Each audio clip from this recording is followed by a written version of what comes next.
going on, everybody? How you guys doing? Thank you guys so much for tuning in. Oh, what's happening? What's happening? Let's see. Okay.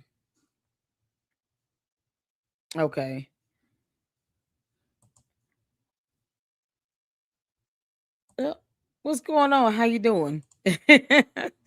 I was trying to go live on Twitter X, but I forgot that I don't have a prescription of some sort. It's all good. Shout out to all of you all. Thank y'all so much for tuning in. What's going on, Mister? How you doing? What's going on? As you guys come in, hit the like button. I wanted to get live yesterday, but I worked a little late and I was just tired. Just tired. My son had to get ready for school today. So, hope everyone had a great new year and so far having a great week. And we are on it. We're going to start with the episode from Candace the Alien. She's come back. Girl, I got a little bit of her live stream in Paramount Tacticals show, and it was just like, what is she doing? And I'm sitting here, I'm just like watching her play someone else's video from the good 15 minutes I saw. It's like, why are we watching this guy? I don't remember if it's Tim something, but it just seems to be bonkers. So she's already starting off with this nonsense. Shout out to Jay Witt, my brother in Christ, my big bro, who had some issues live streaming. So, I go on a limb and say that it seems like it might be these Candace cult members that are still acting as if free speech only works one way. And then you say something about their dear cult leader that they don't like, and they want to have your broad stream, your broadcast and your live streams and stuff shut down. It's insane. It's insane. So abusing copyright strikes and all this other stuff on YouTube, it actually ends up backfiring because those same accounts can be reported for filing false copyright strikes, whatever they did to try to get it blocked, because it's just out of nowhere. It's so random. So I appreciate all of you all for tuning in, and we're going to get started on this. And then once we go through this stream she did yesterday, by that point, I guess we'll be into the new one she's going to do today. So you guys, make sure you hit the like button. Thank you guys so much for tuning in, and subscribe to the LLC if you have not done so already. We are growing, and I am just excited about this new year. Happy New Year to everyone. Let's get some comments right quick. Tracy, what's going on? Oh man, Lainey Stewart, Happy New Year to you. The alien has returned, yeah. Candace, we're only calling you what you call yourself, girl. She called herself an alien and American ignorant. So we're going with that. So who are we to say she's not an alien? Okay. She told us. She told us that she want us to know that. So we're gonna go with it. I'll just put a little music on. Let's see here. I want to get some more of your comments in before we get started. Oh my god. I am live early. I want to get in this episode she did yesterday. What's going on, Francisca? Shout out to you. Hello from the UK over there. Shout out to my mods. I appreciate you guys so much for holding it down in the chat. Thank you so much. And my mods are only going to say once. Be respectful in the chat. Anytime after that, they're going to time you out. I mean, it is what it is. Because freedom of speech means we also have the right to not read dumb comments. So thank you all so much for tuning in and being respectful in the chat. And I appreciate it. And feel free to be engaged in the chat and have questions, give your commentary, give your thoughts. I appreciate that. What's going on, Bernard? Happy New Year. How's it going? Hit the like button on your way in. Thank you so much. She's come back with nothing new. She's a disgrace. Candace, you still haven't mastered reading, girl. I keep saying reading is fundamental. She refuses to do it. Oh, Candace, you can't make this stuff up. Come back with a whole lot of nothing, CC. Oh, man. Well, then we should have a good time just laughing at her ass if nothing else. Candace, you have not learned that no one speaks alien but you. We don't speak code. We don't understand your language. She starts going in on this random nonsense. It's like, oh, child. We're gonna need a translator at some point. We'll get one. If anyone speaks Ewok, let me know. Oh God. You will be back in business today. Who? Oh, Jay Witt? I don't know. I don't know. I did text him to see what was going on. He said he has no idea. He was just told he couldn't stream. YouTube is weird. It's so weird. Marty says, I think Mitch is acting exactly how he should, for example. Exactly. Yeah, he's trying to get that money, y'all. It's still fundraising. Oh my God. I can't believe they raising $250,000 for that idiot. MB Burke, what's going on? Good afternoon, all. I am at work and happy to be here. Enjoy your work. Thank you for listening in. Miss Faye said you are live early today. Yes, because we have these episodes that we got to get in, and plus there was some updates on the cyberbullying case in France against the Macrons, and we're going to go over that. Yes, we are, because Candace, they lost and the Macrons won. Oh man, Candace, you're so screwed. Oh man, every day you see one more card, you take it on faith. You take it to the heart. The waiting is the hardest part. There you go. Hello everyone. All right, y'all ready? He'll be back at 6 p.m. Okay, cool. All right. Well, we'll still be live, but shout out to him. Just like in Old Testament, Joseph's brothers threw him in a well. Charlie's TP USA brothers threw him in that well of an amphitheater because it was a Zion something show. Tyler Robertson was the scapegoat. Charlie was Judas was pro. You got a whole lot, Marty. That's a long comment. Obviously, you love Candace. Okay, you want us to know that. Thank you for telling me. I don't care. Yeah, I know I don't care. I never care about people who like her. I don't. I only care about her telling the truth and showing evidence. Something she refuses to do. Marty, can you tell Candace to post that FBI text message she supposedly sent to that high-ranking FBI official? Or any of those transactions from Club de Sant? How about those court documents from Mitch? Can you get her to post that up? I don't care if you are obsessed with her, you continue to worship the ground she walks on and treat her like your personal Jesus. Can you get her, you and your cult members, can y'all get her to post up any evidence? Especially if she says she's going to post it. Not a redacted ID card. The court docs. Where are those? Or that 18-minute video?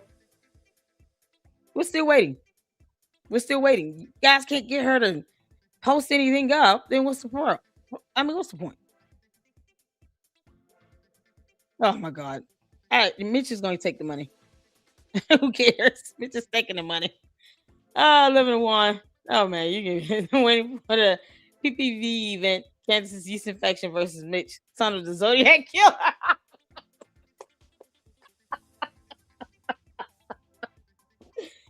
You know, Candace has had this yeast infection thing going on for at least 5 good years. Lots of brain rot. Yeah, I think I don't know. I think the Zodiac Killer thing, though, that might have a harder impact. God, you can make this up. He didn't present any evidence to prove he's the son of a Zodiac Killer. Like, why would he want to confess to that? Oh yeah, I'm gonna sit here and brag on being the child of a serial killer. Why would I do that? It's just dark. It's dark and evil. Like this he's weird. He's weird. You don't sit here and connect yourself to being the child of a serial killer like that. He murdered people. Like that's the last thing you should be proud of. Oh man, see, this is proof that people are soulless and evil, like Mitch and Candace. This is mighty funny how she acts so much like Umar, and yet she won't think twice about Umar. They will make a happy couple. Umar, you oompa loompa. You and Candace wouldn't make an actual good couple. You and Candace Owens. Yeah, just like Can't make this up.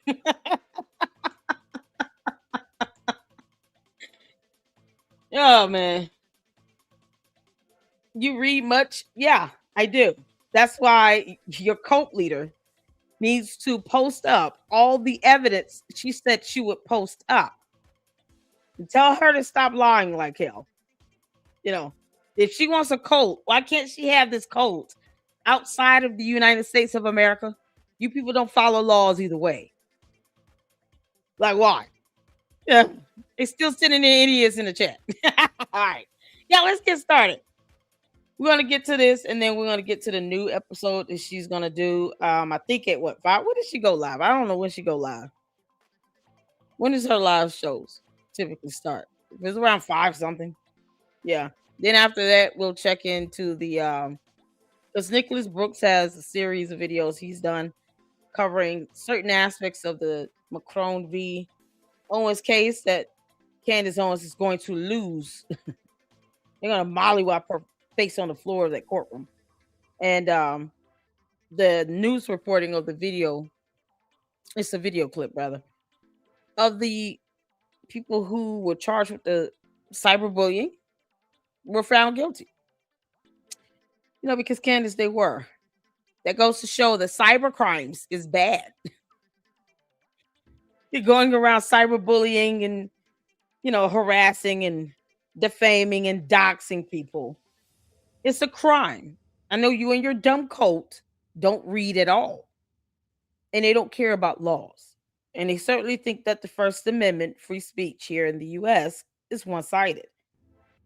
So you'll learn. Easy way to hard way. You've chosen the hard way. You will learn, girl. Let's get to this, you all.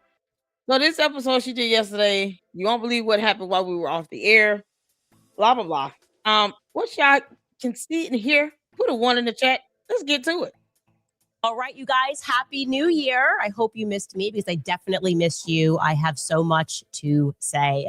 It is the year 2026, and I am feeling sparkly and brand new. New show icon, new YouTube and Rumble banner. I'm even wearing a new shirt that I got for Christmas, which is why it truly pains me to report that our... Shout out to writer Albert Lanier, another fantastic content creator. We've also had the pleasure of having him here in the LLC. And we are going to schedule something forthcoming. I just have to get my work schedule and the lives on, you know, on a good pacing here. So, I saw the Cam James, who's done some pieces on Rashad Ritchie, who's on the Young Turks. And he's lying like hell about his education and degrees. And he actually wants to try to file a lawsuit against somebody not caring about discovery, you know, because you can't bring fraudulent documents to court. Yeah, no, that stuff goes over his head. So, but all right, let's get to it, you all. She's wearing a maroon shirt. Is that maroon? That was brown. All right, Candace, you alien, let's go. Our government is up to the same old Fed sloppy tricks. Speaking of which, many of you have already messaged me regarding the Daily Wire seemingly reactivating my old social media accounts and releasing an old promo, an old trailer rather, from when I used to work with them. It's very confusing, but I have the answer for why it happened. And no, of course, it did not happen because I said it could. It did not have my permission. I'm going to tell you what those guys are up to. I'm a little bit terrified. There's been a lot that has transpired over the last 2 weeks while we were off air. Many things that I have wanted to respond to. Why is she terrified about a video or about account? Candace, you have bots working for you. You have commentary accounts on Twitter X. Girl, if you don't kick rocks. So buckle up because it is going to be a long week, and I suspect it might therefore also be a very long year. Welcome back to Candace.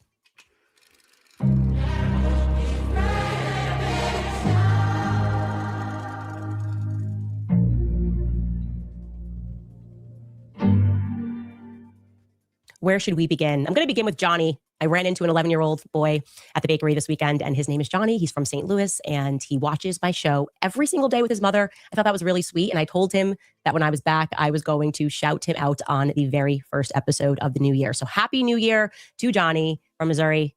Happy New Year, actually, to everyone except for Andrew Colvett, the spokesperson of Turning Point USA.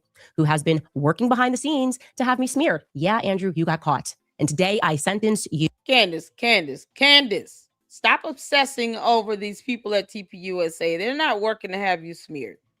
You're just an asshole. It's that simple. People are going to talk about you because you keep lying about dumb things that are not even worthy of you lying about. And you still refuse to post up evidence. Where the hell is that FBI text message you sent to this high-ranking FBI official because you claimed that someone was trying to assassinate you? You know, because you wanted to take the spotlight away from someone who was actually assassinated? As if she couldn't get more soulless and heartless about everything. You tried to take the attention away from someone who was actually assassinated by claiming someone was after you to assassinate you. You can't even leave this about Charlie Kirk. You're bringing everybody else into this. Candace, no one cares what you think or how you feel. If you have information on a possible shooter, because you don't, but let's just say you did for, craps and giggles here. Wouldn't you just give that to the feds, give it to the authorities, to the state, Utah State Attorney General office, the prosecutor spearheading that investigation? Wouldn't you just give them that evidence so they can use it in court? See, when you're not adding to what's going on in the court of law, Candace Owens, you're an utter waste of time. You're just here for our entertainment. And we're going to laugh at you. Yep, we're going to debunk you. Yep, we're going to have fun doing it. I am. Because otherwise, you're absolutely useless, girl. You can't believe this. This heifer here. To truth. And that's never a good thing for people who lie on my name, okay? I always have things that I'm keeping, and I know some things about you that now the public is going to know. And before I tell you guys how Andrew got caught, and I mean caught, I'm talking hand in a cookie jar, red-handed, orchestrating attacks against me via obscure YouTubers, I would like to at first go back and revisit Turning Point USA's end-of-year conference, AmFest, supposed to be America Fest, because I was not on air for all of it. I was just on air for the beginning. Yeah, they didn't invite you, because remember now, Candace was not invited. I have a lot of things that I feel that I need to get off of my chest about that event. And it's never too late. Candace, big I want to say this also. History books, they're not going to be fair to me. I think we know that. When I am long gone from this earth, the history books are not going to tell the truth about the things that I did. They're not going to tell the truth about my contributions. But I want to be clear that I want to be remembered as 11, the person who was holding. I have 13 and 17-year-old. My kids don't watch Candace Owens. Like, that's so weird. An 11-year-old. I thank you for that comment. An 11-year-old is sitting here watching Candace Owens with his mother every day. He should be doing homework. What are you talking about here? Candace kids doesn't even watch their own mother. Candace, your oldest son doesn't even watch you.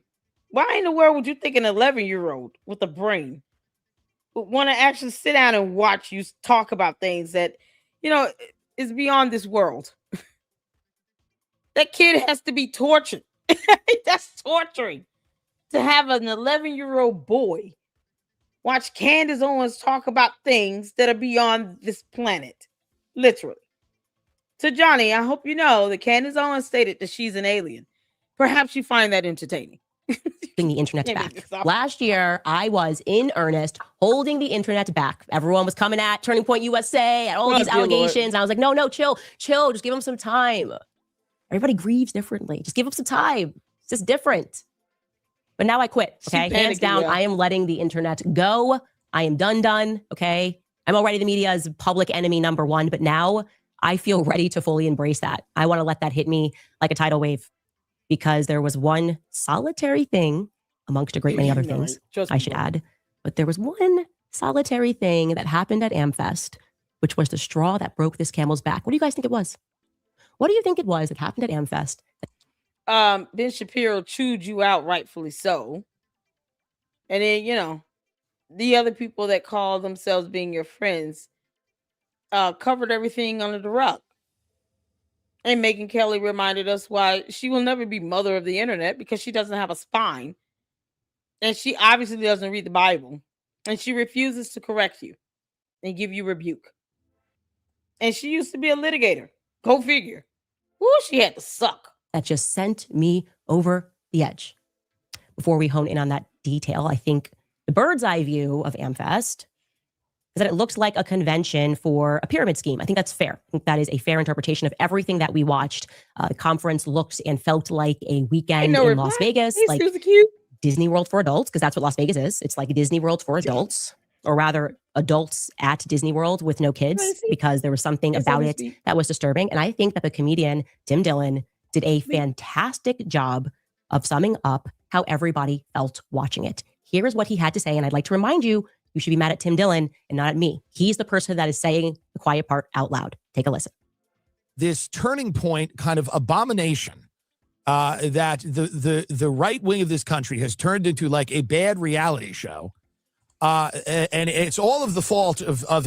Pause. Who the hell is Tim Dillon and why do we care, Candace? Why are you making this clown more relevant than he should be?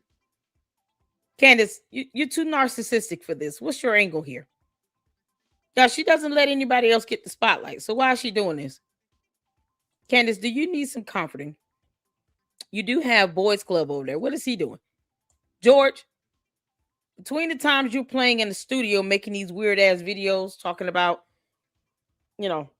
something, and then you got your silhouette with a purple screen going on. Why can't you just show Candace Owens some time and attention? Because obviously she's starved for it. Candace, you heifer. They don't care about you at TPUSA. They don't care about you. Would you be surprised to learn that they probably don't even talk about you? They wouldn't talk about you if you didn't say their name first. Candace, does that hurt your feelings to know that Turning Point USA could give two craps that you're walking the earth? Because they don't care. Who the hell is Tim Dillon? Ugh. Why does she keep picking these clowns to pull their videos in? She's got wolves in finance who lies like hell and refuses to look up definitions of terms like endowment. Now she's got this guy here. It's like anyone that would kiss her ass and make her feel better. That's who she plays. Not someone that's reading a book or anything. Everyone, by the way. It's the fault of everyone speaking and everyone attending. And there's nobody that gets... Everything about this is weird and uncomfortable for everyone. And obviously, I'm not saying she killed her husband or knew about it or whatever. I'm saying the guy got shot 3 months ago, and she walks out to a pyrotechnic to...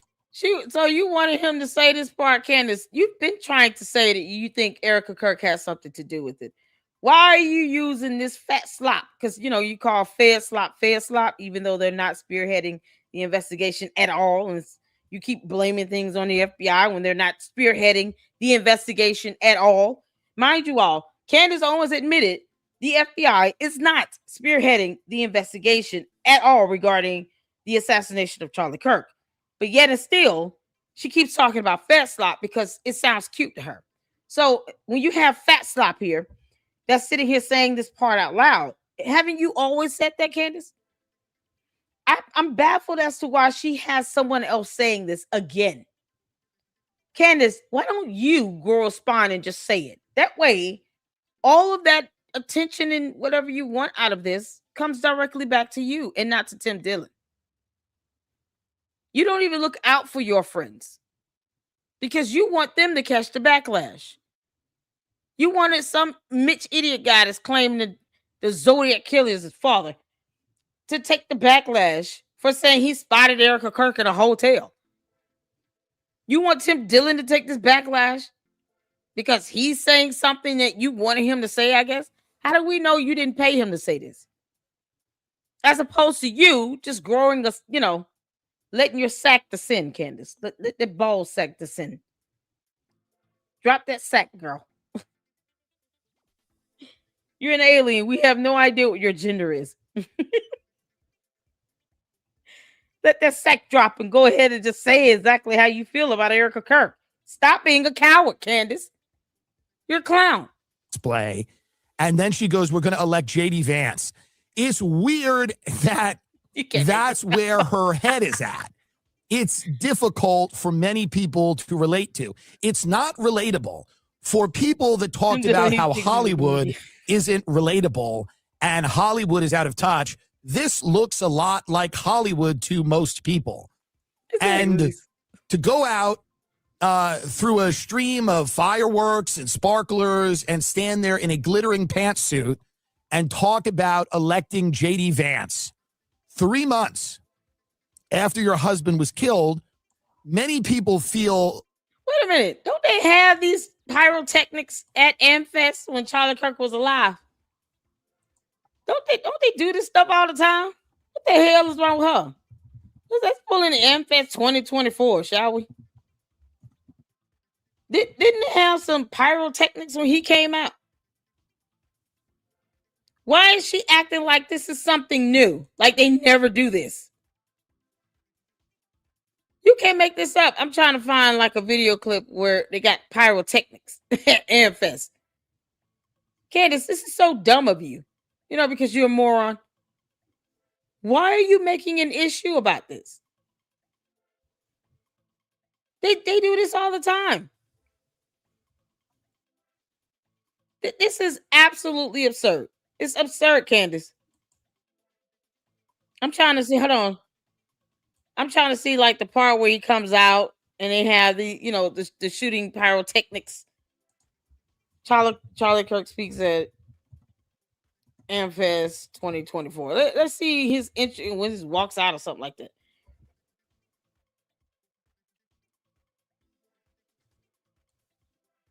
They had this stuff here when he was there. So what is the issue now? Like they have this stuff here. What did she not know this? They do pyrotechnics all the time. They did it when he was alive, when he came out. You can't make this up. I'm gonna just show y'all this thumbnail right quick because I can't see the beginning part of the video for some reason. It's not showing me the whole thing. Hold on a second.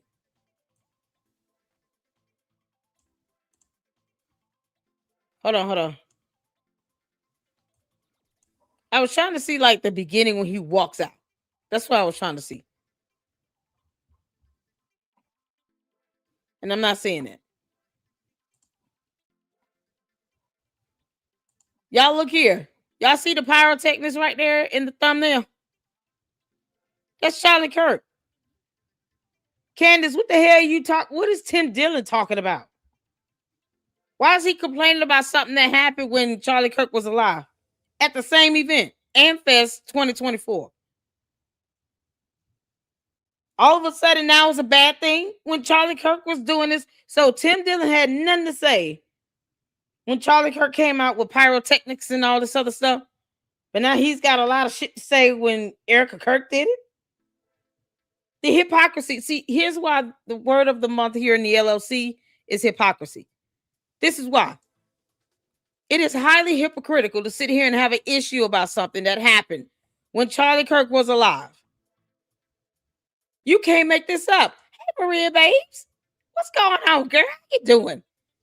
Another simp for Candace. Tim Dillon is simping like hell.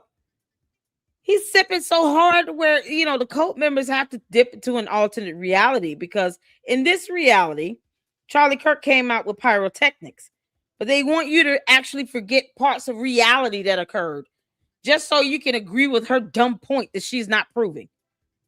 Candace, this is not a point you're proving here. You're bringing up some nonsense and buffoonery. And for what? Who the hell? No one cares about a Tim Dillon. I'm just going to say that right now. I'm not interested in knowing anything about him. I don't care. He can kick rocks, fall into oblivion. I would sleep peacefully. It wouldn't even bother me.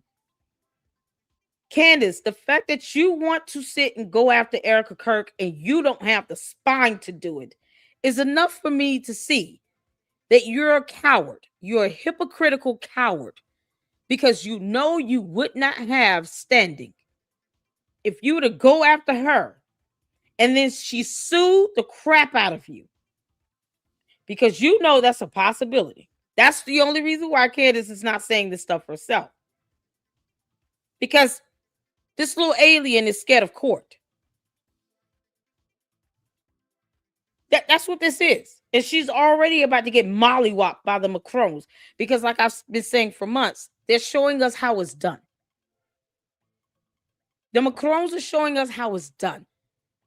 They didn't get a victory over the cyberbullying simply because. No, it's because cyberbullies need to learn a hard lesson. To cut the crap. People don't have to agree with you. I don't go out and bully people because they don't agree with me. It's stupid. It's all because people don't fall in line with what you want them to do and think the way you want them to think. And then when you give them disagreement, they want to bully you and dox you. Keep you from going live on YouTube. Try to have your channel blocked, videos taken down. All because they actually are trying to actively silence your voice. Silence critics. Because they're aliens from outer space throwing tantrums on Earth in our country. Not giving a damn about our laws. That's what's going on. Because Candace is an alien. She said so herself.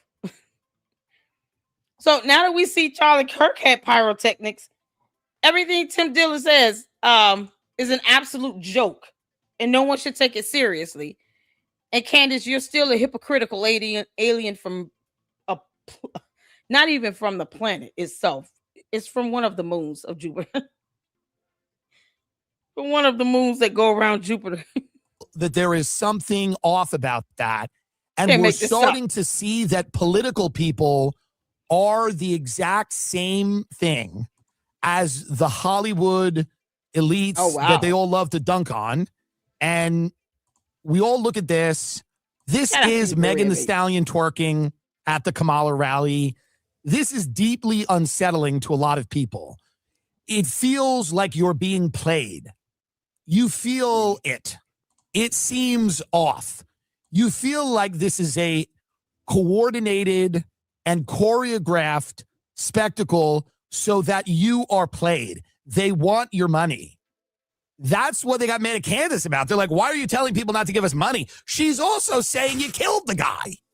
No, because she doesn't have any standing. Or else we could say the same thing about Candace. People should stop giving Candace money. You know, who said that though?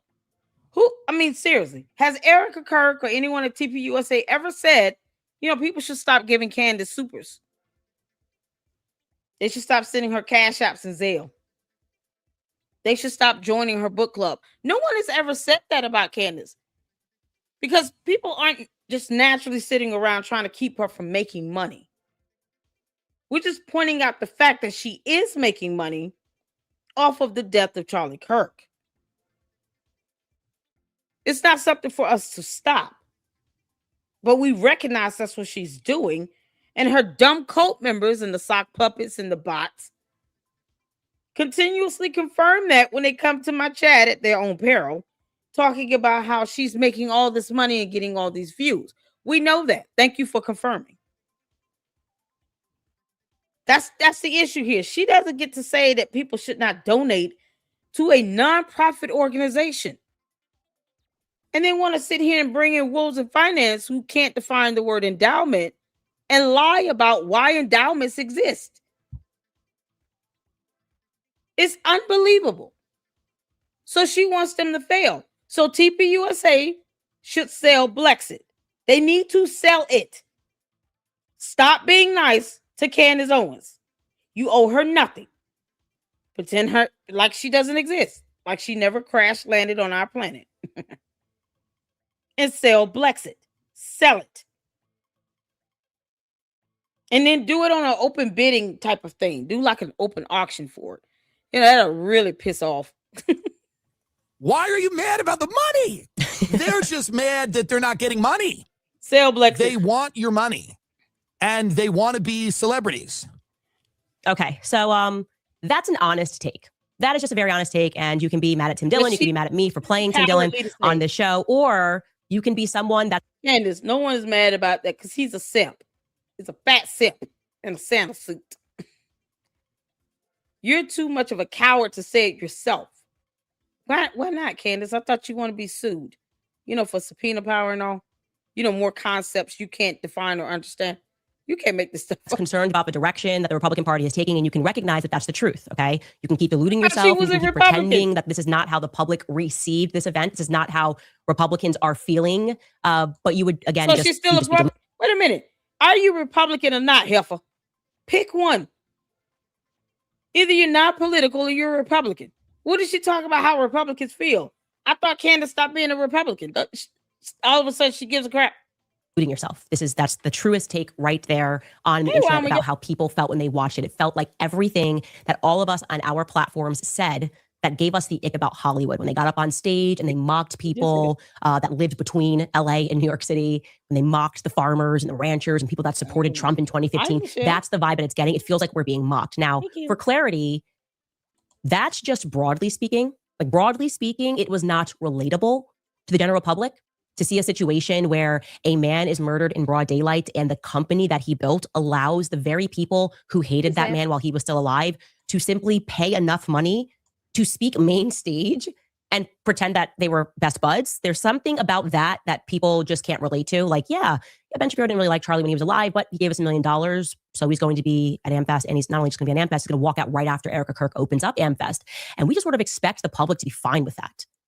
That actually happened.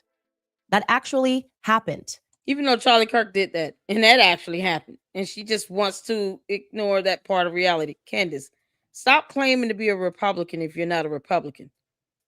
If you don't represent the conservative party, you're not a Republican, you're not a Democrat, you're not a libertarian, you're not trying to be anything. If you're trying to be apolitical, then why are you worried about what Republicans are talking about? Make that make sense? Because of the hypocrisy of it all. Now, maybe Turning Point USA is not striving for relatability, and that's fine. Money can, in fact, be your motive. But for me, when it moved toward becoming an abomination, the thing that sent me over the edge was when I saw the tent.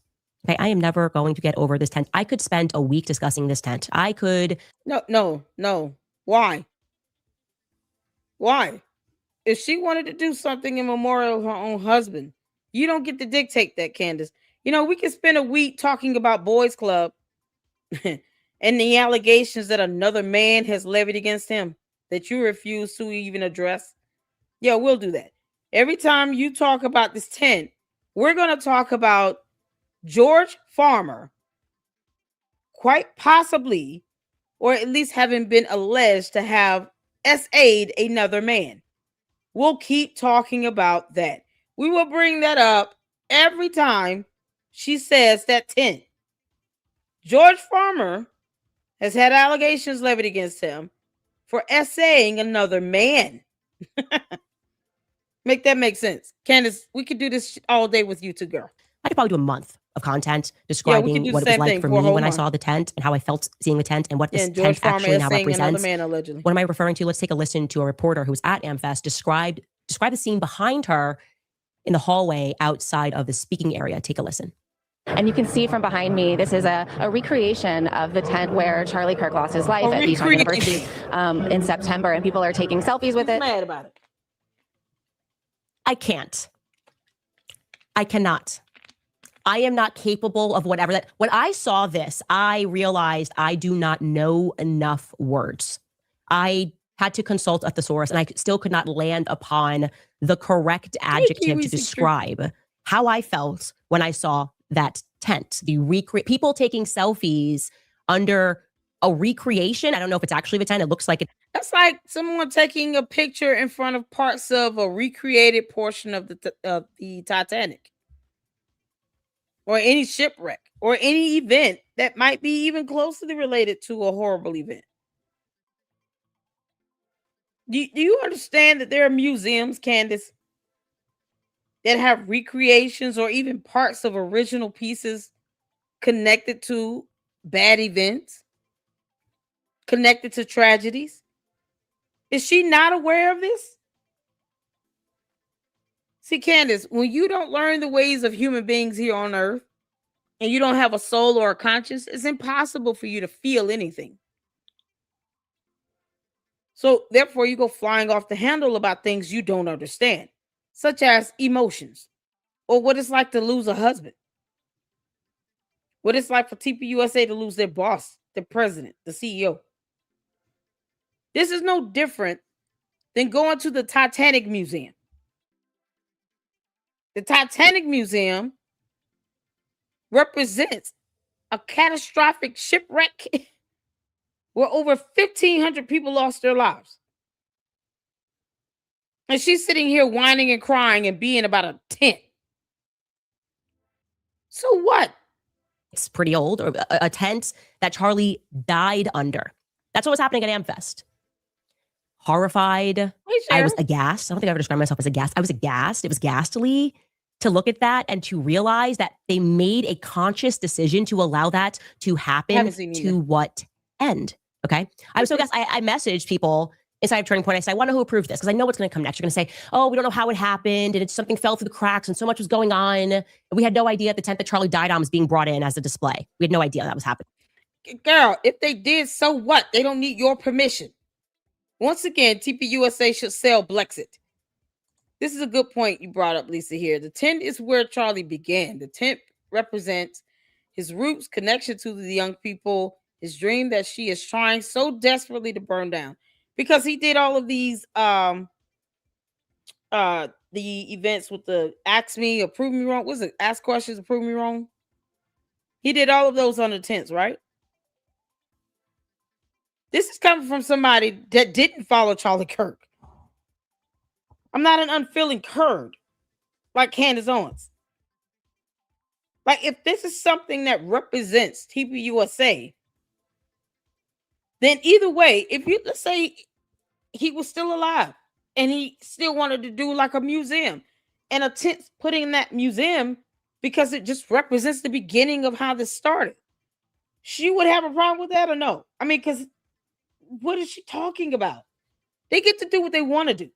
They don't need her permission to operate, to maneuver. She controls nothing at TPUSA. Not one damn thing. If they want to have an exhibit set up that is designed to be a memoriam, to be a symbol of their beginnings, and they want to do that everywhere they go, that's their prerogative. There's nothing she can do about it. Legally, she can't do shit. So what is she crying about? She can't do anything about that tent. Nothing. But be mad about it. So, Candace, when are you going to respond to these allegations from another man claiming that your husband tried to essay him? When is that going to come up? You know, because we do this all day. Yep, we can do this all day. What's going on, Heather? Hello to everybody coming in. Hopefully I'm not missing anyone. What's going on, Sifa? Thank you all so much for the support. Make sure you guys are hitting that like button coming in. Bumps is up in the house. Candace Owens believes that, I believe she's the spiritual CEO of TPUSA. All must be approved by her. Yeah, the delusion is crazy up in there. Candace, we all know your brain is melted a long time ago because those monostat 7s must have been something else, girl. All right, let's move on. So I messaged and I said, who did this? Who approved this? I want to know, because I have no authority to fire people, but I want to pretend like I can fire the people who made this decision, everyone involved. And the answer that I got, you're not going to believe this, or you will believe this, that the person who approved this tent was the amazing Elizabeth McCoy. Potentially more amazing than her husband, Michael McCoy. Elizabeth McCoy was the person who approved this tent, so there's no way that they can come out. So what? What does this have to do with you talking about you don't believe Tyler Robinson is the shooter? Or, you know, the allegations that George Farmer allegedly essayed another man here? And pretend like Erica didn't know this was happening because she's very close with Elizabeth McCoy. Okay, she's very close with her. So for everybody on the outside looking into this, AmFest is when we realized that something very disturbing is happening in America. I feel like AmFest is, or what it did for me was it contributed to my realization that the future, the dark future that everyone's always predicting, like the AI future, it's here. We're actually here. I think that we are fighting machines. I think that these people are not humans, that they're sentinels that maybe look like humans. That's how I feel. I feel like it's the single solitary event that contributed to my realization that the future is happening right now. And the issue that a lot of these, the gap that's between us and the rest of them is essentially they don't know how to behave like humans. You know what I mean? Like we're fighting an algorithm, Candace, a computer code that is presenting as a human being, but actually an alien trying to tell us how to behave like humans. Go figure.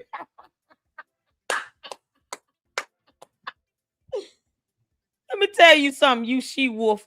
You don't get to dictate how anyone else feels. That is not for you to control, you heifer.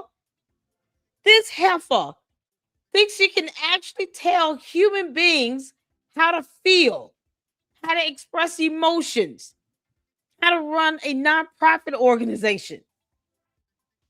She literally thinks she gets to dictate this stuff. How do you put up a tent?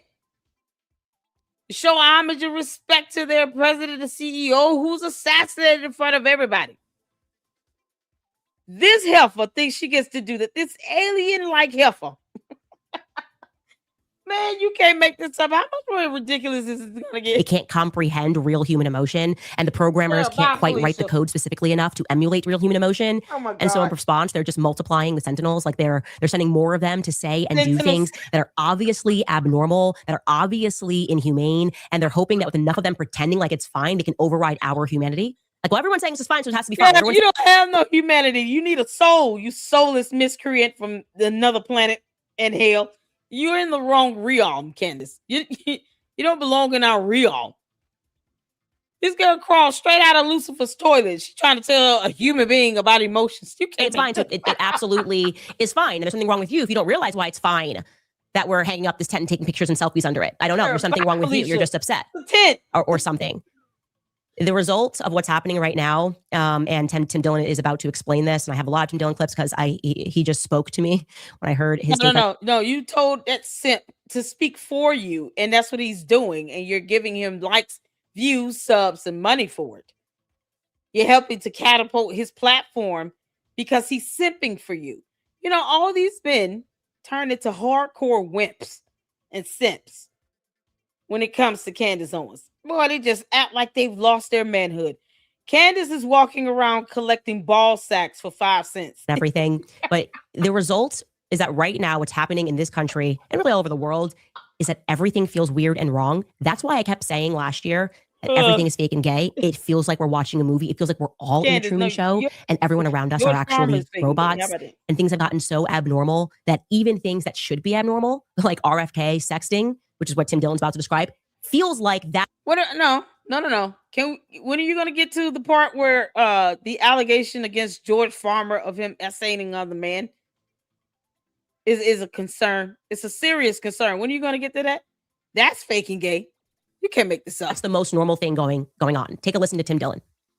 What a profoundly dysfunctional society we have. There's nothing to look up to. There's no one to be excited about. Really, the least controversial member of this administration is RFK Jr. Can you imagine? He's the least scandal-prone member of the administration. And every 3 days, there's another text leaking from him where he's like, open your mouth. I want to put my seed in you. And that's somehow the best part of this whole thing. His set. No, I'm actually in Georgia. That's where I am. Yeah, you gotta be careful because her cult members like doxing and harassing people and bullying people. But I'm in Georgia. Yep, I've only been to California once. But when it comes to Candace Owens, I spare her nothing because, aliens don't matter to me. Shout out to you all. Make sure you guys are hitting that like button. Thank you all so much for tuning in. Let's get to it. Are nowhere near as scandalous as like Cash Patel, the FBI director, is sitting there updating you on his girlfriend's country music tour. It's hell. It's absolutely hell. And Erica Kirk, God bless, tragic, and I'm sorry for what happened, but nobody knows why she's out there in a glittering pantsuit in a recreated tent that her husband tragically was murdered in, throwing merch out. Yeah, he's repeating the same thing she just said. Candace, we didn't need to hear this from him. You ding dong. You didn't have to play this video. You just said exactly what you wanted to say. Candace is just walking around collecting ball sacks at this point. She's out there talking to Nicki Minaj. People are confused. What's going on? Those are the 3 words that sum up so Candace has this whole entire mess that we've created for ourselves. He's right. What is going on? Only Candace has a problem with it. No one else does. Except her cult. Because she commands how they feel. It's the hive mentality, you all.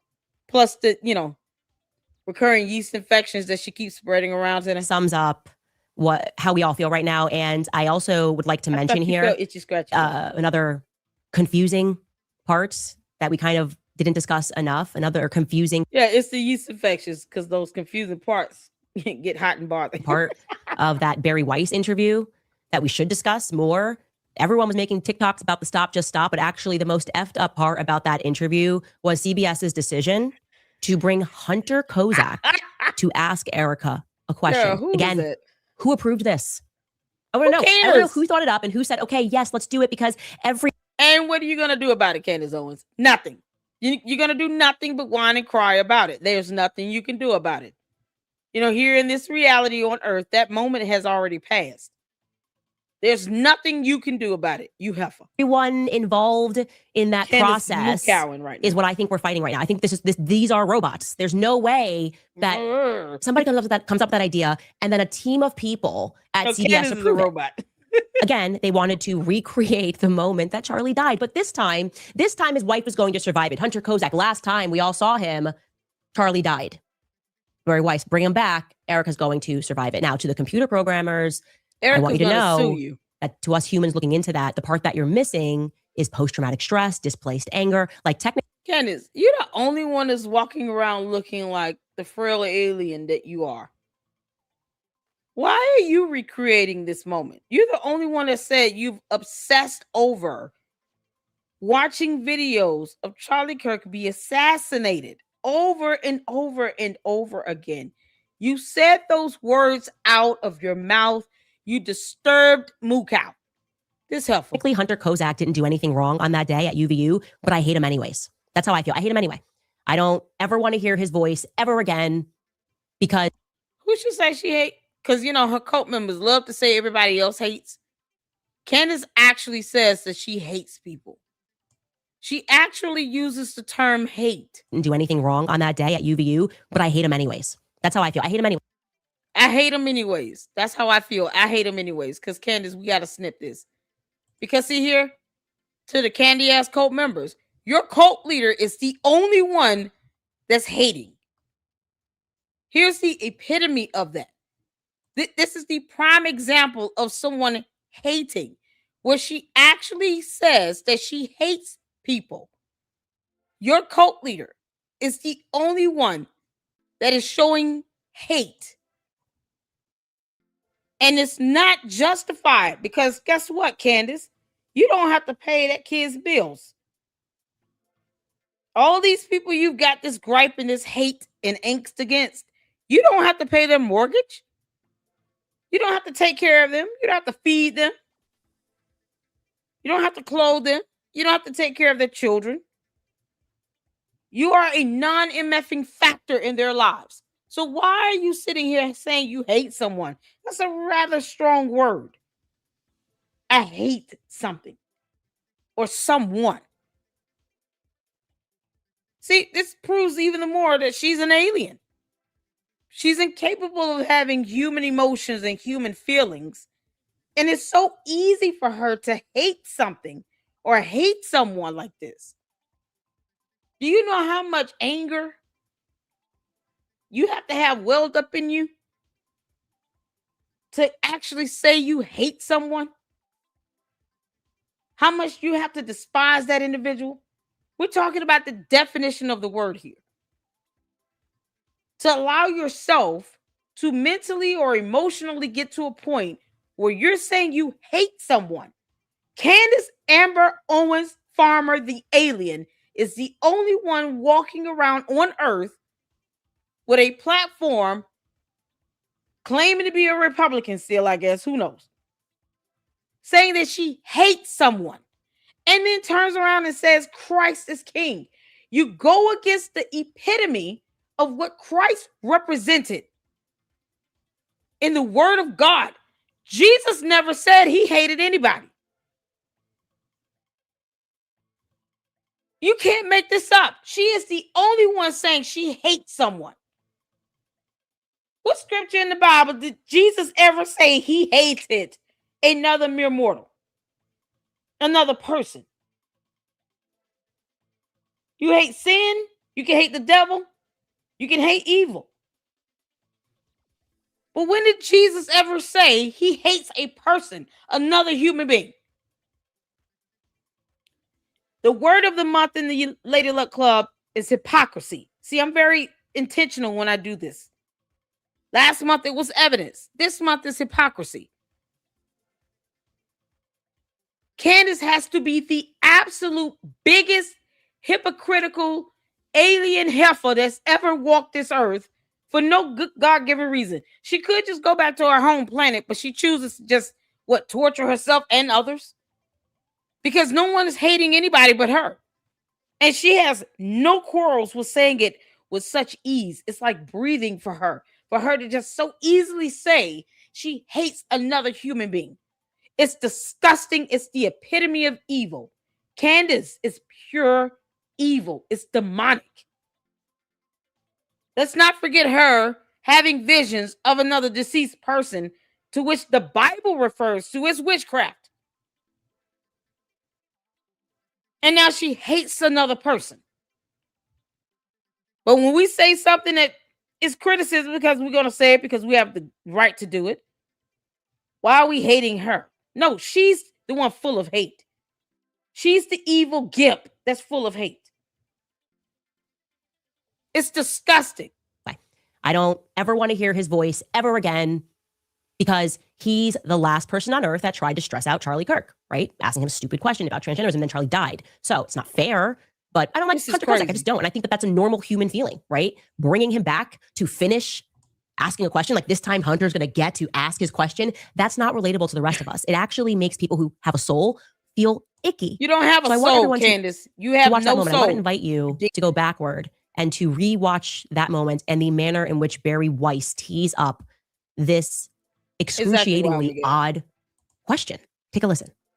Erica, as you know, the last person that Charlie ever spoke to was a Utah Valley student named Hunter Kozak. He was asking Charlie a question that day when he was shot, and he's here tonight, and he wants to ask you a question. Hi there. Peter Betty. So it doesn't matter what the question is. I wanted to tee that up so you could see it. How does that make you feel? How weird is that? The way that I feel when I watch that clip is like when Barry Weiss goes home at night, she just plugs herself into the... Candace, no one asks how that makes us feel. We didn't even notice. We don't care.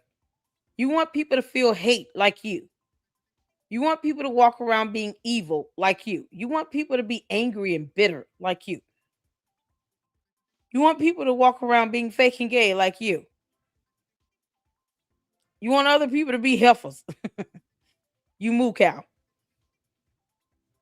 It's absolutely deplorable. We feel nothing about this. You're not achieving any goal. You and your dumb coat, the candy ass cult members, the bots, the sock puppets. Most of them aren't even real people anyway. I mean, a bot is a program system. A sock puppet might be multiple accounts controlled by one person. Cult members are brainwashed and they've got a hive mentality. They're not even thinking for themselves or reading. So overall, the majority of us could care less about what is going on in this moment here. All we see is a young man asking a question. That's simple. We're not digging deep into this, girl. Why are you walking around talking about you hate people? You dumb demon. The wall to charge. That's how I feel. I just feel like that is, we're just different. I don't know what species that is or what computer program that is, but I can't relate to that. I can't relate to the idea that if Jackie O, a few months later, decided to do interviews, that they would be like, hey, Jackie, are you down with like getting back into the car and we're going to drive back to the spot in Dallas, but don't worry, this time you're going to survive. Same people are going to be in the audience, but this time you're first going to recreate that. That's weird. So what do you mean? What's she talking about? What's she talking about? Something being recreated? They're not recreating anything. What the hell is wrong with her? Well, did he even ask the same real question that I have going into this year is how many of us humans are left? That's my energy in this year. How many humans are actually left? Because I think, Candace, there are billions of us left. You're the alien. There's only one of you. No, you can't make this up. When are you going to talk about the allegation against your husband who's faking gay? That's saying another man. When is that going to come up? You alien? The war is already happening. And also, what's going to happen now?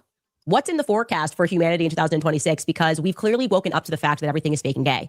And we are therefore now reaching an inflection point. The people that rule over us, they tried it the nice way, I guess. They increased the pageantry. They used even more pyrotechnics and fireworks. And it seems like we're not biting. We are still talking about Brigitte Macron being born oh my God. Candace, didn't I tell you every time you pull that up, I'm going to pull up the photo of Jermaine Stewart on your ass? That's exactly what I'm doing. You can't make this up. Are we talking about the interview? The Erica Kirk, what was it? Erica Kirk CBS interview?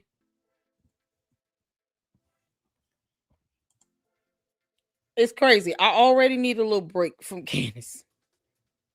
Whoo, child. Let's see. I'm just gonna go straight to that part. Hold on a second. Anybody know the timestamp? Okay, hold on. She's sitting here attacking this kid, and he hasn't done anything wrong to her. Was a Utah Valley student. Okay. I think he was anything else than exceptional.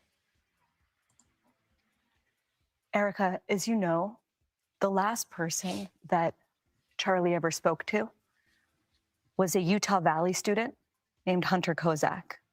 He was asking Charlie a question that day when he was shot, and he's here tonight, and he wants to ask you a question. Hi there.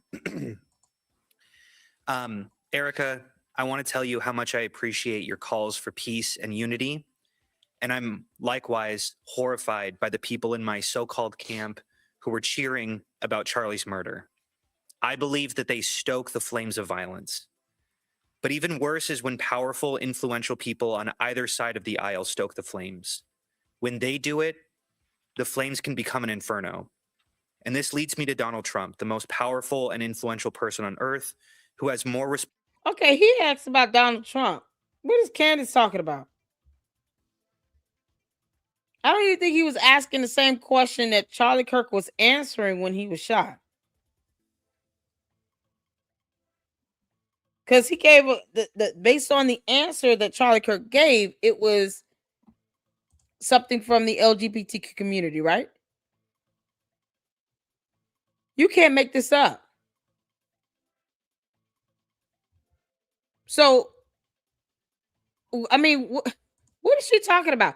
Candace is just having a B moment, a bitch moment, because she's an alien and a heifer with no soul that hates everybody. She just hates people, just to hate them. It doesn't even seem like he's posing the same question here. Responsibility than anyone else to put the flames out. Just last month, President Trump called on 6 Democratic lawmakers to be tried for sedition, which he clarified was punishable by death. He then reposted a simple message: hang them. I think that you've been making strides to bring peace to our country, and that turning point has been asking Democrats to decry the individuals who cheer for violence. I have and will continue to decry them. But any good faith effort to stop political violence must hold both parties to the same standard and expectation. So in that spirit, will you condemn the violent rhetoric of Donald Trump, the most powerful and influential person on earth? And Candace hates this kid. She hates this kid. She dislikes Donald Trump, but still claims to be a Republican. But she hates this kid for asking this question. It wasn't even the same question that he asked at the tent. This is absolute madness. She literally says she hates this kid. What is there to hate? He's asking a question. But she hates this guy. Charlie never ever said he hated a person. Candace has said, I hate everyone. I got the snippet on that too. She says, I specifically hate this kid. I mean, she's hating people left and right. And yet her cult members who still refuse to read the definition of the word hate will claim that you're hating her for disagreeing with her dumb ass. This is absolutely ridiculous. All because Candace is an alien, and I guess she wants to sit here and accuse someone else of being an alien. See, here's the thing, Candace. Candace, while you're collecting the ball sacks of men who are becoming whole simps for you, see, you can't do that, Brigitte Macron. That's to me good enough confirmation to believe she was born a woman, because you cannot convert her into a simp. Yeah, no, she's not gonna let you simp her. She doesn't live her life for you. She had 3 kids. You want to do this, Candace? I got one for you. How about that? Because we can do this toe for toe. Because we're here for it, right? We're here for this. If she want people to become simps for her and they get mad when they're not, because they don't bend to her will. Candace, no one owes you a damn thing, heifer. No one owes you a damn thing. We owe you nothing. While you sitting here talking about you hate somebody, we don't owe you crap. So since she wants to go there, we can go there. Yeah, girl, we'll do this. Candace, y'all, pardon me while I have a conversation with Candace for a second. Boy, girl.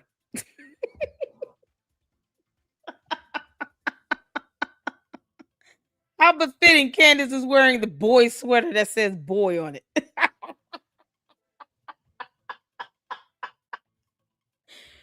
Boy, girl, you alien. Candace.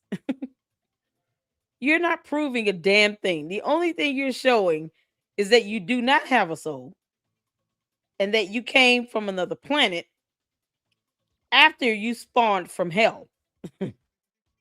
I've never seen or heard anyone have so much hate and then turn around and hypocritically try to profess that Christ is king. And then talk about going to mass where you're praying to some beads. I've never heard so much hypocrisy come from one alien in all my life. Boy, go sit down somewhere.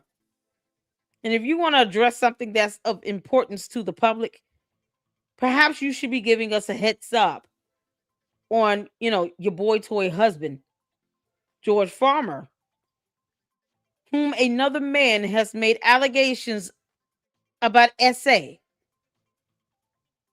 against him. You can't make this up. You want to talk about everything's fake and gay, you might want to start within your home. Look at your marriage and go from there. Y'all tell Candace, Jermaine Stewart, Owens, tell him her hello. Yeah, I'm gonna do this every time. You can't make this up, boy, girl. Go sit down somewhere. You heifer. You can't make this up. Candace, I told you we'll do this all day. You miscreant. This is absolute madness. That's why the Macrons are gonna mollywop Candace in court. We're here for it. We're here for it. Dude, we're also still talking about the Epstein files. I'm sorry. So what's the next step? What's going to happen? Candace, are they going to just get crazier? Too, Yeah, I think the answers last year taught us yes. They want to start rewriting laws. They want to bankrupt people for knowing the truth. Nope. When I put up that law, you alien, I quoted it as it is written. And that law has existed longer than you've been on earth, you heifer. You gonna come for me about me posting up a law? Why don't you speak plain and say exactly what you're trying to say? I don't have to recreate a law. No, I posted that law as is. You're impersonating an investigator, a federal criminal investigator. You're impersonating. It's a felony. You don't have to like it. Stop damn doing it. No one asked an alien to crash land on our planet, to come to the U.S. and disregard our laws. They've been here longer than you've existed. At least on Earth. You don't get to sit here and dwell amongst humanity in the United States of America and have a blatant disregard for federal laws that are designed to help protect and keep other people safe.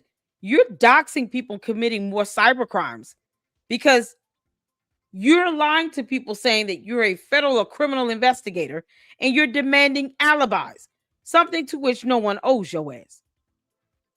Look, boy, girl,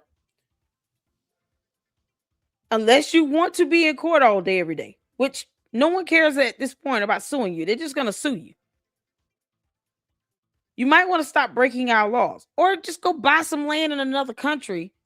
And then you can start your own country. You can go do your own little commune. You and your coat can go live happily ever after.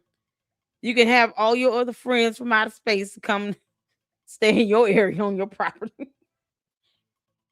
Tell them don't crash too hard on ours. They're going to stay over there with you. Or you can take you and your coat back to your home planet. Just get the hell on. You can't make this up. She want to have a problem with laws and not follow them. And then get mad when people sue her ass over it. Are you serious?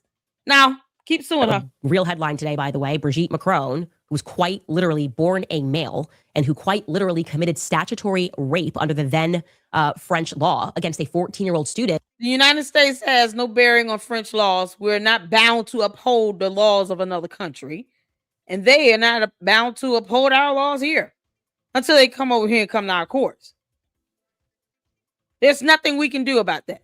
As a nation, we cannot do anything about what's going on in France or what went on in France over 40 years ago. We don't care at this point. They're happily married. What do you want? You're bringing up something that happened that you have no control over, and we couldn't do anything about it if we wanted to because it's not in our country, on our soil, and our laws don't apply. Whatever their age of consent is over there in France is what's over there in France. You don't have to like it. You also don't have to live in France either. Candace ain't trying to do shit about it. You think she would just move her ass to France and go help change laws over there? No one cares, girl. Has successfully secured a conviction against 11 people in France for cyberbullying. And the media is now, of course, trotting that out, pretending that that's proof that she's a woman. No, it is proof that... No. No one said that, Candace. It's proof that cyberbullying is a crime. You know, because that's how laws work. Over there in France, you break their laws, then that's what happens. You get charged and they was found guilty. Had nothing to do with about her being a man. You are the one lying about that. No, she was born a woman. Because if she were a man, you would probably have him being a simp. Like Tim Dillon. You know, that fat simp. No, she was born a woman. Because she's standing up to you. She's not playing this dumb game with you. And I hope more men start standing up to Candace as well. You know, the alien. Don't give her your ball sack. Shout out to Paramount Tactical for suing the crap out of that Mitch guy. Add Candace Owens to that lawsuit. You can't make this up. France has now created laws and are willing to try people for telling the truth if the person who is lying feels bullied. That's what that means, just so we're clear. So if Rachel Dolezal is, as she is, actually born Caucasian and she's presenting as black, and you go online and you say, hey, you're actually a white girl, she could sue you if she feels cyberbullied. That's what's happening in Paris. And I think that's kind of an understanding of what they're trying.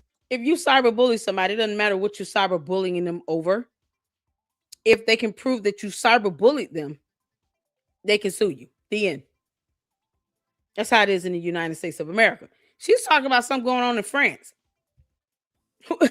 Why? We don't know, because she still won't read their laws either.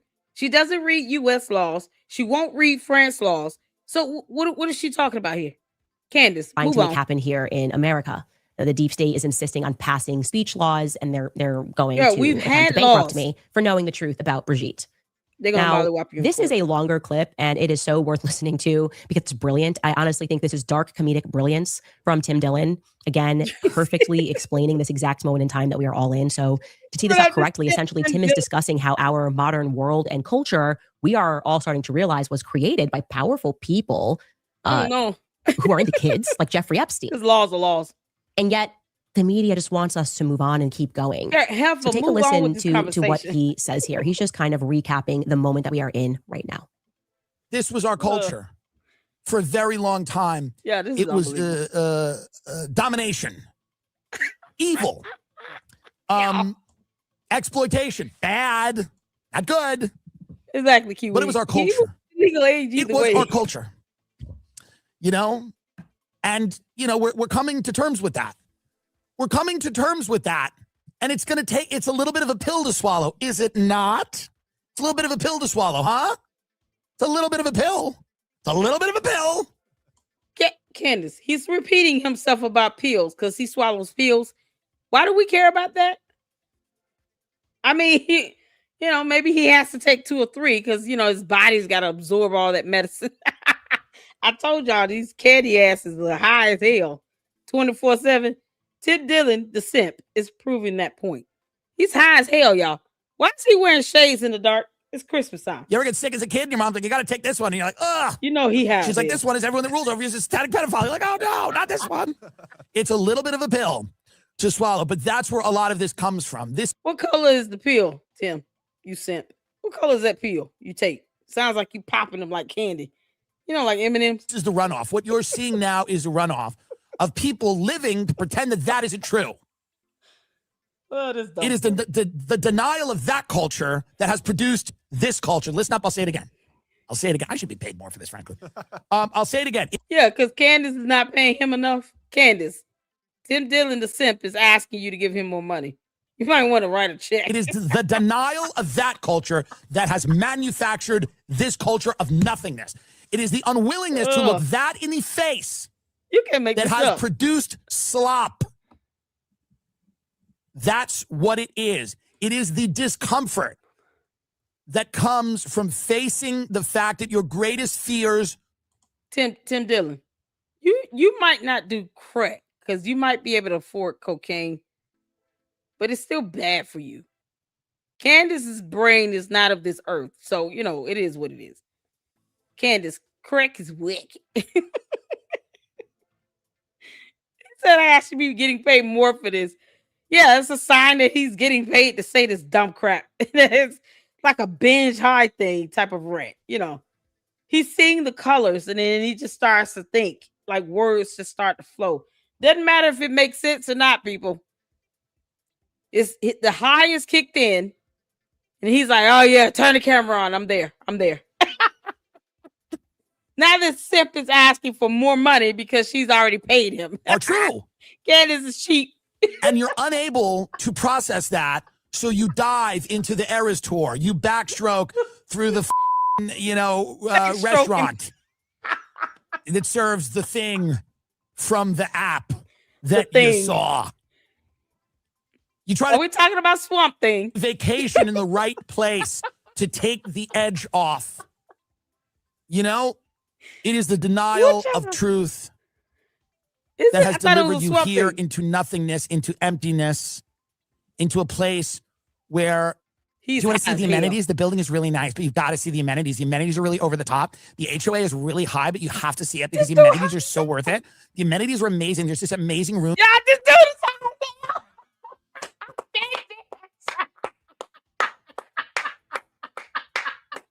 Y'all listen to this transition. Hold on, I want y'all to take note in this transition. Look at here. Pay attention to how he's pacing himself when he speaks. And in the transition, it's like a flip of the switch. Y'all, this is how high people talk. He high as hell. That has delivered you here into nothingness, into emptiness. Pay attention. Into a place where do you want to see the amenities? The building is really nice, but you've got to see the amenities. The amenities are really over the top. The HOA is really high, but you have to see it because the amenities are so worth it. The amenities are amazing. There's this amazing room. You can use it if you have a party, like 12 to 15 people. You want to do a dinner. You can bring in a private chef. It's so amazing. They'll set right up and they'll do a dinner. You can actually bring in servers and a bartender. I've done it before. It's amazing. It actually connects to a terrace. What's great about it is it's actually for everyone in the building to use. You can reserve it, but it's... Yo, he must have did meth and cocaine at the same time. Oh, man. Oh, Candace. Boy, girl. Tim Dillon is just an entertainer at this point. You can't make this up. Y'all, this is what people who are high as hell. Like, it's like his thought patterns are so erratic. He doesn't even know what to say or how to say it. He can't even keep his cadence the same. Look at this nonsense. He's talking Very about easy. Just do it on the app. Is the world run by satanic pedophiles? There's also a rooftop garden. It's amazing. I go up there. I have coffee all the time. You can go. So you get a special key when you come here, and it'll only go to your floor. So you don't have to worry about any of the security. And at the top of the building, there's a rooftop garden. And you can sit there, and you can even do yoga. It's actually super private. There's like alcoves. Right. So let me ask you, do you think that... Yeah, his cigarettes are dipped in embalming fluid. Right this. Yeah, he's gone in. He's trying to tell us the conversation that he and Candace had. In his mind, that's what he's repeating. He has no idea. He's telling us the conversation between him and Candace, you know. So the way he responds about the amenities and all this other stuff, that's how Candace talks to him. Candace, if you gonna get a simp and pay him to speak the words you want him to say, at least tell him to stay sober and on track. Our civilization is run by like evil pedophiles that are murdering and torturing children. And next year the restaurant opens. So like I don't even want to talk about the restaurant because it's literally so amazing and you can't have it right now. But within 5 months we have a celebrity chef who's opening a restaurant. It's like Mediterranean, but it's also kind of like more on the Italian side. It's like super perfect. It's like amazing. It's great for like light bites in the morning, and then you can like even grab like coffee and breakfast, and then there's like a lunch, and then there's like a dinner. And even I've heard this. I've actually heard this. I can't confirm, but I've heard, can't confirm, but I've heard that they can actually cater your party in the private amenity space. Like the restaurant can cater your party in the amenity space. Oh my God. Wow. So that's how Candace talks to him. That sounds really good. Why do you think that woman got shot in the face in Oklahoma? Well, anyway, if you want it, just speak to your realtor because it's going to go really, really fast. We already have so many people coming back to see it for a second and third showing. Cool. And I just heard that around the block, that like super exclusive restaurant that nobody can get into, Tate McRae was there last night. Wow. Well, thank you for this info. You've given me a lot to think about. And it is the denial of that culture that has produced this one. I just had to play that in its entirety because it's brilliant. It spoke to my... No, it's just, he's high. Anyone can do that. You know, Candace, when you take these simps off the street or wherever the hell you got them from, your planet, whatever, hell, and then you give them some money, they go and buy some stuff to get high as hell on. This is the rent you should expect. What are you talking about? You can get this out of any one of your simps. It doesn't have to be Tim Dillon. It could be anybody else. You could have did this to Tucker Carlson, girl. Hell, Megyn Kelly would have done it if she could, if she had a sack or something to drop. She would do the same thing. She could turn any of her goons into a simp, pay them some money, get them high as hell, and then they say the same thing he just said. What he was describing to us is the conversation that he and Candace had. And that's how she sounds to him.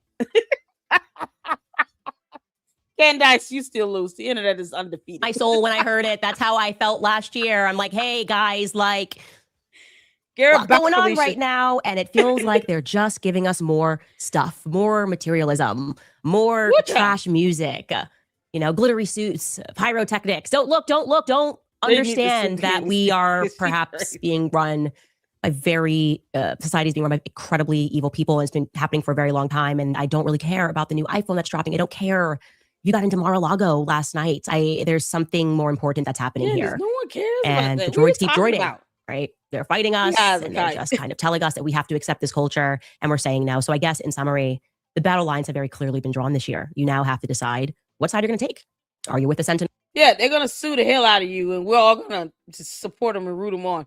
I never thought that I would root on the French president and his wife in suing someone named Candace the alien in all my life than I do now.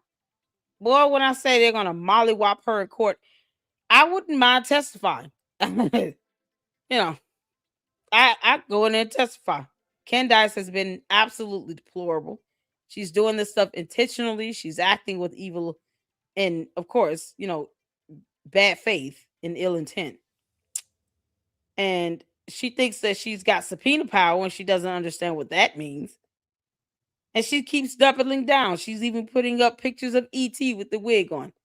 So, in exchange for that, I put up the photo of Jermaine Stewart because, it's got to be her in another light. Wearing that boy sweater. Married to Boys Club. Who's being alleged to have essayed another man. Candace, you got a whole lot more problems you should be facing right now. Going into that alternate reality is not going to solve all of your issues, girl. Are you with the human beings? I've decided very clearly, but I'm with the people. And I'm done holding them back because all of this is effing weird. And we're going to discuss more weirdness that's going on. First, we're going to take a brief break and throw it to our sponsors. All right, you guys, if you are trying to get healthier. She's going to go to her sponsors. We don't care about that girl.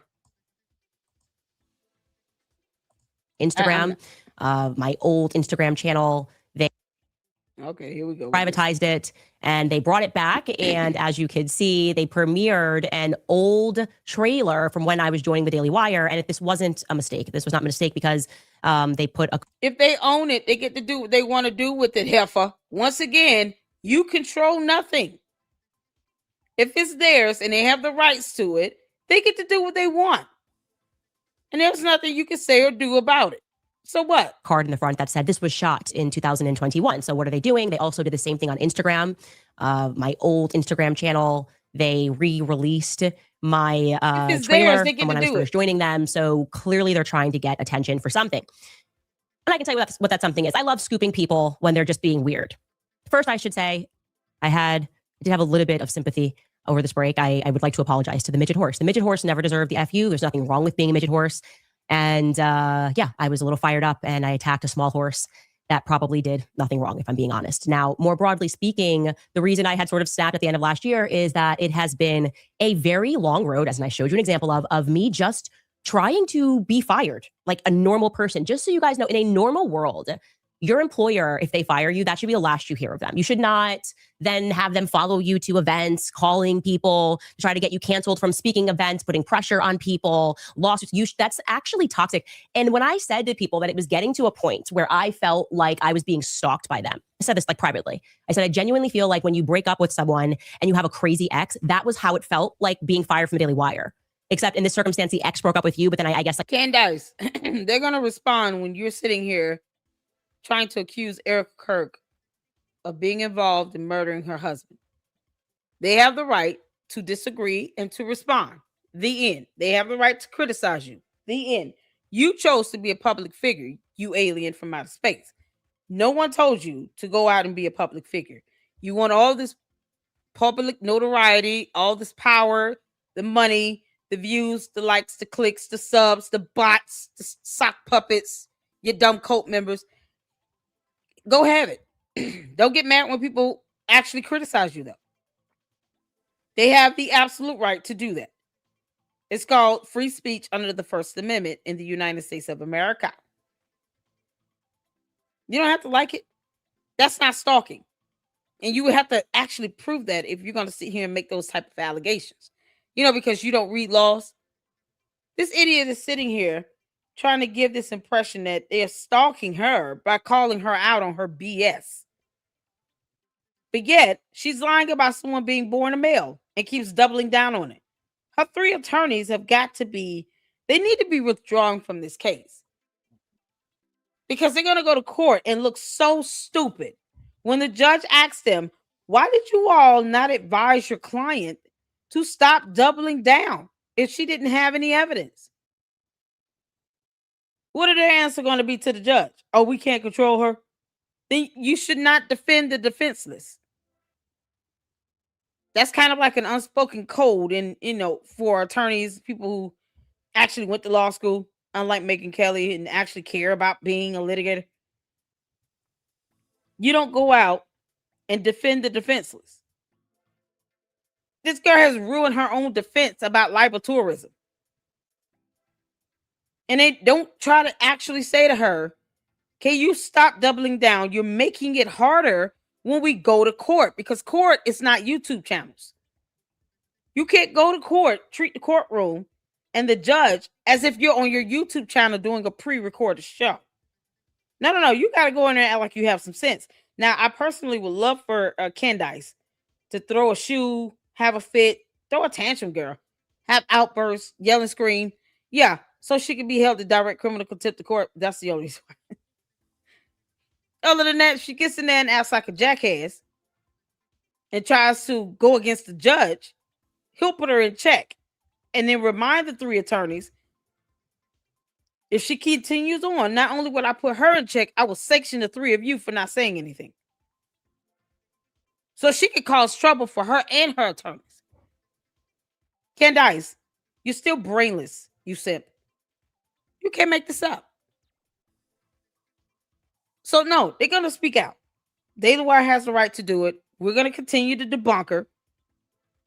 And the candy ass cult members, as opposed to them forcing her to produce evidence on something, they'd rather go out, try to have people's channels shut down, abusing copyright strikes, DMCA laws, because, you know, they don't read shit either. Maybe change their mind or just didn't want to see you move on and be happy or successful. There was an element of this that felt, and I truly am not trying to be dramatic here, it felt like a crazy ex-stalker. Like, if I can't have you, nobody can have you. You know? And so to connect this point, to build this corollary for you guys, that was how I felt. That was what I was expressing to you at the end of last year, that I was done with it. Right? I was like, I'm leaving Daily Wire in 2025, come hell or high water. Well, they want hell or high water, because it turns out the reason they're doing this and doing it on my channel is because they are trying to hard launch a young woman named Madison Bransford.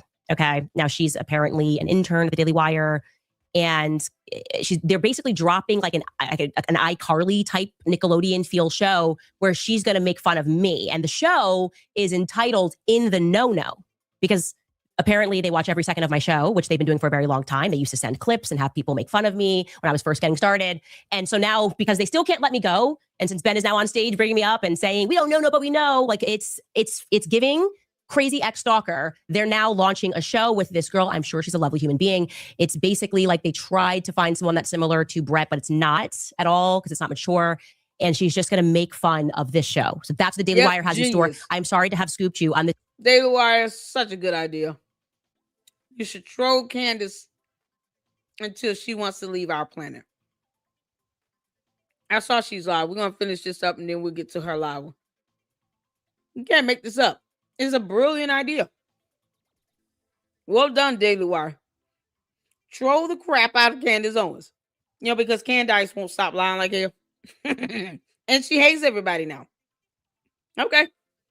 You shouldn't care, Candace, if you hate everybody. You know, you said we're all treasonous. I don't know who we are, but whatever. You and your cult.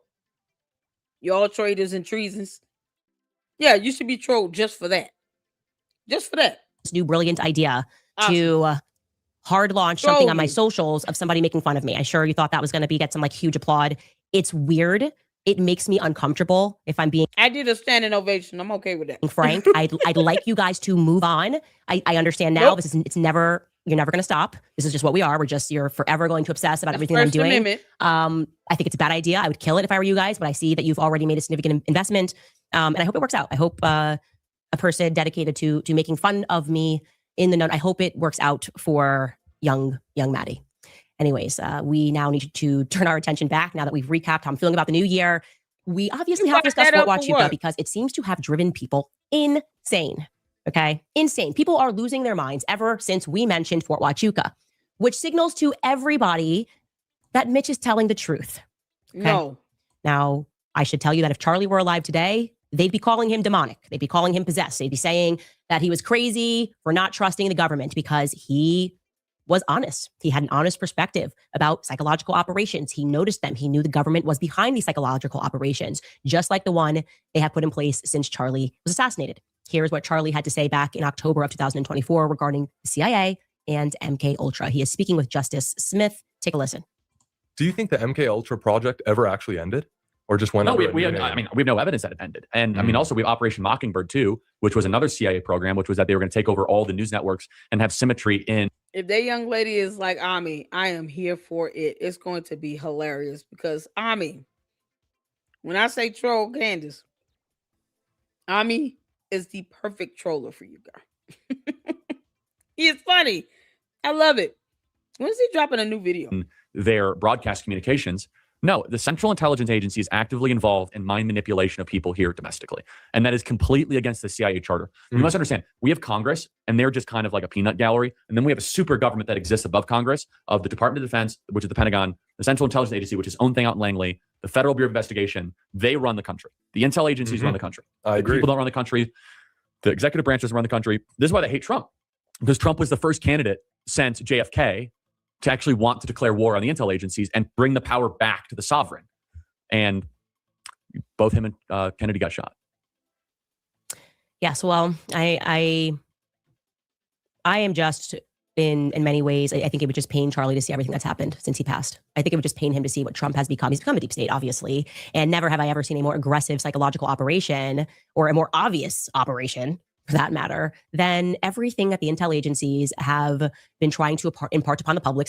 Charlie would definitely be appalled at Candace's ability to tear down his wife, his company, his organization, his friends, dog out his pastor, the pastor's son and wife.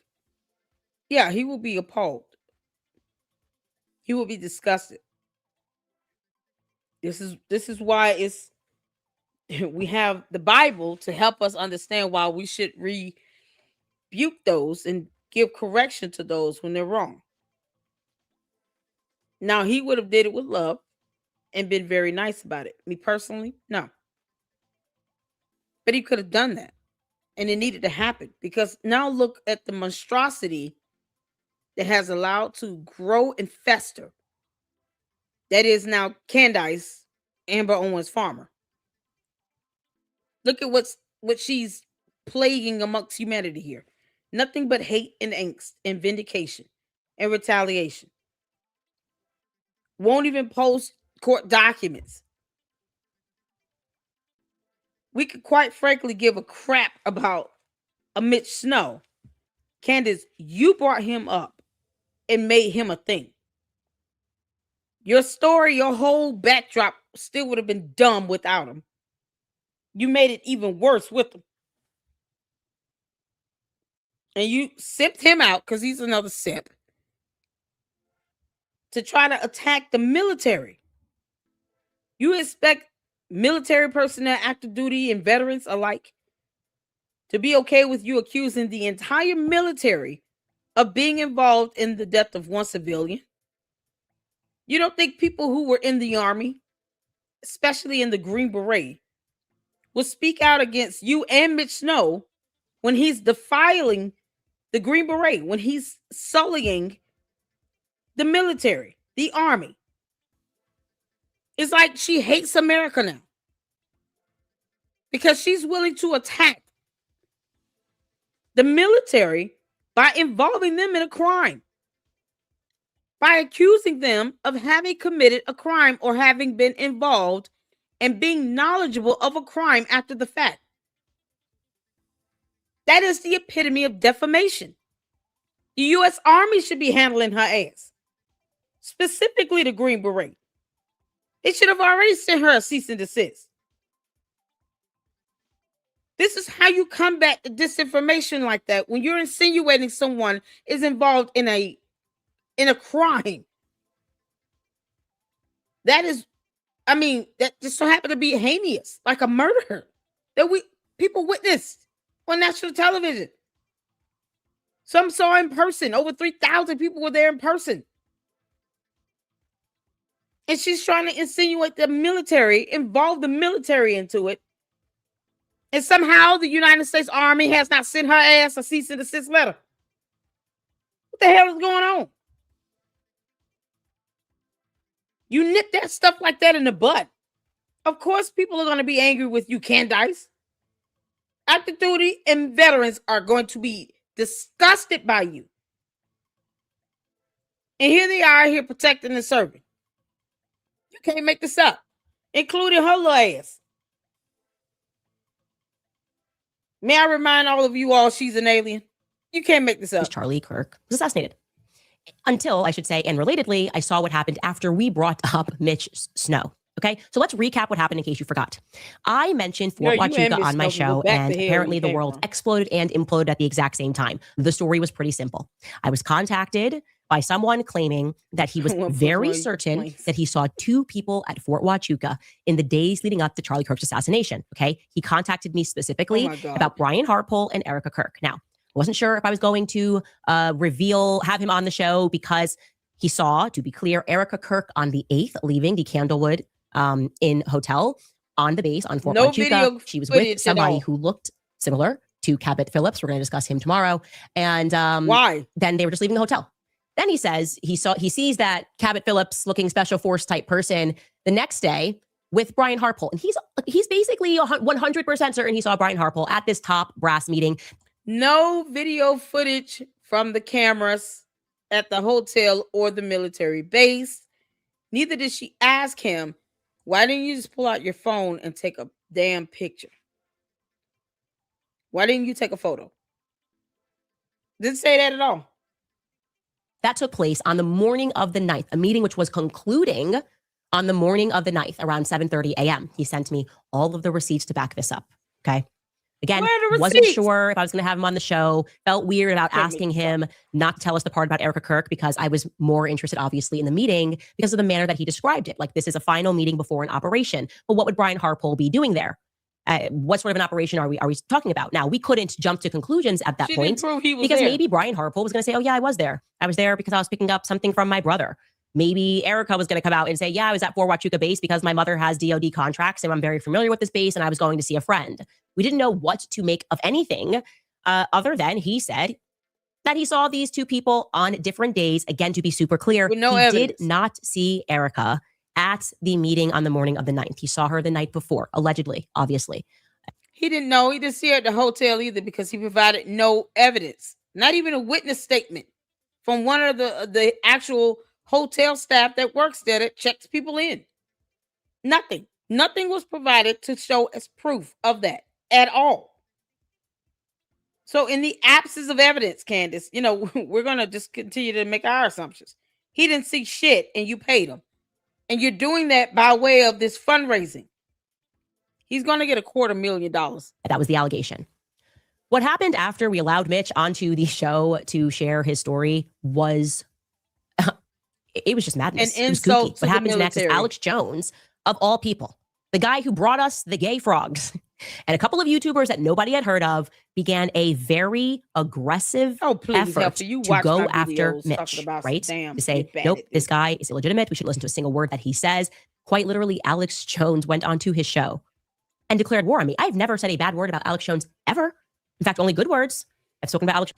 Yeah, because she's scared of Alex Jones. Alex Jones, go for the throat. Don't spare her 2 seconds. He's always been good to me. I've played clips of him. I said he's very funny. And he's going to act like I've attacked him, never spoke to him about Mitch. No, nothing. Listen to Alex Jones quite literally declare war on me. And this is over Mitch Snow. Take a listen. I remember saying that, like I said, I got to investigate her now. I got a bad feeling. I didn't have a bad feeling. God gave me a good brain. I already knew. I dropped the ball. I apologize. She's a globalist agent. I dropped the ball and I failed you and I'm sorry. I got to follow my gut every time. It's never wrong. And I saw so much more she did. And I love her people threatening me and all their doxing of people and all that. You think that's going to make me go away? All you did was wake me up. And it's the thing. She doesn't care about her cult members doxing and threatening and cyberbullying, harassing and all this stuff. Like they're doing with Paramount Tactical over there on Twitter X. They do all this dumb shit and she never stops them. She never goes on air and does a video and say, can y'all stop bullying and targeting people? And then trying to do it in my name? I'm going to start outing you myself. If you go out and bully and threaten and harass and dox people, don't do that for me. I don't need anyone doing that. It's a crime. I guarantee you it will cease. She wants people to do this. She wants people to be doxxed. That's all she does. That's all she's ever done. You know that stupid ass social autopsy website? That's exactly how Candace is. Someone who has a complete disregard of the law and doesn't care about the rights and protections of others. She doesn't care. She cares about power and control and money. That's it. Oh, and she hates everybody. Like a nuclear test site waking up Godzilla. So just get your asses ready. Because you want a war? I want your war. I want it all. I want the doxing. I want the lies. I want the attacks. I'm going to kick you on. Because you work for the deep state and the Democratic Party and the CIA and MI6, and I see your ass. So you just get ready. Okay, points for entertaining. I have no idea what you're talking about. I don't know. Your cult keeps I hope you do it. I hope you go after whoever it is. If the attacks are in the room with you right now, Alex, let us know. Okay. I literally have no idea what you're speaking about. I was off air. And no, you weren't. And he's gonna come for you. And I hope he does. I hope he does. I hope he doesn't do what the other boy pulled one of them stunts that what's the other one? Nick Fuentes said he was going to investigate them and looking at them and expose them. Heart and Boys Club, and he didn't do it. He asked some questions on X, but it wasn't a full expose like I was expecting. And I hope Alex Jones does it. Do it. I mean, it won't make up for how horrible he was when it came to Sandy Hook, but at least do that because she keeps lying like him. So put her in check. Expose him. Alex Jones was just burying himself, getting fact checked. People are attacking him because he's lying about what I've said. He's pretending it's personal. Like he and I had a conversation, or like I went after him on the show. I don't know what that is. Then I would eventually find out exactly what it is. First, the efforts from Alex Jones and these YouTubers. First, they played like they were friends with him. So you had this Paramount Tactical account in Valhalla who called up Mitch and pretended to be a brother, like a brother in arms. Yeah, brother. Yeah, we're trying to help you. We think, Candace could be potentially funded. This is, Paramount Tactical, potentially working with foreign agents. And like, you're one of us. At the exact same time, they had Ian Carroll calling me, and Ian Carroll was being a friend. And he's like, hey, you should get on the phone with them and you should come out against Mitch because Mitch is a fraud. And Mitch was never in the military and it's going to be really bad for you. Like, you need to make a statement against Mitch. So just to make that clear, they're trying to pressure Mitch to say something against me, and trying to pressure me to say something against Mitch, to believe that Mitch was a fraud. No, we don't care what because you're going to lie, Candace. No. People are saying that he did not see Erica Kirk and Brian Harpole and that congressman guy or Cabot Phillips. And they're forcing him to produce evidence. There's a difference. We don't care if he dogs you out, Candace, or if you dog him out. We care less about that. What's the evidence that he saw these people on the military base or saw Erica Kirk in that hotel? Where's that evidence? Security camera footage.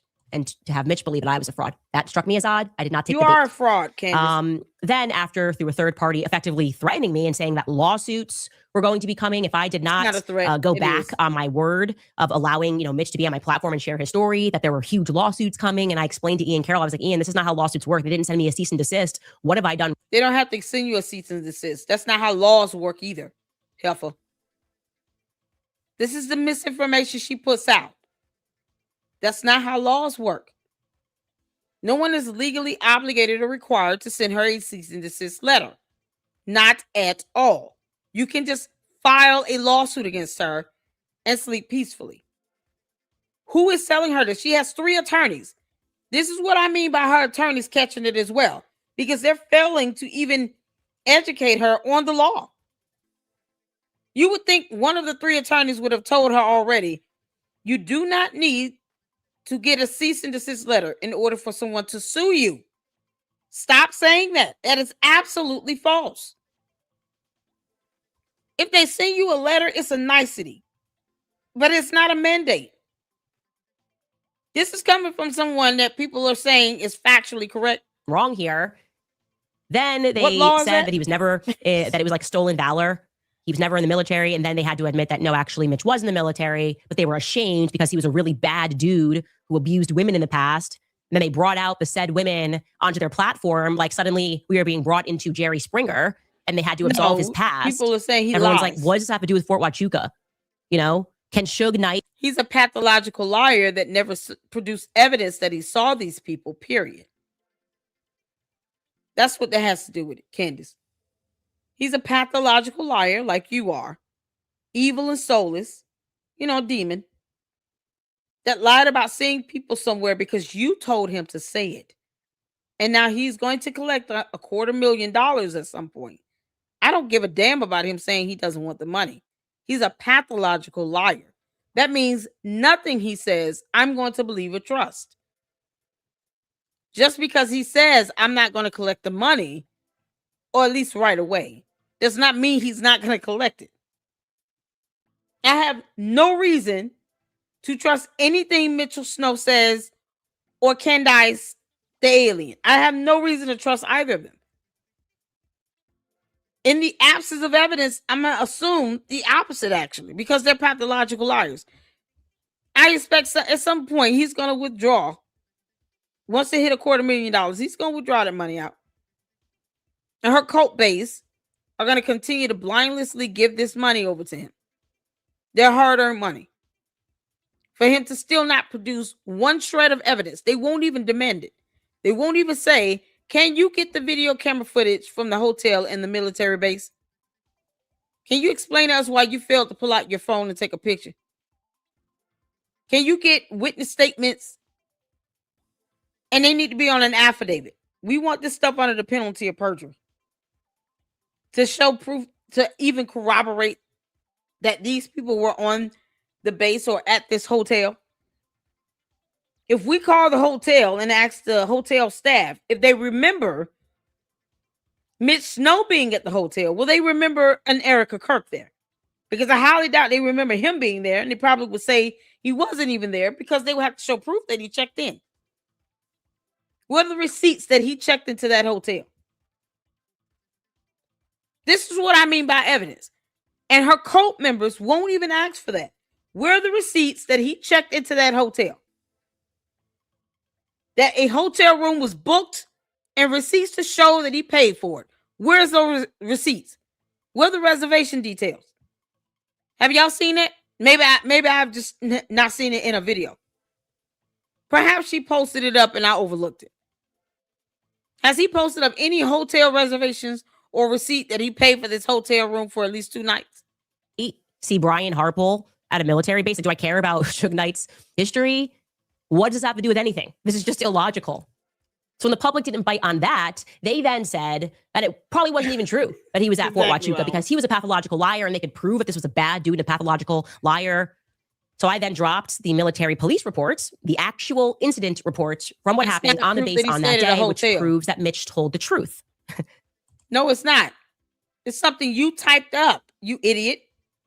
You typed this up as opposed to actually showing the military police report. That is on the approved standard form. Part of their regulations they have. Those forms have an identifier number. You just typed this BS up. We don't have to believe this shit is real. You typed it up. Where is the hotel reservations? With the receipt that he stayed at that hotel for 2 nights. That's what I want to see. So then they pivoted and they said the police report was fake. There were some points that it looked fake because it had typos. It's fake. And this didn't look like a real driver's license number for driver's license for Washington State. And apparently police officers never make typos, right? Everyone knows these are like English students. These are authors. How could a police officer typo in a police report? Goalpost was moved again and again. And finally, they decided, I'm not kidding here. Trust me, bro. They decided that as proof of how terrible of a human being that Mitch was, which again, I still can't compute what this has to do with whether or not he was at Fort Huachuca, but as proof, they were teasing this and Alex Jones was teasing this.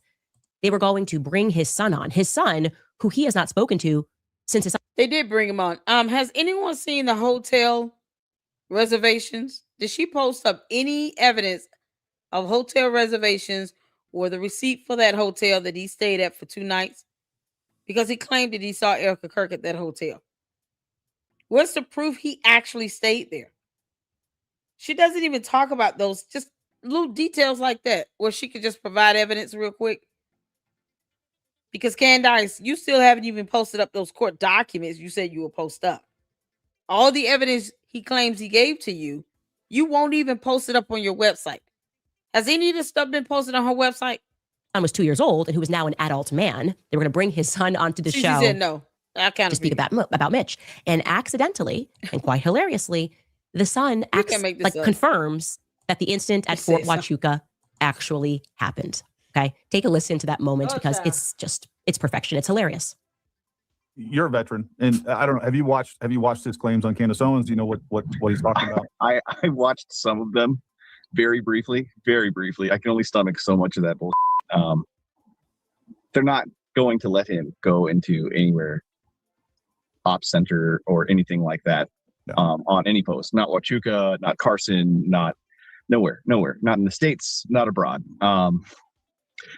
They're going to make him go through the same center that everybody goes through to get his ID, get it renewed if he doesn't have it to that point. They're going to let him go to the commissary.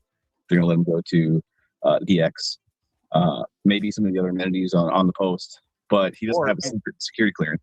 Candace has no idea what a commissary or PX is. These abbreviations and terms are going right over her head. You can tell. Look how clueless she looks. Like the alien she is. A dumb one. She has no idea what these abbreviations, these building names. She has no idea what he's talking about. She's already said she's American ignorant. Or if he does walk into the Joint Task Force staff duty, he might end up detained and outside getting the canines called on him as per this report, which, again, I don't even know if this report is real or not. There's so much craziness going on with this report. I mean, plate number. They called me on September 9th, typing something asking me if I knew anything about a Mitch Snow and telling me that I was listed as his number one emergency contact. And I just remember sitting there for like a minute, like, I don't know Mitch Snow. I don't know why I'd be on somebody's emergency contact list. Oops. Not what they had planned. So yeah, Fort Huachuca, everything he told us happened that morning on the 9th happened, and they all... No, it didn't. We want proof that he stayed at the hotel. We want the surveillance camera footage and the actual military police report from the Fort Huachuca. No, you got to produce evidence. A word you still can't define. This idiot thinks that him saying, because the son just didn't recognize his dad's new name because his father hasn't been in his life. Somehow that proves everything Miss Snow said to be true. And you're putting this in a video, Candace. Do you know how easy you've made for Paramount Tactical to use this as evidence in court against you and him? You understand that? Because, see, the complaint will be that you're co-signing everything Miss Snow has said. So if you're speaking on behalf of Miss Snow, hopefully she gets named as a co-defendant. And in that way, he can, make these claims against her directly as well. But she's giving these responses on Mitch Snow's behalf, and yet there's still no evidence. This interview is not about debunking Mitch Snow, saying that he was on a military base or had a driver's license or was a Green Beret. This is about his credibility. It's because he's a pathological liar. And he did not provide any evidence on this. He has not produced any evidence to show that he saw Brian Harpool, Erica Kirk anywhere, Cabot Phillips, I don't care where. He hasn't even provided evidence that he stayed at the hotel. You all let me know if you come across a reservation or a hotel receipt. Because if he stayed there for 2 nights, he would have produced the receipt itself. You can redact out of his credit card number, whatever is on that, Candace. But why don't you post that up if he gave it to you? She won't even post the evidence up. Also called his son because they probably looked up at his son, was his son. And yeah, oopsies.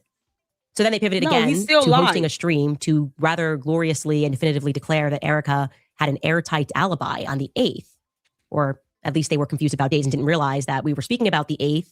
And this is when things went very sideways and revealed that Andrew Colvett was actually the hand behind the scenes communicating with these people, these obscure people who were obsessed with Mitch's past. Paramount Tactical is live and he accidentally reads his instructions from Andrew Colvett, but couldn't read fast enough to the part where Andrew Colvett says, please don't show this. Take a listen.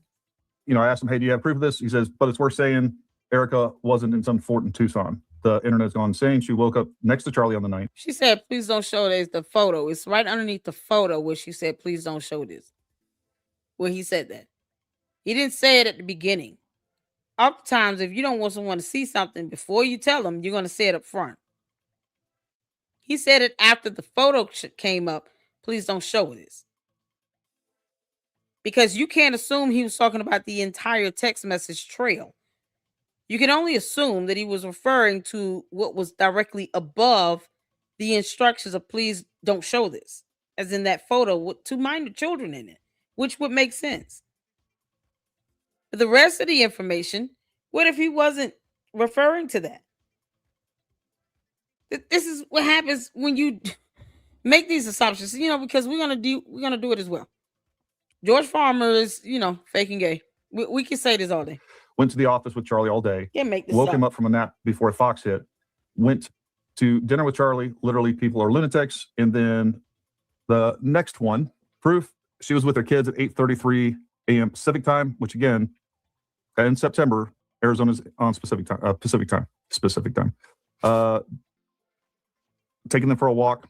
Apparently, I wasn't supposed to share that. But anyways, point being is that's 8:33 a.m. It shows the date on that. Sorry, Andrew. I screwed that up, man. I was trying to run a podcast and do everything else. Yeah, I'm sorry. You should be sorry. I'm sorry for Andrew too, because that's what pissed me off. Honestly, I'm going to be honest with you guys.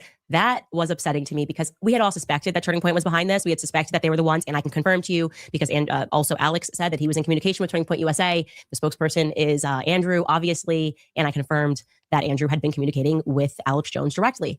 But why that upset me was because they were willing to drag me through the mud to try to have me, I would say, threatened by these YouTubers, this very guy that then goes, oh, Andrew Colvett. And yet they wouldn't just communicate that directly to me. Like we were very open. They don't owe you that. They owe you nothing, girl. They don't owe you that. If you bringing on an inveterate liar who's a pathological liar, according to everyone in his life, especially those that have multiple protection orders granted against him, at least 2 women have protection orders that a judge granted against him to protect them from him. His son simply stated he didn't know his name because he doesn't have a relationship with him. He didn't know he changed it. Otherwise, he could care less that his dad is walking this earth. That's the whole point of that. And he said after the part that you didn't show, because she never shows the full video, the son warning people, don't take his dad seriously. He's a pathological liar. He's a con artist. He's a fraud. He goes out and he says the same old lies and he repeats himself over and over again. And it has led to people having to get protection orders against him. He's violent. He's abusive. He's not credible. So let Candace find out the hard way what credibility means in court, because she is about to find out. Candace, you're about to find out what credibility really means, because your dumbass attorneys won't teach you that.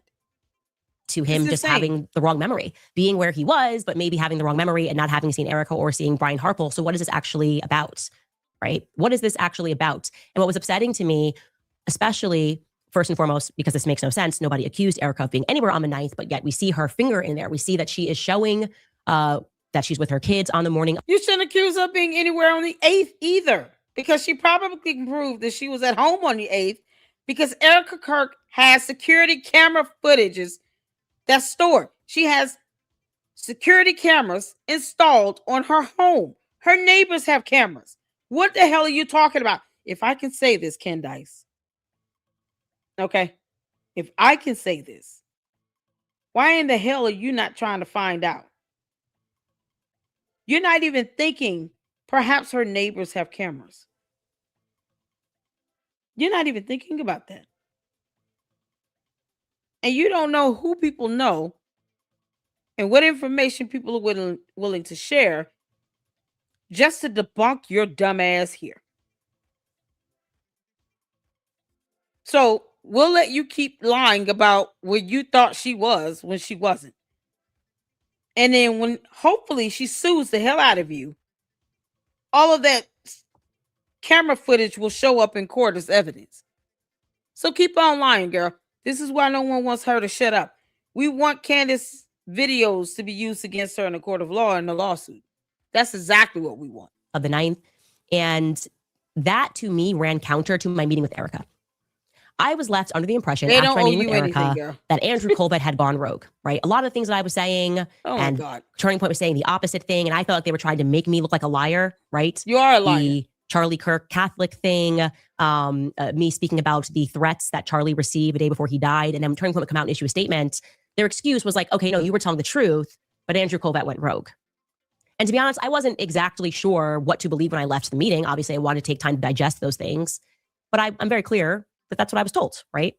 They copped to the fact that, Andrew Colvett did receive that text from Charlie the night before. And Charlie was worried that he was going to be killed. But, Erica didn't know this information and she was looking in his iMessages. Okay, so Andrew went so rogue that he didn't even communicate after Charlie was assassinated to the team that Charlie was afraid he was going to die. Also, because he got death threats every day, Candace. What you don't realize is Erica Kirk didn't even have to go into that showing you a message, and you damn sure didn't ask for a copy of it. Because one would think if I've been talking about this on my show and I want to prove to my platform that I'm telling the truth, wouldn't you get a screenshot of that particular message? The average person would. Would you all not get a screenshot of that message? This is the smoking gun. Charlie Kirk is claiming that someone is going to take his life the next day, and he's concerned about that message of all the death threats that he and his wife and kids had already received. Perhaps he just saw that as another death threat. Maybe he didn't. Wouldn't you ask for a screenshot of that particular message, though? You had the chance to sit down across from Erica Kirk. And Candace, you didn't even ask her to send you a screenshot of that particular message. You have no idea what it says because you said so yourself. Candace said, I don't even know what's in the message. I can't state what's in it. I took a snippet of it. She can't even repeat what the message said. That is how pathetic this is for her. That's how much of a liar she is. A gaslighter, a manipulator. The most important message you're claiming Charlie Kirk received the night before he was assassinated, you can't even recall what the hell it said. And she walked away from that 4.5-hour meeting with Erica Kirk with nothing. Didn't even bother to ask for a copy of that message or a screenshot of it. Candace, you're bad at this. You're bad at this. And if you think Erica Kirk can't prove her whereabouts with video camera footage, you are out of your mind. You're beyond bad at this. You're soulless. He was rogue, apparently, on the Superman text as well. Like, he was the one who issued that tweet and quoted the surgeon. I then told you that the surgeon never said that. That was not a quote from the surgeon. What I didn't tell you was that according to my source, which I trust very much, who is your the person that was on that phone that said that quote was actually Erica. It was a 3-way phone call after my episode. I am told, again, these are two disputed narratives. Erica claims Andrew went rogue and also the surgeon went rogue and violated HIPAA.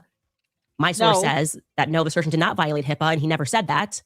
But he answered Andrew Colvett's questions because Erica was on the phone. That the Superman quotation came. It's not a violation of HIPAA if she gives consent, because Erica Kirk is the only one that can give consent about anything related to her husband's medical information. Any medical data that is given out, Erica Kirk gives the consent. So it would not be HIPAA even if the doctor said it. It would not be a violation of HIPAA. This is coming from the idiot that still won't look up HIPAA laws. Candace refuses to look up HIPAA privacy laws. It's so basic and fundamental, it's ridiculous. Even if the doctor said it, Erica was on the phone to give consent. Consent, Candace, consent. And you won't even look up the law. And you're talking about we're just writing laws here in the U.S. because of reasons. No, they're just going to be used against you in a court of law. From her, and they thought it was sweet because she was trying to grapple with things. And that's why I just abstained from telling the public that, because I thought maybe she needed to believe that because he died. You didn't know. I was trying to be gracious. I don't know what to believe. What I see now is that I'm getting played because now I see that she's giving an alibi to Andrew. And Andrew's not going rogue. Okay. Andrew is being told to do these things. Andrew is being told to attack me, to attack my narrative. Andrew is being told to lie on my name. Andrew is allowing these attacks to happen, sitting there across from Alex Clark. Like, God, no, he just liked the architecture. And I no longer accept that he is just going rogue. Will I be able to show that on my show? That to me shows coordination. There's no other way to read it. Dear so Lord. We have to sentence Andrew Colbert to more truth. That's going to be the new vibe. You lie, I tell the truth. So let's Candace, you don't know how to tell the truth. You won't even look up definitions of terms, you idiot. Let's revisit the Hamptons. Okay, remember that whole debacle? Another thing that I said to the public was that Seth Dillon was pressing Charlie. I said there was a smaller meeting that took place. I said Bibi Netanyahu called and he offered to take Turning Point to the next level. And everybody had a lot to say and things were crazy. And, Candace is crazy. Max Blumenthal is crazy. He also reported this. Everyone's lying. That's not true. Everything was amazing. Well, the Hamptons debacle came up when I sat down with Erica. And she conceded that, yeah, she was there. I had no idea, by the way, that Erica was there. The first time I found out Erica was there was when I was sitting across from Erica. I don't know actually why I wasn't told that earlier. Anyway, the point being is that she was there and she conceded that, yes, the Israel thing came up. And just as the people told me that his perspectives on Israel were being challenged. And then she said, yeah, I was there when Bibi Netanyahu called. Okay, how come no one has confirmed that? There's a piece of me that is angry about the fact that I have been telling the truth. And I feel no, you haven't. You throw out vague and ambiguous nonsense, and then you want them to confirm or deny it when you demand responses from them. That's not how the hell this works. Why can't you do some research and then you show us the evidence while you're talking? You don't throw out vague and ambiguous nonsense, and then you want them to confirm or deny it to be the truth. But when they say something, you try to gaslight it and configure it to be true. Oh, well, this was what I was saying. No one knew what the hell you were saying. You could have been saying the opposite. Who knows? You keep it vague and ambiguous. If you're telling the truth, you're going to be very specific and clear. Speak plain. You don't have to be vague and ambiguous if you're telling the truth. And you should be able to show evidence. Who the hell is her source? Like I have been being gaslit about that. And no one has tossed me a little bit of rope, right? Hey, Candace, I see you're out there. She's telling the truth. Erica does not have to do that. Bibi Netanyahu called. Erica says that Eric told me that, but he did not offer to take Turning Point to the next level. And I said, really? She said, yeah, I don't know who your source is on that, but that part's not true. He did call, but that part's not true. So what I told her, what I think shocked her, was that my source on that, which I had never previously revealed to the public, was Andrew Colbert. You said this already. It was Andrew Colbert who told me that Bibi Netanyahu offered to take Turning Point to the next level, and that Charlie Kirk said no. I said this twice before. Did he go rogue again? I don't know. I said I find it very weird that Andrew would make that up. And then I was sort of told, like, well, maybe it happened a different time or whatever. Maybe when she wasn't there. It was pretty specific that it happened. And then I said, and I confirmed that with two other people. One person who I'm not going to give the clue about on the show because it would reveal a source that was not. Wait. Why won't you drop names from TPUSA when you said you would name names? She said 3 weeks ago, I will be naming names, and she won't do it. Is it because they have not decided to simp for your ass or because they threatened to sue you? Which one is it? I believe these people probably threatened to sue her. Because otherwise, why would she have a problem naming names? Related to Andrew Colbert, who confirmed that very same thing. And there's no way Andrew would have known anything about that source. He was not communicating. He was not that source's source. Somebody else at that dinner was. And then I confirmed it for a third time with somebody that is very close to Andrew Colbert, that he said that he lost a lot of money when Charlie said no to Bibi Netanyahu. Oh my God. Will I be able to show that? That's your punishment, Andrew. Truth. So now you can respond to reporters asking the question. No, he doesn't have to respond. Andrew Colbert needs to stop responding. That's the problem. Stop doing that BS. Take your sack back, Andrew Colbert, and ignore this heifer like most people are doing over there at TPUSA. Stop responding. It makes no sense. It doesn't matter what you say. She's going to take it and twist it up because she hates you. You know, she already said that. She despises everyone at TPUSA, and yet she wants them to send her an alibi. They need to stop responding and start suing. That's what you get. Don't lie on my name. Don't direct people to attack me. I'm done with all this year. Go to court. Now, regarding the Fort Huachuca story, I now very much believe there is something here. So I reached out immediately after No this evidence, moment though. where Andrew goes mask down. I reached out to Andrew Colbert directly, and I reached out to the COO. And in good faith, I said, hey, I am happy to communicate the facts to my audience. You don't need to submit your alibi to some obscure YouTuber. You don't have to have Alex Jones go after me or attack. No, Alex Jones needs to go after her because that's what she's scared of, along with court. They need to sue her. Stop doing this nonsense. We were just interested in the truth. We didn't know where this was going to end. And I had a phone call, not with Andrew Colbert, a good phone call. I do think thus far Justin Strife has maybe been the only person that has been well intended. And he's not on social media, so he kind of stays above the fray. And he was trying to understand what happened. And I explained to him that I was now pissed off. No one cares. I viewed this to be a violation of our ceasefire. Okay, go to court and sue him. He said to me that he would get me a message from Erica that was her quote unquote alibi, if we're calling it that. I never demanded an alibi again.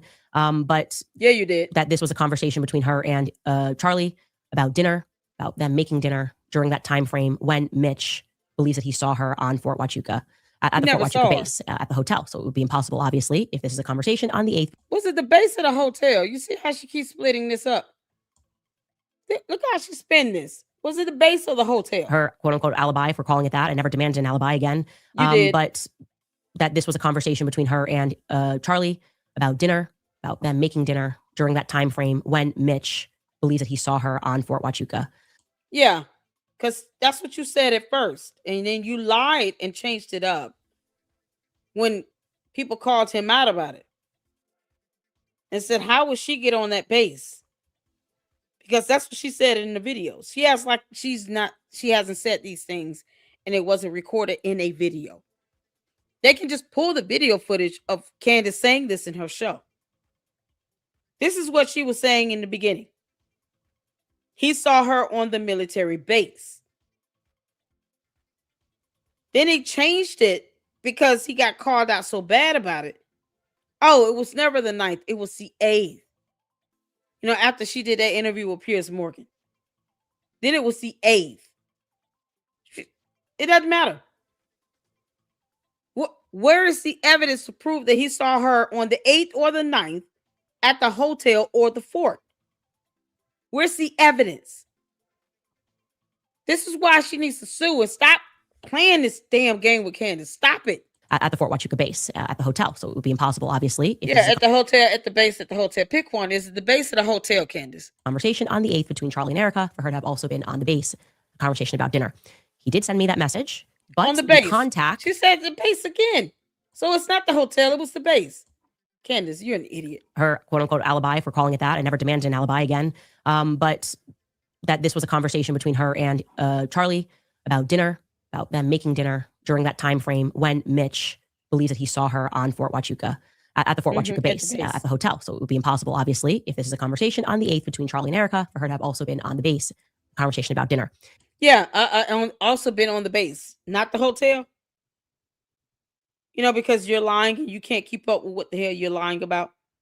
Shouldn't this say on the at the hotel? This is how dumb this is. She's winging it as she goes along. And she's not even smart enough to keep up with the same exact location, even in her dumb lie. She literally just said twice about the base. You can't make this up. He did send me that message, but the contact name was blacked out. So I said, do you mind, just sending me, you can unblock the contact name, obviously, because I know Charlie's number. So, and he said, we thought you were going to release that to the public and we don't want Charlie's nickname to be shown. And I said, well, don't worry about that. I'm not going to release the message. I think the public trusts me. I'm not going to release the message. If I say I saw it and confirmed it, they would trust it. But I need I need to see Charlie's name. Could you just send me the quick video of her opening that? And I've not received that since. Okay, so that was, you're not getting it. I followed up about 4 times. I still have not received that. So I cannot confirm that conversation took place between her and Charlie. I'm interested in confirming it. No, but you don't have to. No one. You don't. She literally thinks that she's supposed to be the one to get all the alibis, all the information. Like, no one else can talk about this, because she's making a lot of money and getting all the views and clicks and subs for it. Candace, if it wasn't about the money and the clicks and the views, then you wouldn't care about other content creators doing anything. because you're not the only person on YouTube. When you were allegedly on a 2-week break, you still went live, but it was on Instagram and on X. You didn't even go live on YouTube. You're not the only person that can disseminate information. You're the only person that's an alien trying to do this, and you're doing it on lies and failing to provide evidence. So if the hotel on base is called a military, called base lodging, why are they trying to make a distinction between him seeing her at a hotel versus the base itself? Because she said the name of the hotel is Candle Suites. Is that a hotel on the base? Because if it's on the base, then why even change it up? Why sit here and have a word salad about whether or not it's a separate hotel somewhere else versus a hotel on the base? Like, she's making a point to try to differentiate the two. No, if it's on the base, it's still on the base. It's just another building. The hotel wouldn't be any different than the CID building. It would just be another building on the base, right? It would be the base lodging. So it still comes down to him lying about seeing her on the base, because that's the whole lie. That's the lie in and of itself. He has not proven he saw Erica Kirk on the base, whether it's at the hotel, a Mexican sushi restaurant, the CID building, going into this private meeting. I don't care. He won't show evidence on that. He hasn't shown evidence he stayed at a hotel. So correct me if I'm wrong. Is the hotel a separate hotel, or is it on the base? That's what I'm trying to see. Because not one time did he ever refer to it as base lodging. This is new to me. This is crazy. What's going on, man? How you doing? I hope all is well. Candlewood on Fort Huachuca is part of Army lodgings. It has a building number like other buildings on the base. So people saying that he lied about seeing her on the base is still accurate, because the actual hotel is on the base. This is the gaslighting Candace tries to do.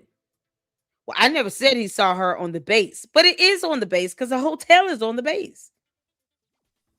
So we still get down to the fact that he lied about seeing her on the base with no evidence at all. Not one camera footage, not one photo or still image, nothing. No corroborating witnesses, no statements, no nothing. Not a receipt that he even stayed there. That's what's so crazy about this. She tries to make an issue about little things like that. Oh my God. Thank you, Wild Miguel. Thank you guys for clearing that up with me. Because I mean, she's sitting here making an issue about, base versus hotel. No, if it's on the base, it's still the base. This is so crazy. That's how you know she lied like it. I'm just and confirming it because I feel like something's there. I just sense, you know what? To use an expression that Daily Wire apparently loves. We don't know, no, but I think we know. Something happened at Fort Huachuca. That's what they're going to. And tomorrow we're going to dive deeper. We're going to talk about Cabot Phillips. We're going to talk about Mark Amadei. Actually, I do believe that Mark Amadei, and again, remember, regarding Cabot Phillips and Mark Amadei, I was not contacted about them initially. He gave me descriptions of the people that he saw, and I started sending him faces. I do think that I do know who he saw. That was a congressman, and it was not Mark Amadei. So we're going to get into that. It's going to get very interesting because a lot of pieces are coming togetger for me. Oh my gosh, you're going to keep Anyways, lying. that is a lot to say today, and I wanted to recap that because I am just feeling like dumb. She's dumb. Let's go on to the new one. You can't make this up. I believe after this, she goes into her comments, which I could care less about. Oh my God. Candace, you're an idiot. When they sue the crap out of her, person, she needs to take it like a champion. Okay, y'all. So we're into the actual current one today. And we're going to go into this. I'm starting from the beginning.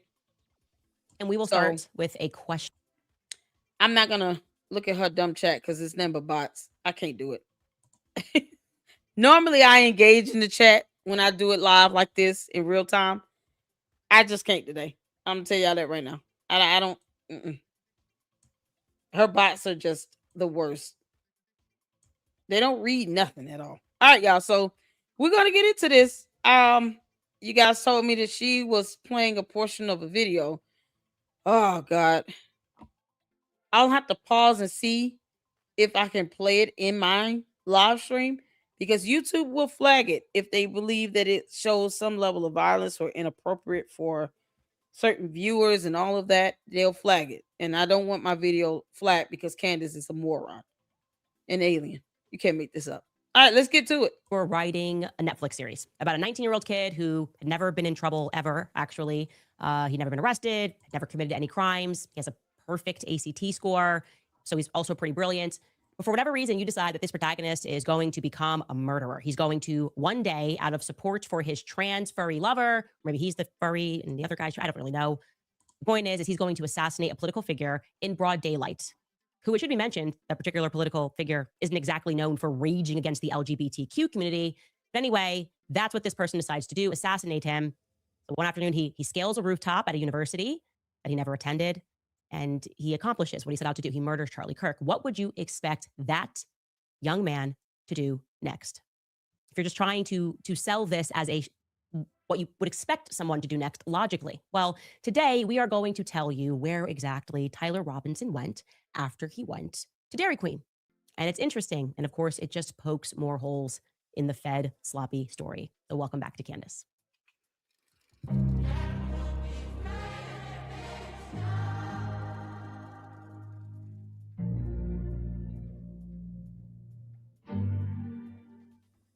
All right, you guys, before we get into this craziness, I want to tell you that this episode is being brought to you by Nimi Skincare. I am very intentional with the brands that I work with, and Nimi is one that I actually use every day because it's clean, simple skincare made right here in America with no ideological baggage, no nonsense, just products that work and align with my values. So you can visit nimiskincare.com today.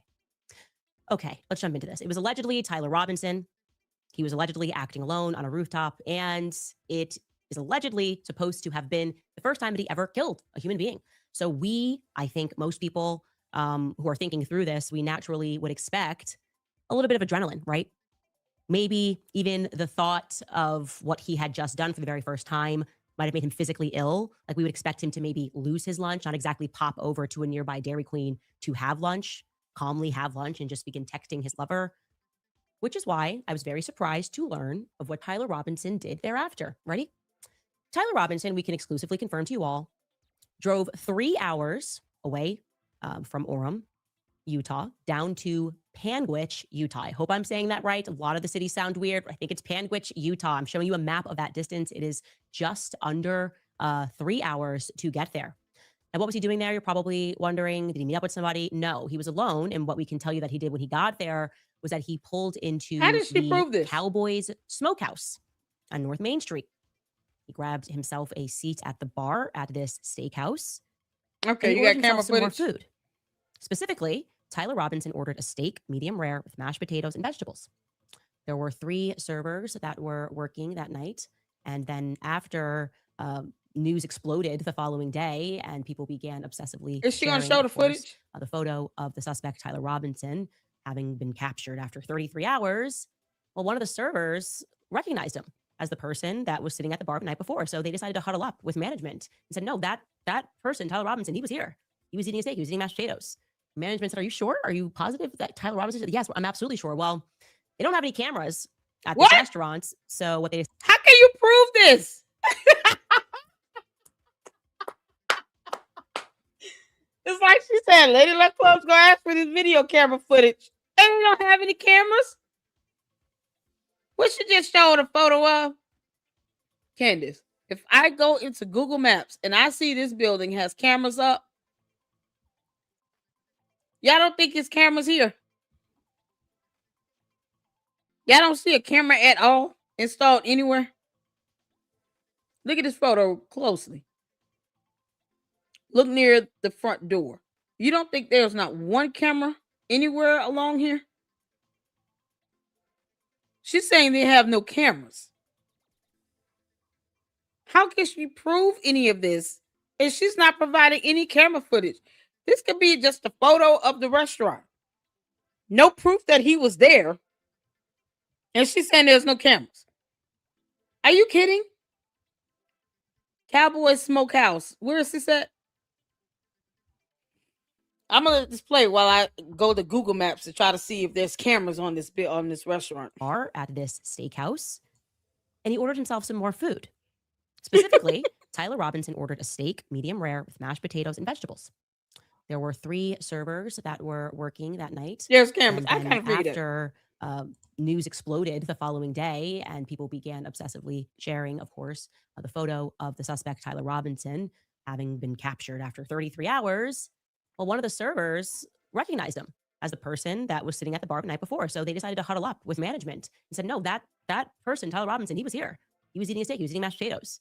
Management said, are you sure? Are you positive that Tyler Robinson? Yes, I'm absolutely sure. Well, they don't have any cameras at this restaurant. So what they decided to do was to verify that he was in the building, not by, of course, consulting outdoor video footage, which they didn't have access to, but rather just looking through credit card charges.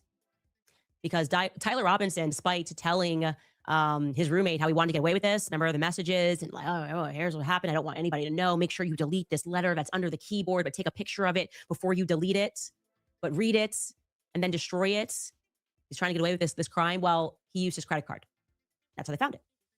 And so what they did was the right thing. They contacted the feds. Now, that's interesting because I would imagine that after 33 hours, when they sort of gloriously come out and yeehaw, we got him, I would have. You idiot. The feds aren't spearheading the investigation. It's the state of Utah's attorney general. Candace, we've been through this. You've already confirmed it yourself that the FBI is not spearheading this investigation.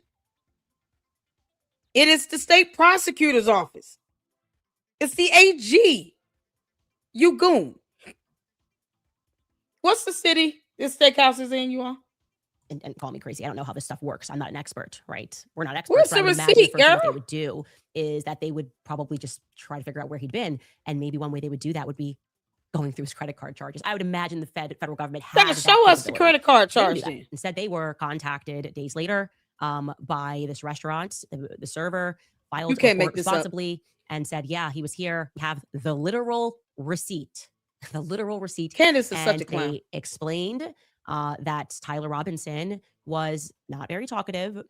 He seemed absolutely fine and normal and was texting on his phone. Maybe that's when he was sending more messages to his lover as he was eating a steak. He was sure hungry is what I would say, but calm nonetheless. He didn't have the jitters. He wasn't scared. He was just hungry. Now, what's fascinating to me is what happens after, because again, I'm expecting that the feds would go, well, let us get down there. Let us get down to Panguitch. Let us start interviewing everybody. Let's start checking all these cameras around here to see if we've got them. No, that's all they did. They sort of were obliged to call them back and to say, okay, what happened? And then that's it. The trail goes cold. Now, remember, I told you guys that I spoke with the lawyer. This would obviously be Erica's lawyer because she's listed as the victim. And they asserted that at this part in the process, what happens next is that the investigators, separate from Erica, are supposed to be, investigating. They're supposed to be going around trying to gather more information to prove their case that this is definitely the shooter and he acted alone. I would expect that they would have gone down to this restaurant.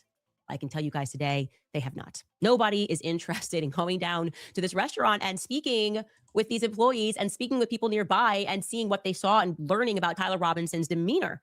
Because it's not that kind of an investigation, guys. This is case closed. Giddy up.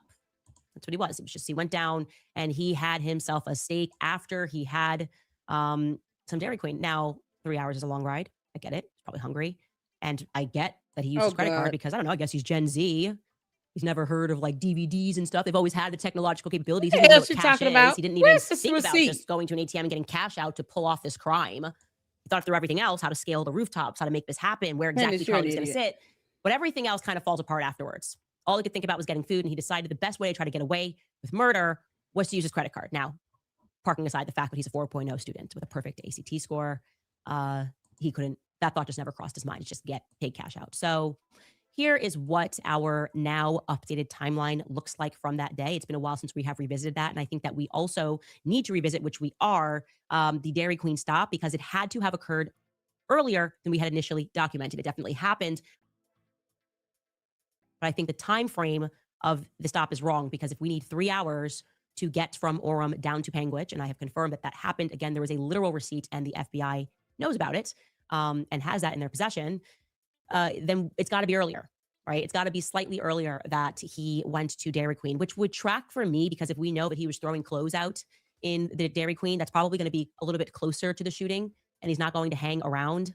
So here's what we have. We have that press conference that happens at 5:30. At 5:59, Kash Patel tweets that the subject, erroneously tweets, the subject in custody has been released because, sorry, they had erroneously tweeted that they had him before that. And he says, our investigation continues. After 6 o'clock p.m. is when we are gauging the first correspondence to have taken place between Tyler and Lance based on the conversation that they were having. 6:38 is when we initially had when that photo was taken, that photo was captured at the Dairy Queen. And I will update that for you guys. I am going back and trying to be more precise, wondering if that needs to be adjusted by an hour. Maybe it was actually 5:38 p.m. and time zones were wrong. I'll follow up with you guys there.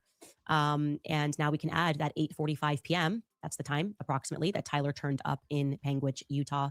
Again, that is 3 hours away from Orem. He has a meal at the bar counter, and then he leaves around 9:30 p.m. Reminding you guys that he is fine. He's in a totally fine mood. And he appears to be, he is texting while he is eating, not speaking much to the servers. So when I spoke to the people who have reported this, they suspect, and I think this is a good suspicion, a good instinct. No receipt, no camera footage, no evidence at all. Just some BS she typed up yet again. We're back to her typing up some bullshit. You can't make this up. It doesn't say that it's that far away either. So what is she talking about? Why are we talking about this? Candace, where is the video camera footage or the receipt to show proof that he was in this damn restaurant?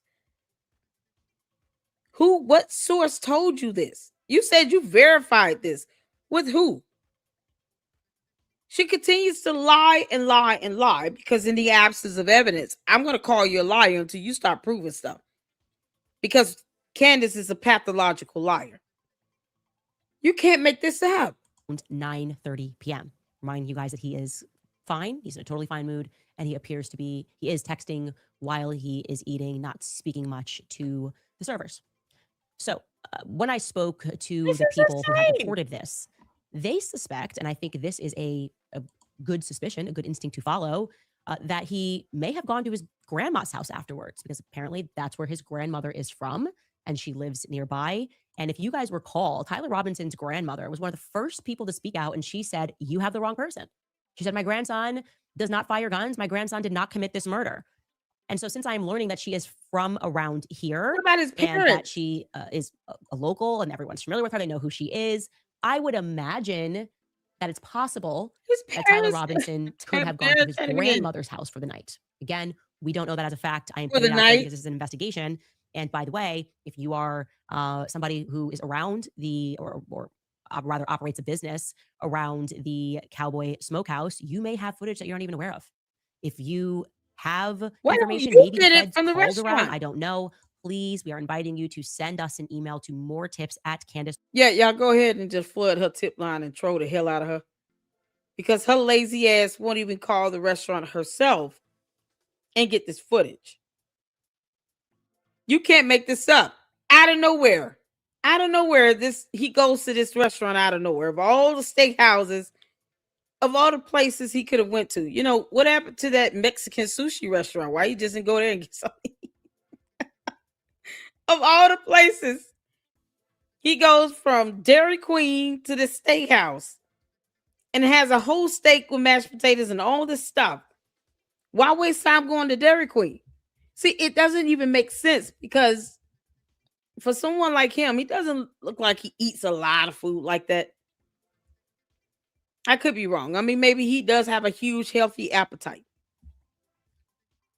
But I don't get the sense that he would go out and eat some Dairy Queen on the way to a steak restaurant. And who knows what he ordered at Dairy Queen, but at least we have video camera footage that places him there. She won't call this restaurant and get video camera footage of him being in the restaurant. She won't even tell us who the source is. No evidence at all. It's supposed to be, well, I'm putting it out here. You all get me the evidence. That's not how journalism works, you moron. Candace is the dumbest alien to ever crash on our planet. Y'all, this cowboy sitting outside this restaurant has got to be like, what the hell is she bringing me up? Owens.com, but we can now officially plot that in our timeline. And it just no, you should be able to do it yourself. More, it's just unbelievable. This is why I said she needs to stop impersonating. That's what I would say. Nothing they are saying makes any sense. They who? The FBI is not spearheading the investigation, you sitting duck. This girl, I promise you all, she's allowed her brain to wither away because all those yeast infections. Also add this to the list of stories that we have broken, because one of my favorite things ever is how no matter how many stories we break, no matter how much information we provide, the haters will forever say she has presented no evidence. They're just going on vibes and a dream on the Candace show. That's it. She had a dream and now she's just blind. But that's what she said. Candace, that's what you said. We're just using your words against you. Now you having an issue with it. Pointing the finger at everybody. And so I actually decided while we were on break that I had time to put together a list. And this is by no means definitive. This is just a list of stories that we have broken on the show. So here we go. Charlie's text messages. That was a pretty big one, showing that he was, in fact, abandoning the pro-Israel cause 48 hours before he was assassinated, despite the fact. Even though she met up with Erica Kirk and did not ask Erica Kirk to give her a screenshot of that so-called message or any of these messages. The one about someone trying to assassinate him the night before. Nope. I mean, Erica Kirk has his phone and you didn't ask her, can I get a print screenshot of that? Can you do like a screenshot and text that to me? Can you forward me the text?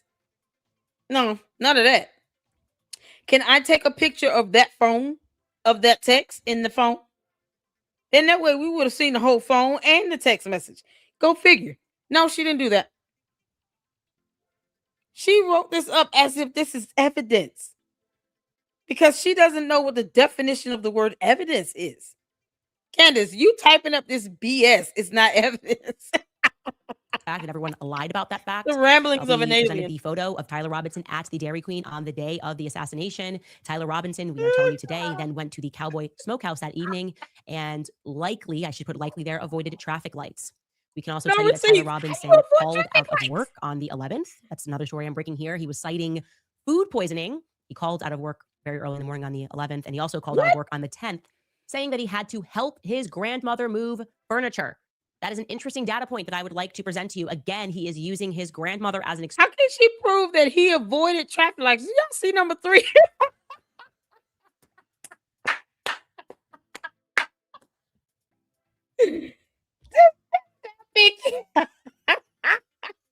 Candace, you go out your way to prove to us more and more that you do not read. I'm surprised that I see words like assassination because it's more than 3 syllables. Candace, how do you go somewhere and avoid traffic lights? Even if you get by highway, unless the restaurant is literally sitting off the freeway next to a stop sign, which is not, because we see traffic lights in the actual photo itself. You just posted.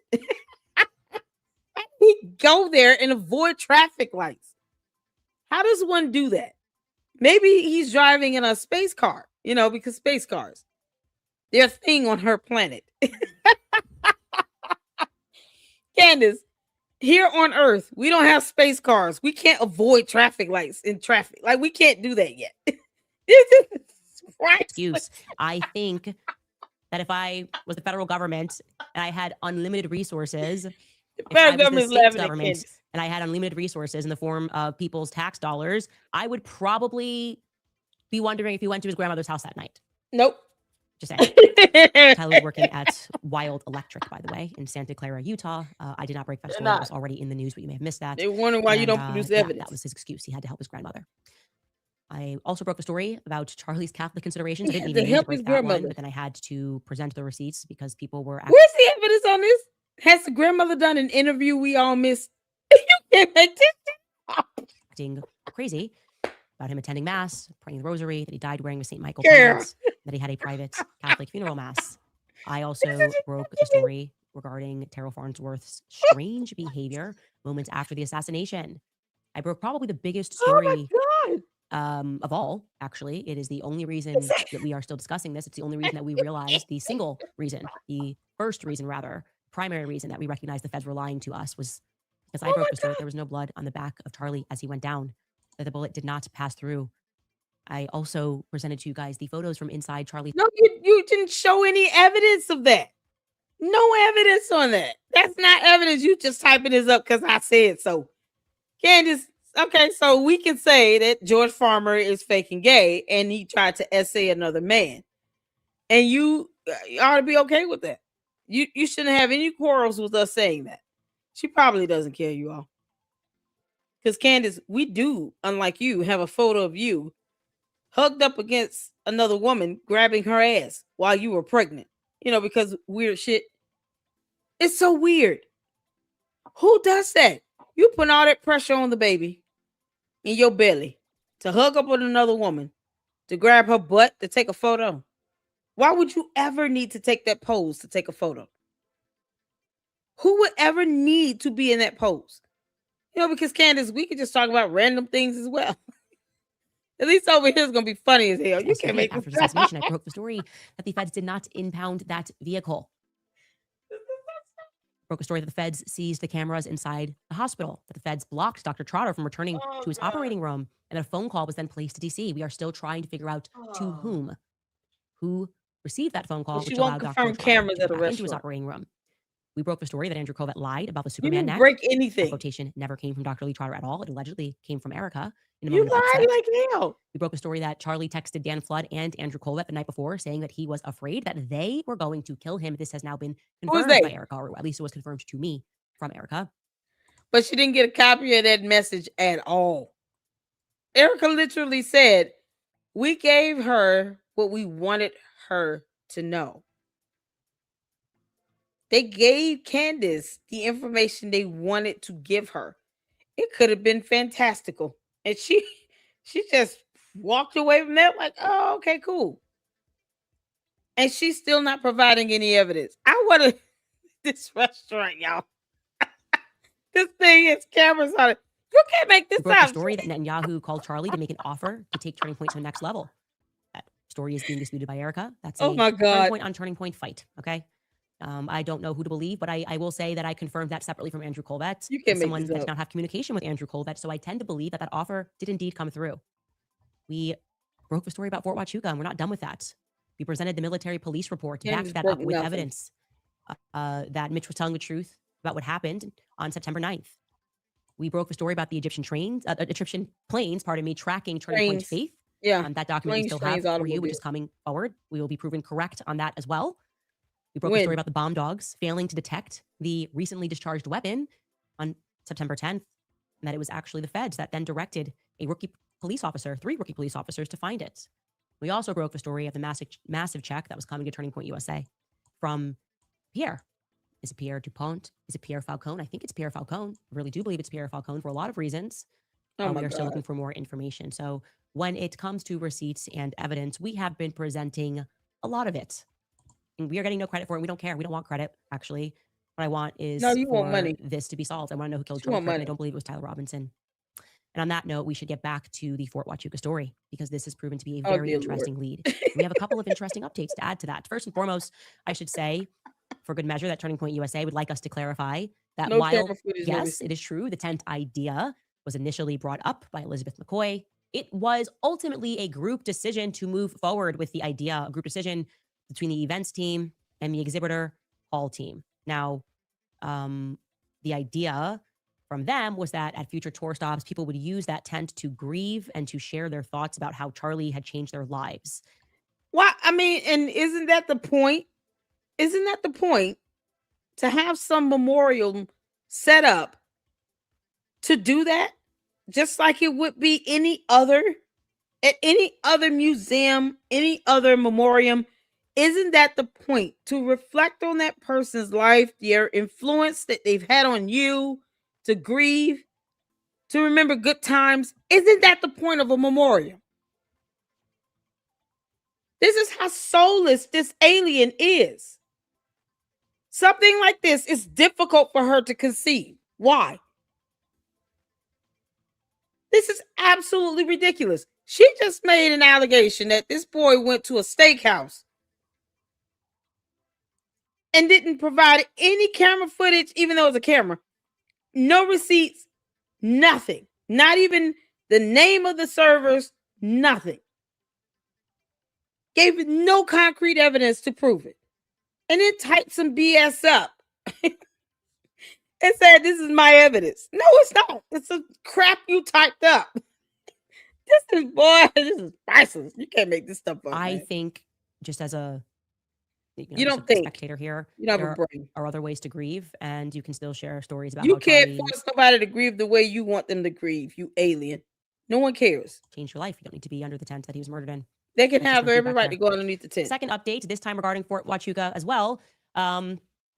Erica has submitted another follow-up text regarding her whereabouts on the 8th. Now, you will recall, as I told you yesterday, that the issue with the first message that she provided, which was purportedly a conversation between her and Charlie about dinner on the evening of the 8th, was that the contact name was blocked on the message. It was blacked out on the message. I had received that, by the way, on December 28th. I immediately said, hey, could you unblock that or uncover that, rather?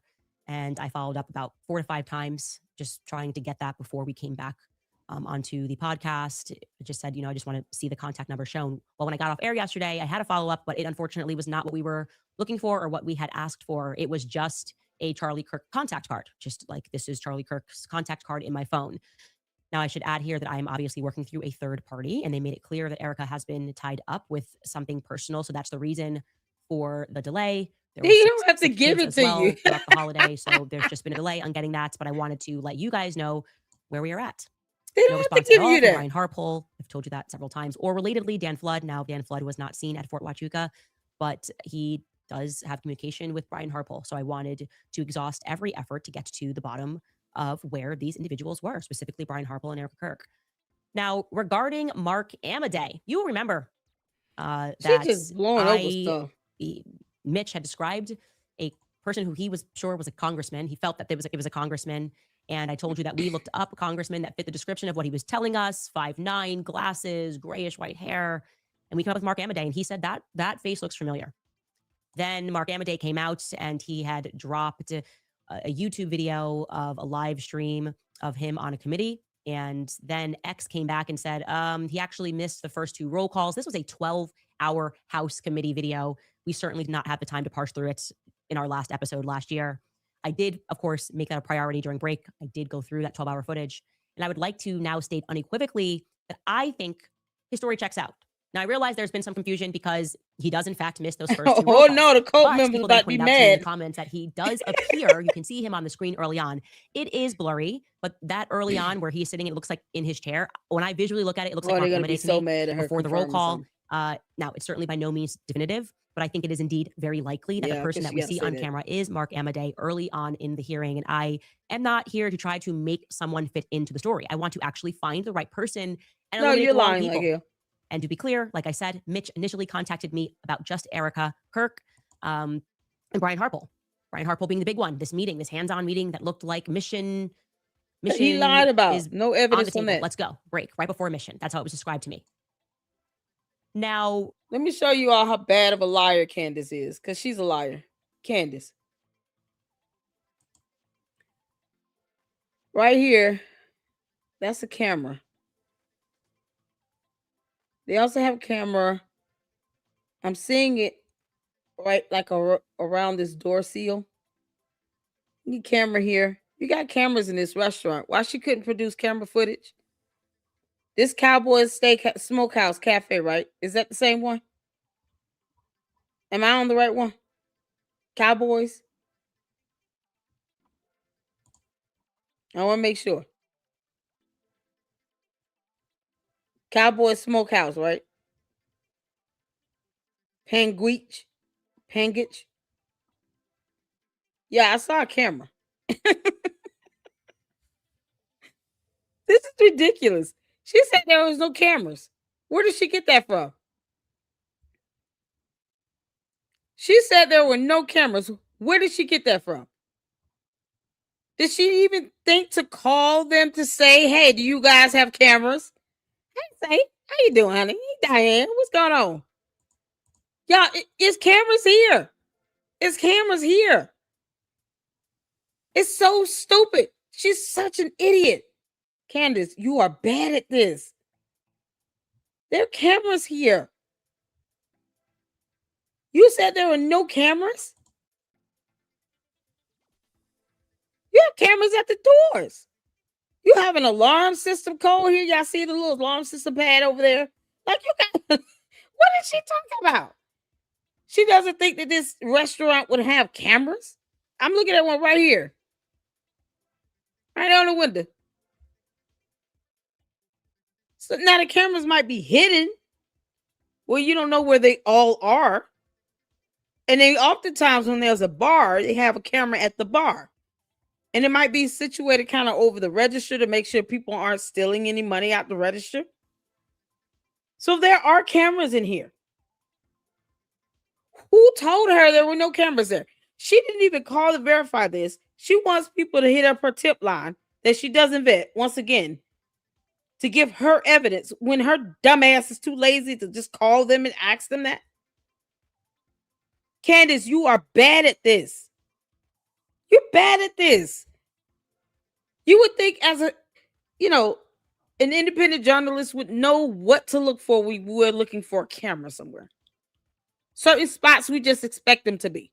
Over a cash register near the bar area because you're serving alcohol. At the doors, at all the entry, exit points.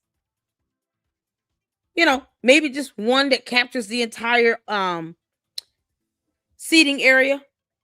If they had a lobby, maybe one at the lobby. This is such piss poor. And they claim she's investigating. No, what she's doing is impersonating and can't even scan photos to find a damn camera. You cannot make this up. There's no bar. I thought I saw a bar. But maybe it was a drinking area. Where they do drinks. Hold on. Let me see. I'm sorry. Yeah, okay, it's a drinking area. But there's a camera in here. I saw Coca-Cola. That's what I was thinking.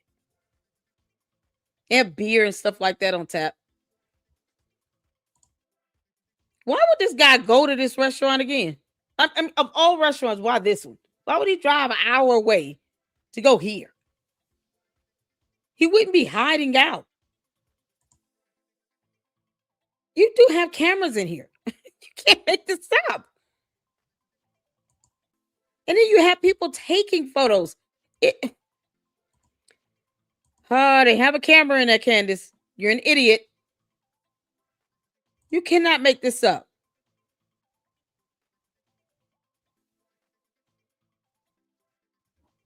This is ridiculous.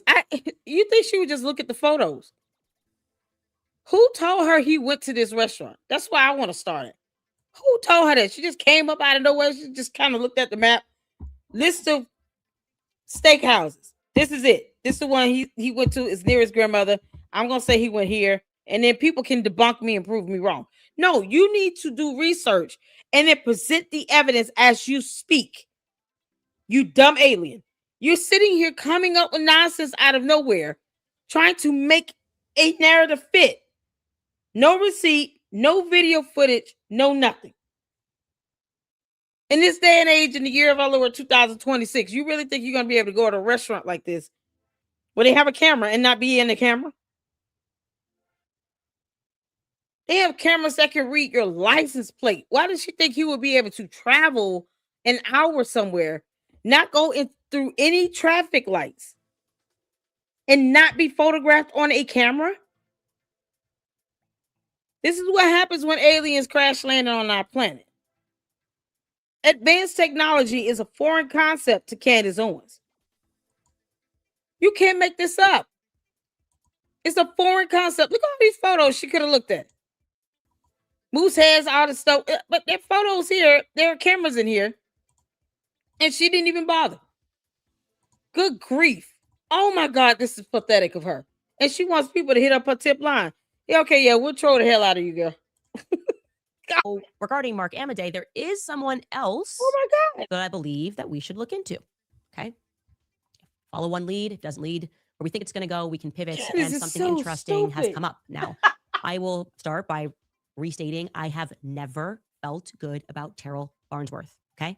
Not since that very first phone call I had with him. In fact, the phone call I had with him, I can say, was the Candace, very first moment that I went, something's not right here. God. I told you guys, he just started lying to me. Repeatedly, Candace, you weird. His energy was weird. I was like, what's going on? Why are you being weird? I'm calling you because I'm just trying to let the public know, like, why you took the cameras out. I'm sure there's a logical reason. It is kind of weird that you're there. Why are you there? He's all over the place. And again, this is not in the immediate aftermath. This is not first 48. We've got the jitters. Charlie Kirk's killed. This is like a week past that. And I expressed repeatedly to my audience that something was not right with that phone call. As soon as I hung up, I said to my team, and I'm quoting myself here, that man is guilty of something. Thank you. He's guilty of something. He's lying about weird stuff. I don't know. If I make a mistake, I made a mistake. I thought I saw a bar. I saw the Coca-Cola thing, and I think there was some beer or something on tap. I saw that. My bad. It's not a full bar. But there's still a camera in it.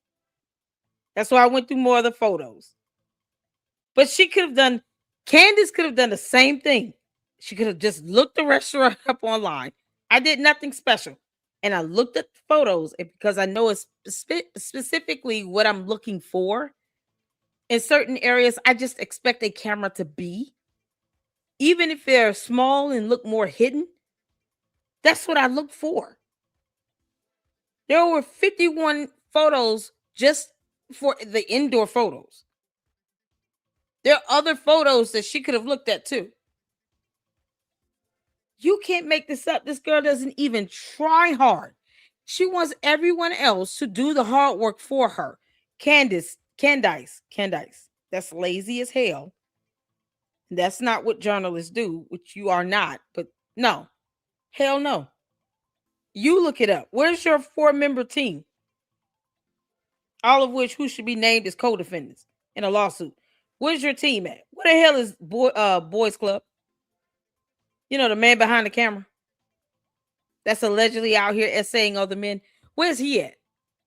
With his faking gay ass. You can't make send a this up. file. What do you mean? You run an entire AV company. You know how to send a file over the internet. Well, I'm scared Google might hack me. What? You're scared Google's going to hack you to release more footage of Charlie dying? That makes no sense. Nothing made sense, and I will never pretend it made sense. She's throwing up random stuff. Terrell Farnsworth, okay? And I expressed my gut, not just to you and back at home, but I also expressed that to Erica and Justin Strife when we were sitting in the meeting. I said, I'm not taking my foot off of that pedal. No. I do think that it's worth stating before we get into this, the troll, that me finding the behavior and the conversation that I had with Terrell to be extremely suspicious is not, of course, an invitation to harass him or his family. I'm against that. And I'm saying that because apparently he is receiving death threats. That was told to me that he's receiving death threats because people want answers. Now, not ever do I ever want that to happen. I don't want people to watch this show and partake in that. Nor do I think you guys are partaking in that, but I'm just saying that, like, on this show, we sent it. No, your candy ass cult members are doing that. They're sending death threats. I got one. I'm about to call you the B word in a mighty way. They are sending death threats. They are sending threats of harm to people. They're doxing people because it's something you do. They're bullying and harassing people. They are doing that. And you're too much of a coward, you alien, to stop them. When you could literally say, don't do that. And if I find out you do and you support me, I'm going to block your ass from my channel. See how simple that is? You can't make this up. This is coming from the wench that does nothing but cyber dox and bully people. Candace is the mean girl who bullies. She hates people too. I mean, she says that so frivolously. I hate this person because they asked a question. What a dumb demon she is. To truth, to more daylight. And the reality is that I don't trust people who lie repeatedly to me over the phone. I don't. He was acting guilty during a time when I had no indication one way or the other whether or not Turning Point people would be involved in a cover-up. And for clarity, I want to show you guys this as well exclusively, a still image of the much longer video I have that was shown to me of Charlie from behind. Okay, this is the video. Exactly. And you can see what we have there, that's Charlie's necklace that's hanging. There's no blood on Charlie. There was absolutely no blood on Charlie. What is she blocking out here? Does she not understand this? This is blurred for a reason. Is she out of her mind? And never mind the splatter itself. What is wrong with her? Not only did the bullet not go through, it didn't even cause any sort of destruction. And I follow that video until he goes down. You can't tell that from that photo, you idiot. You can't make this stuff up. Oh, this girl is, oh man. This alien is a demon. She's a whole demon. You're looking at the back and you're saying there's no blood. Girl, there's splatter right here. What are you talking about? That's splatter right there. Candace, stop it. Nothing that we would expect to see from a 30-06. And again, I have a Oh close-up of this. That's his chain. There's no question that what you are seeing there is his chain. And the only blood that I saw was blood in his hand. Girl, it's coming out of his neck. You can't make this up. Fuck's sake. Listen. Oh my God. Poor child. Candace, do you understand how unbelievably evil and cruel this is? He has 2 kids. 2 kids. He has a wife. He has parents. People that love him that don't want to have to keep saying this, and you sitting here trying to debunk it, and you're not a doctor. You're not a science. You can't pick out blood from a lineup, apparently. You said, I'm not seeing any blood at all except what's on his hand. You literally debunked yourself in the same damn statement. You can't make this up. This idiot just debunked herself. There's no blood except what's on his hand. It's blood. It's blood. It's a spray. It's like blood splatter. It's sprayed out of his neck because of the blood vessel that the bullet hit. You can't make this up. I don't even want to have to keep saying that because it's traumatizing for people. There were people who were there in person that saw this, that was standing in front of him, and they saw this with their own eyes. The video footage I was sent that I had was from a person standing in the second row. It was someone recording that was in the second row in front of this tent. That's how close they were. She is completely disregarding all the people that were there that saw blood come out. This is incredibly cruel and evil and sadistic. And it's just her narcissism on 1,000.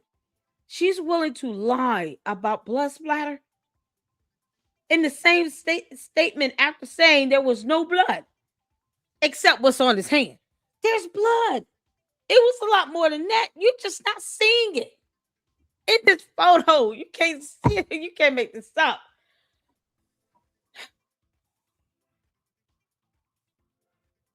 I don't even know what to make of this right now. He's got 2 kids. It's hard enough Erica Kirk has to explain to the little girl why her father isn't coming home. And Candace is reveling in this. She's enjoying this. This somehow gives her some level of satisfaction. She's sadistic and sick. Evil. For someone that says they hate people so easily. Question that what you are seeing there is his chain, and the only blood that I saw was blood in his hand, which was spurting forward, to be clear. Straight out of his neck on the side. This doesn't make sense to me. It doesn't make sense to the narrative. It doesn't make sense to anybody that knows anything about guns. It just doesn't. Okay, Charlie was in pretty good shape, except she did not even an emotion, not an emoticon, a feeling, a thought, or nothing. Just trying to debunk something about a gun and a bullet. Why do we need to see that photo for her to debunk something about a gun and a bullet? That photo from behind, where she can't even see the entry point. To say there's blood is proof there's blood. That's it. You don't have to say there's no blood except what's on his hand. No, there's blood. And you're looking at it from one angle. Let's all just thank God she's not an investigator or a journalist or a reporter, because she is bad at this. Candace, you are evil, soulless, cruel, and bad at this. It's like watching the Wicked Witch of YouTube relive this moment for her self-gratification. For where he had the wound on his neck that we all saw, the graphic video that we all saw that was circulated online. Now, I'm going to add here that another person who I don't trust at all for many reasons, because one of them being he's a sexual deviant. He's also been indicted for crimes by the state of Arizona, federal crimes, for which he was recently pardoned by President Donald Trump. I think it's fair to assume that a person who commits crimes in the past might commit crimes in the future, or I guess allegedly committed crimes. I think those court cases are still moving through. That's a perfectly logical assumption that a person who's involved in doing the wrong thing might keep it up. A person that seems motivated by money, a person who factually was in debt and was having his payments garnished. Why is she laughing? What are you laughing about? How do you show a video like that and then start laughing about something? He was in debt and it's evil shit.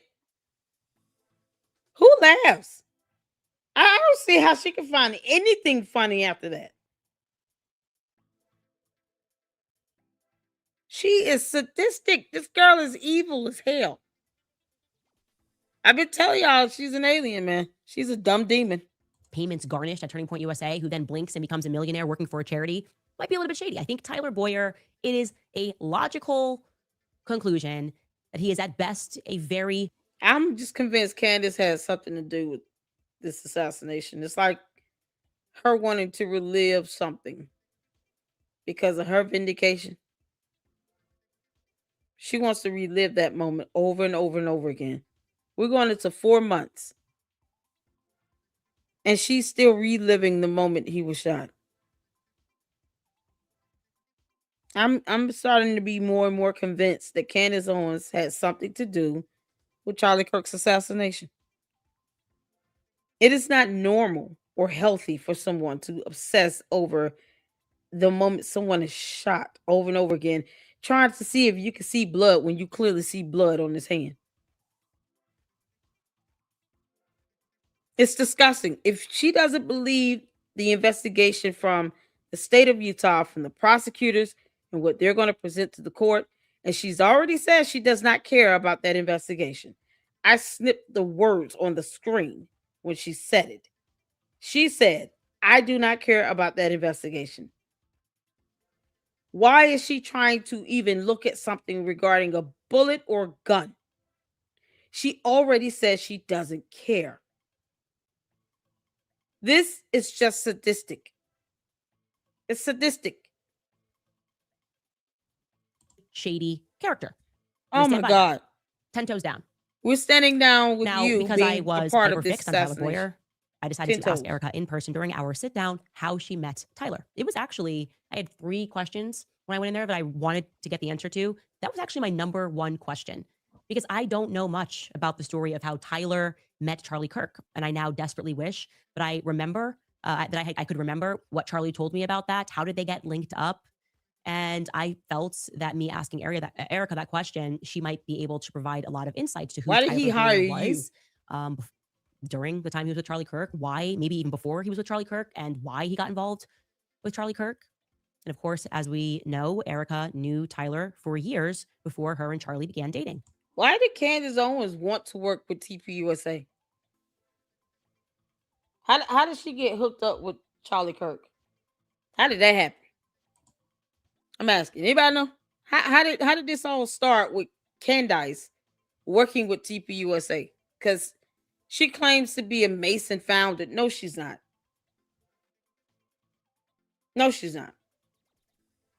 As far as all I've heard, she used a credit card to go book a flight to the UK. He probably didn't even want her to do that, and she did it. Sounds like she just did whatever the hell she wanted to do and said whatever she wanted to say. And they get mad when people fire her for her dumb BS. as if they're obligated to tolerate her when they're not. Candace cannot stand rejection. She's a narcissist who has a problem with being told no and being rejected. How did she get caught up with TPUSA? How did that happen? Because this is crazy. Charlie was in love. Candace was in love with Charlie Kirk. She was. Dave Rubin. Hey, Jill. Dave Rubin introduced them at a party. Oh, wow. And Charlie Kirk, man, he actually thought he saw something good in Candace, the dumb demonic alien. And it's like, it makes you wonder whether or not she was plotting and planning this whole time for something like this to happen, for Charlie Kirk to be assassinated. I've never seen anybody rebel in this in all my life. You expect evil people to do stuff like this. You expect people who aided and planned in this and they have no soul. This is what they wanted. And then they relive it because that's part of their narcissism. Makes them feel good. But you see how she acts when she's told no. When people ignore her. When people deny and reject her of whatever she's demanding. Then she acts like a spoiled brat. Throwing a tantrum. This is so crazy. Right? Both she and Tyler have been honest about that fact, particularly citing Trump's 2015 presidential rally as an event where the two of them attended together, right? Standing behind Donald Trump in Arizona at his 2015 July rally, which I should mention also her mother, Lori Fransky, is in the background. So the three of them have known each other since at least July 2015 publicly. So I asked Erica how she met him. Her answer was that she met him at the 2015 rally because they were both standing behind Trump. And I immediately corrected her. I said, that's not possible. It's not possible because Tyler discussed knowing you already at the, if we're calling it funeral rally, do people, I don't even know if that's kind of what it was, like a funeral political rally. Tyler got on stage and he Why is she laughing about that? Erica A had funeral called rally. him, Why is she asking how laughing she at it? could get involved, and that he then made a decision to put her behind Donald Trump. Here is Tyler making that statement in his own words at Charlie Kirk's memorial. At his wedding, I told the story of talking Charlie. She called this a funeral rally. This is so evil. This is what I mean. Candace, just, you're convincing us more and more that you have something to do with Charlie Kirk's assassination. Period. People need to start asking her this question. What are your dealings with this? Because you're sitting here throwing more wrenches in this investigation than anything else, bringing up false narratives that don't even have evidence to support it. And she calls this a funeral rally? Arizona. Oh, there shouldn't be a memorial for a tent. Boy, I needed to break that. Selfishly, I wanted him to love Arizona because I had recently convinced him to move Turning Point USA to Arizona. It was a hard sell at first, and that was until I hosted the first Trump rally in Trump rally history right here in Arizona in 2015. I got a call. From Miss Erica Kirk, Miss Arizona 2012. I just want to help, she said. So naturally, I put her right behind the president at that first rally. Okay. So she called, she said, I wanted to help, and he put her behind the president. So I'm sitting with her, and she doesn't remember how she met him, but she said that she would look back through old messages because, like me, she never deletes any of her messages. Irrelevant. So maybe, no one cares. She said that they had a connection in politics via a senator or a congressman. That's what she said. Now, in hindsight, after that meeting, because I have continued to prod the narrative on Terrell and Tyler, I believe that's accurate. I thought, that's interesting. Who were the congressmen? Who were the congressmen that Tyler maybe knew? Well, I should tell you guys that Terrell Farnsworth and Tyler Boyer go back. They go way back. I'm talking generationally back, okay? Terrell Farnsworth's parents. Yeah, that's another person that I hope to God sues the hell out of her. For every person she brings up, she's automatically insinuating that they had some involvement in a murder, which is a crime, with no evidence, because she just wants to piece something together. And these people do not ask her, what is your involvement in Charlie Kirk's assassination? You called this memorial service, a funeral rally, and then you're upset about him having a memoriam tent set up. And you keep reliving the moment he was shot over and over again, claiming there was no blood when there was blood on his hands. Said Tyler Robinson went to some restaurant, avoided traffic lights, however that happens, and that there were no cameras in a restaurant with cameras. Went to high school with Tyler Boyer's parents. They're all from Chandler, Arizona. And then Tyler Boyer and Terrell Farnsworth went to high school together. They graduated, it looks like 2 years apart from Gilbert High School. So these two are thicker than thieves. They are overtly political, obviously. In fact, at that very same Trump rally in 2015, Tyler Boyer introduces himself as the youngest chairman of the Republican Party. He's very involved in Arizona politics. And like he said, he's telling the truth. He was the reason that Charlie decided to put Turning Point USA's campus in Arizona. Charlie's from Chicago, right? That's where they first started Turning Point USA, in Chicago. Tyler has been driving this bus and, like I said, hiring the people around Charlie Kirk. Except for me, that really just I was the anomaly. We really just met, and I wonder if it would have happened if Tyler was there. Anyways, the point here is that Tyler Boyer was very well acquainted, obviously, with Terrell on a familial basis, and he was very close with Terrell's family, particularly Terrell's uncles and cousins. Terrell's father is a man named Dwayne Farnsworth, and his first cousins are longtime Arizona Congressman Eddie Farnsworth.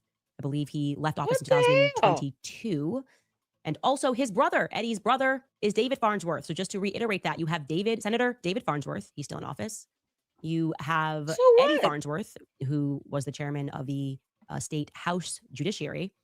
And those two men are brothers and first cousins with Dwayne Farnsworth, who is Terrell's father. And they are extremely close to Tyler. In fact, Eddie has actually been sued in the past with Tyler. Like, they're on the same side. They are being sued together. You can go back and you can mine all of this. He has known that family for a very long time. Anyway, in 2014, Senator David Farnsworth introduced Erica's mother to the House floor with concerns over EMPs. Okay. At the time, David Farnsworth was actually sponsoring the bill, a bill which would involve introducing Lori, who was then the CEO of G Tech Industries. And Eddie Farnsworth is also listed as having voted on this particular bill. They got it passed through. So the three of these people knew each other, Eddie, Lori, and Dave. And you can see here at the top, when you look at the members present, it says E. Farnsworth, Mr. That is Eddie Farnsworth. And then if you scroll down, if you see here, it's telling you who's sponsoring this bill. That is David Farnsworth. And it says that he became concerned about a potential for an EMP event a short time ago. And he got support from Congressman. This is what happens when you get all of your information from your tip line, where the conspiracy theorists are trying to piece something together. What does this have to do with Tyler Robinson pulling the trigger on the gun? What is she talking about? Why do we care about these? We don't care about these people. This heifer called that memorial service a funeral rally. Trent Franks, and it then tells us that he introduced Larry Ginta, Chuck Lee, and Lori Francis. This has nothing to do with Tyler Robinson. Tech Industries. Larry Ginta, by the way, or Gwinta, I don't know if I'm saying that right, is Erica's stepfather. So they've known each other. The Farnsworths, the Boyers, and the Francis had known each other. What? At least since 2014 on paper. We could keep looking and go backwards, but it is very... So now all these congressmen are going to get harassed and bullied and doxxed by her cult and the bots and the sock puppets because Candace is an idiot who wants to keep digging this whole thing deeper to make as much money as she can. And Erica Kirk has not sued her already because why now? Because at this point, I'm tired of people saying, well, she wouldn't have a reason to. No, she got plenty of good reasons to sue her. Erica Kirk and TPUSA needs to sue Candace Owens, period. And Boys Club, because he's sitting back watching all this crap go down and behind the camera. Get her whole team, get all her LLCs, Georgetown Inc., sue all of it. This is pathetic. Likely, obviously, given how close Tyler Boyer is to these men, that they all knew each other going back to 2014. I think that doesn't have anything to do with him being involved. I have an indication that it was actually earlier, but this is on paper. So let's stick to the facts. Anyways, Eddie Farnsworth is an interesting character. Facts, but she lied about cameras. The year prior, in 2013, Eddie Farnsworth was, as I said, the chair of the House Judiciary Committee. And he caused a bit of a kerfluffle in the state because for some unknown reason, he blocked a hearing on a bill to prevent child sex trafficking. And he was the wrong person to do this because he had been in the news years earlier because his nephew, Albert Farnsworth, had raped a 13-year-old. Okay. Now on this topic of this child sex trafficking bill, which he didn't bring it down to the floor for a vote. And it had support from Democrats and Republicans because it is a problem in this state. Child sex trafficking is a problem in the state of Arizona because the border is there. And they were trying to do something about it to make it so that it was less easy for people to traffic children. I think specifically ages 15 and 16. And I want to say that never in my life, in my political life, have I worked on a single story where you don't work on anything. You just run your damn mouth. You present no facts, no evidence, no nothing. You didn't even verify if a restaurant had a camera and could send you footage. To which they probably would have. You got footage from Dairy Queen. Why you couldn't get footage from this damn restaurant, this steakhouse? Like, this is so stupid. All of this is just a distraction from the investigation itself. Theme of child sex trafficking has emerged more. I've never seen it in my life, okay? Whether it's the people who own the planes. Remember the 888 plane? They run an anti-child sex trafficking charity. Also in their profile pictures, they're wearing a t-shirt from another child sex trafficking charity, Operation Underground. And you will recall that following the assassination, Phil Lyman was speaking to the guy that used to run, with Andrew Tate. Clicking on his name, Tim Ballard. That's his name, Tim Ballard. He used to run Operation Underground because he had gotten donation and support from Glenn Beck for Operation Underground. He was involved in that. I remember because I interviewed Tim Ballard about Operation Underground. Fort Huachuca Base, which has randomly come up because of Mitch. In general, they also are caught up in a child. Candace, if it's random, that means you're trying to force it to connect. It doesn't. It doesn't connect. It has nothing to do with it at all. And you keep bringing up Erica Kirk's mother and her ties to the military, blah, blah, blah. Stop it. That woman is ill. She is sick. She's having to go to the hospital to get treatment. The last thing she needs is to be stressed out by you and your dumb bullshit. This is what she's putting Erica's mother through. Erica Kirk could sue the crap out of her on so many angles. Her and her mother would have a good case. This is nothing but harassment at this point. It is utter sheer harassment. And she's intentionally harassing these people. 2 kids got to be distressed to no avail. And they still going to grow up and see her video. Porn ring. That's a real story. That has been an issue at Huachuca Base. And I'm showing you this article from CBS News. U.S. Army missed the red flags about a civilian leader who led a child porn ring. It has nothing to do with Tyler Robinson security. pulling the trigger on a gun. His name was David Rodsham. He was a top civilian commander she just name dropping at people. a U.S. Air Base in Afghanistan. Okay. You can go on and you can see that it says that after he left his post, he returned to Fort Huachuca, which is a major Army installation in Arizona. Blah, blah, blah. There name is dropping also everybody Fort else. Huachuca Base, which gets involved in a scandal relating to child sex trafficking. Has nothing to do with Tyler Robinson. Turning Point USA has their base where they actually decided to put the campus, if you will, Turning Point USA, just outside, literally across the way. There's a place known as Arizona Mills, which is like the #1 place for child sex trafficking, just like across the street. Why is she so obsessed with this? Erica Kirk and her mother needs to sue Candace Owens. TPUSA, they got to stop playing around with her. They need to stop doing this. Then they need to remind her, okay, here's why the Macrons are showing us how it's done. Take heed to that. You can't make this up. Because it comes to a point where it's no longer an exercise of free speech and expression. It is flat out harassment. She is trying to emotionally damage these people to death. The mother is ill, and this is what she's got to deal with.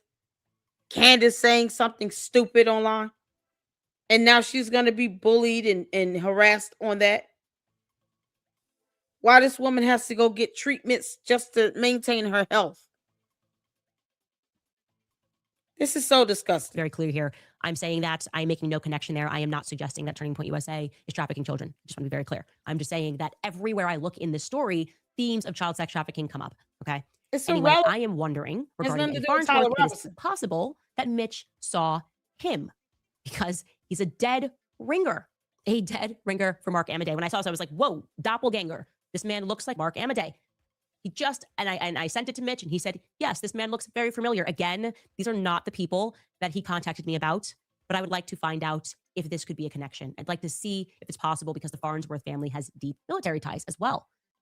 She just said, I'm not trying to make a connection, but then she just said, I would like to make a connection. I'm not trying to make a connection, but I would like to make a connection. Story, themes of child sex trafficking come up, okay? Anyway, I am wondering regarding Eddie Farnsworth if it is possible that Mitch saw him because he's a dead ringer. A dead ringer for Mark Amadei. When I saw this, I was like, whoa, doppelganger. This man looks like Mark Amadei. He just, and I sent it to Mitch and he said, yes, this man looks very familiar. Again, these are not the people that he contacted me about, but I would like to find out if this could be a connection. I'd like to see if it's possible because the Farnsworth family has deep military ties as well. I legitimately do not know. I am not making an accusation here. Yeah, see, I would like to find out if this could be a connection. Why? You just said there's no connection. You're not trying to make a connection. She's not trying to form or create a story, remember, or force a narrative, but she wants to make a connection. Tyler Robinson pulled the trigger on the gun. He's in jail. Point blank. She can't even prove someone ate at a restaurant with a receipt or camera footage. And yet she wants to make connections between people who are serving in Congress and something with a military base and that pathological lion ass Mitch Snow. Unbelievable. I personally think he looks a lot like Mark Amadei. And as a final point, interestingly we don't enough, care. She's so final dot here. Arizona politicians happened to travel down to the Davis-Monthan base for their annual Commanders Summit, where Arizona community leaders meet with military men. This is very close. This is about, Mark, what is this, 40 minutes away from Fort Huachuca? It's a little over an hour north in Tucson. Okay, in Tucson. They happened to travel here for their annual Commander Summit on September 9th. That happened. You can see this. We're pulling this up. We don't on the care. It Davis-Monthan doesn't Air Force connect, website. Candace. It says that they kicked off their Arizona Commanders Summit on September 9th, which provides an opportunity for military commanders and Arizona community leaders to discuss topics impacting military installations. Again, that could obviously just be a coincidence, but it's interesting. It would give them an excuse to be in that region. And so I'd like to know more because the Farnsworth family is coming up too much. Terrell Farnsworth's wife, by the way, people on the internet discovered this. And I'm going to get the name. I don't want to get that family didn't come up until now. She's just not bringing them up. This is unbelievable. No, it's coming up in her tip line because of her code base, trying to tie and connect things together and then trying to force something. Oh yeah, this did happen. That's just like saying we saw a white plane in the sky, so it must be something involved with this white plane. And then we saw American Airlines, so that must somehow be an American airline white plane in the sky, and they must be involved. That's how they're connecting this. Then we saw a yellow school bus. And then it just so happened to be the numbers 489 on it. So somehow that's involved because somebody was wearing a badge that had 489 on it as well. They're just forcing random dumb things together, trying to say, look over here, look over there, look over here, look over there. No. Candace Owens obviously has something to do with Charlie Kirk's assassination. And she's going out of her way to distract people from the bottom line, from what they truly should be looking into. Who lies about cameras in 2026 in a restaurant? Who lies about that? This name right. I'm going to get this name right. I mean, I don't want to get it wrong. Or blood. His father-in-law is Thomas Burt, who ran Duncan Aviation. The FBO, I told you, that rented the cars for the feds. He actually ran Duncan Aviation as the executive vice president and COO for 22 years. Now, he did retire. He retired in 2019. There's just a lot of connections here that I think should be explored more about the Farnsworth family and the Boyer family. And I want to put this out here. So they're going to be harassed and bullied. Like I said, rubbed me the wrong way when I spoke to Terrell, and I can't let that feeling go. I think that Terrell knows more. Yeah, that was my vibe when I got off of the phone. We So don't anyways, care. we're going to take a brief We're gonna break harass here, that man for nothing. and throw it to our sponsors. All right, you guys, Nimi Skincare is one which is in your pocket. Best time is right now. Nope. Has been casting people. I actually don't know at all what they were thinking, but it got them some attention. And I guess we're very confused. Normally, we do this show at 4 p.m. Eastern, and it looked like the Daily Wire was teasing something on my channels, which they brought back, and then they released stuff on my old Instagram channels. And I guess it was supposed to be like a clever way of I don't know. I actually don't know at all what they were thinking, but it got them some attention. And then we were able to very quickly determine, because the tips box is just absolutely savage, that what's been in the works is that Daily Wire has been casting people for a show that's designed specifically to make fun of me and also Tucker Carlson. Okay. Yeah, well, you being made fun of will actually be delightful. Candace, you're being trolled in your tip line by your own dumb cult base because they can't read. And you don't care at this point. To the simplest things that can be verified, you don't even verify it. You lie about it, and then you get mad when people debunk you and say there are cameras in this restaurant. Where the hell are you going to go where there are not cameras everywhere? How do you go somewhere and avoid traffic lights? Like dumb shit. It's no reason to lie about that. Candace, where were you on September 9th and the 10th and the 11th of 2025 when Charlie Kirk was shot? We want to know your whereabouts. We want you to give us alibis. We want to see your security camera footage. We want to talk to your security team. We want to talk to Boy George. Because Boys Club knows more than what he claims to know. Yep. We want to know your whole alibi. We want to know what you did for 3 days and 2 nights. Because we got a vibe. You know, it's a feeling that Candace Owens might quite possibly, I don't know, but we know, and we don't know, but we know, you know, because she knows it's no good, might be involved in the assassination of Charlie Kirk. We want to make sure of that. So we need you to send us everything. And unlike you, Candace, I will post up documentation. This is absolutely disgusting of her. Now, in general, I would say the Daily Wire has been in a casting rut, trying to find the new Brett Cooper, probably for well over a year now. Not easy to find raw talent like that. And I think really at long last, they found someone that they think might work. Except rather than being bubbly and kind, the idea is she's going to be a bit manic, over the top, and of course, a little bit bitchy and mean, right? Because if you're noticing, that's kind of the new Zionist bent, sort of this, and we've shown you clips in the show, like, you can't sit with us, we're cool. Like, you're broke if you don't like what we do, and we're hot, and you're not. Like, Candace acts just like that. She acts like a global elitist, just a mean girl, bully bitch. That's it. That's how she acts. That's exactly what she is. Except she's a lot more soulless and evil and sadistic about it. Because she is. You know, the Hampton Summit, and they're like talking about how much money they have. Another brilliant PR ploy from a country that's mass murdering innocent children. Like, you can't sit with us. Never occurs with them that we just don't want to sit with them. That's kind of the whole point of what we're doing. Anyway, before Maddie, they apparently tried out other people for this role. They had considered a show, putting together a show that would make fun of me and Tucker Carlson. They tossed around 3 other people. They even considered doing a combination show with a person who had played the bailiff on Matt Walsh's Judged. And that didn't wind up panning out. Now, Maddie was then landed upon, and they decided, because we're really going to stick it to Candace, we're going to have her name the show In the No-No. Haha, get it? Candace says we don't know, but we know. Ben's on stage saying that expression is retarded. And now we're just going to bring this show to life and give it sort of a Nickelodeon iCarly vibe, but it's the Daily Wire, but they don't have a kids department anymore, but this kind of feels like Nickelodeon, but it's iCarly meets politics, which is just kind of wrong. And the idea is we're going to take Candace clips out of context to make it seem weird. And I'm going to show you it. I'm going to show you guys so you can see it. They don't need to take anything out of context. They can just repeat what the hell you're doing. Who will be the judge of this as the viewers? You can't make this up. This clip up. She is going to really dramatize me discussing the history of Utah's state flag. Now, I don't know if I'm getting old. I am actually. I do know I'm getting old. in my ripe old age, I'm interested in history. I'm interested in learning about flags and the history. She won't even read of laws. The beehive flag is what I presented on my show. And Maddie in the no is really gonna mock me. So let's take a look at it. Idea that the Utah state flag is a hexagonal beehive.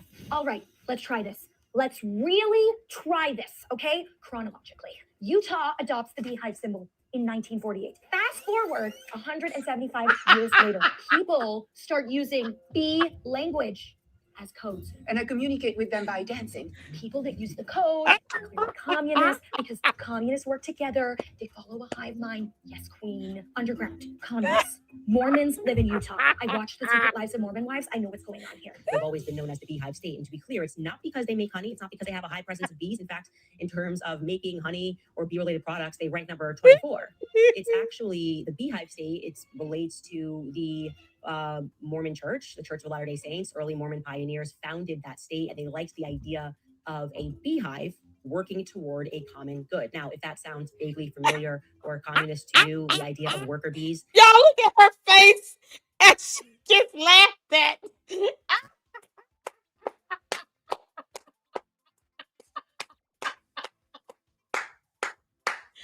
Lord, I knew there had to be a silver lining in the cloud, y'all.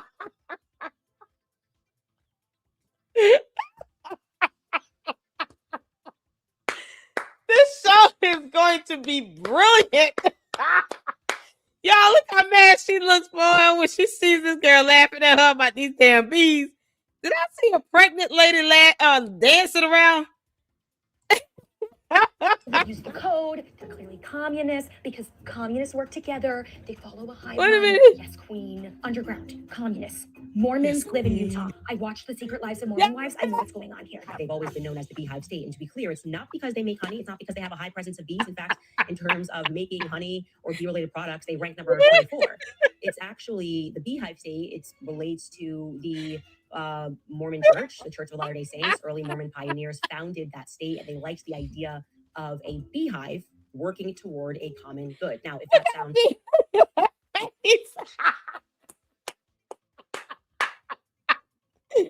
Oh, this is priceless, y'all. She starts to scowl up a whole lot more as she sees her laughing at this BS.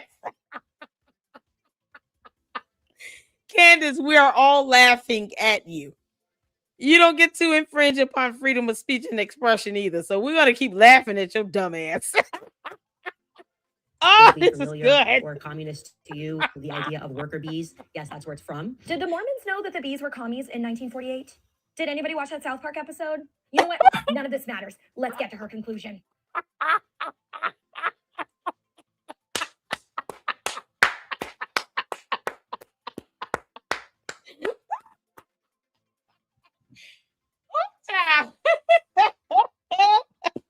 I want to be in an episode.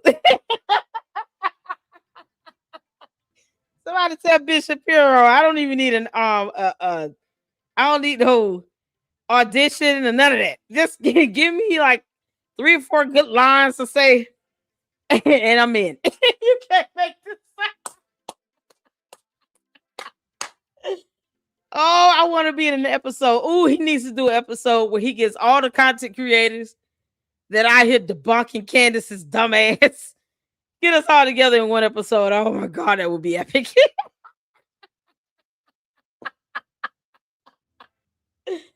Oh, clown the hell out of Candace. That's exactly what we need. We all need this. We all need Daily Wire to go full-blown max on these episodes. Go Candace max on these episodes, okay? And give us like a good new one every 2 or 3 days. We're going to need it. You can't make this sound. Y'all, this is an awesome idea. I love it. Oh my God. Oh my God. Y'all, please, please, please, please. The Daily Wire is still spearheaded by Ben Shapiro, right? Am I naming the right person? Whoever's coming up with the show.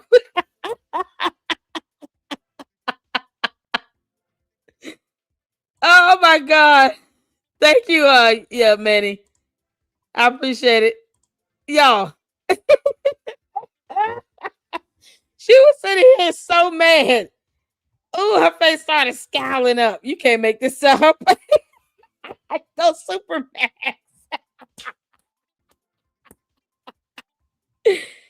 Oh man. Hey Pat. Listen. Who child? Candace. Carol. You heifer. They put me in the episode. I have to say you heifer. And Candace, you're bad at this. I mean, that's the staple. And the word of the month, which is hypocrisy. Candace, I would torture your ass in an episode. I promise you. I will show you no mercy. You can't make this.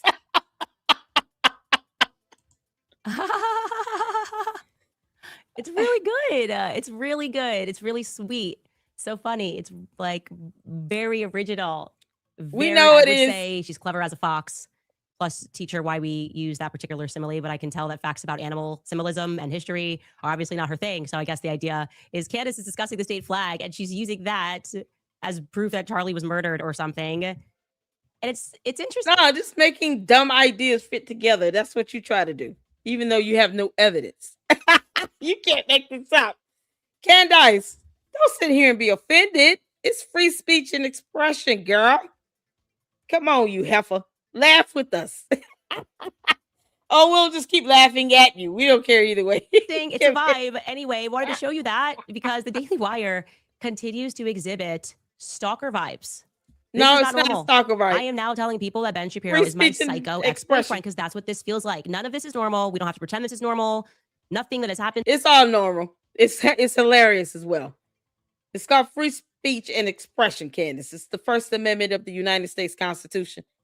You can take your dumb ass up out of here if you don't like it. Because at this point, we don't care what you think or how you feel. We just don't. We don't care. We're going to laugh at you, okay? And we're going to make sure we debunk you when you lie like hell. Such as restaurants not having cameras.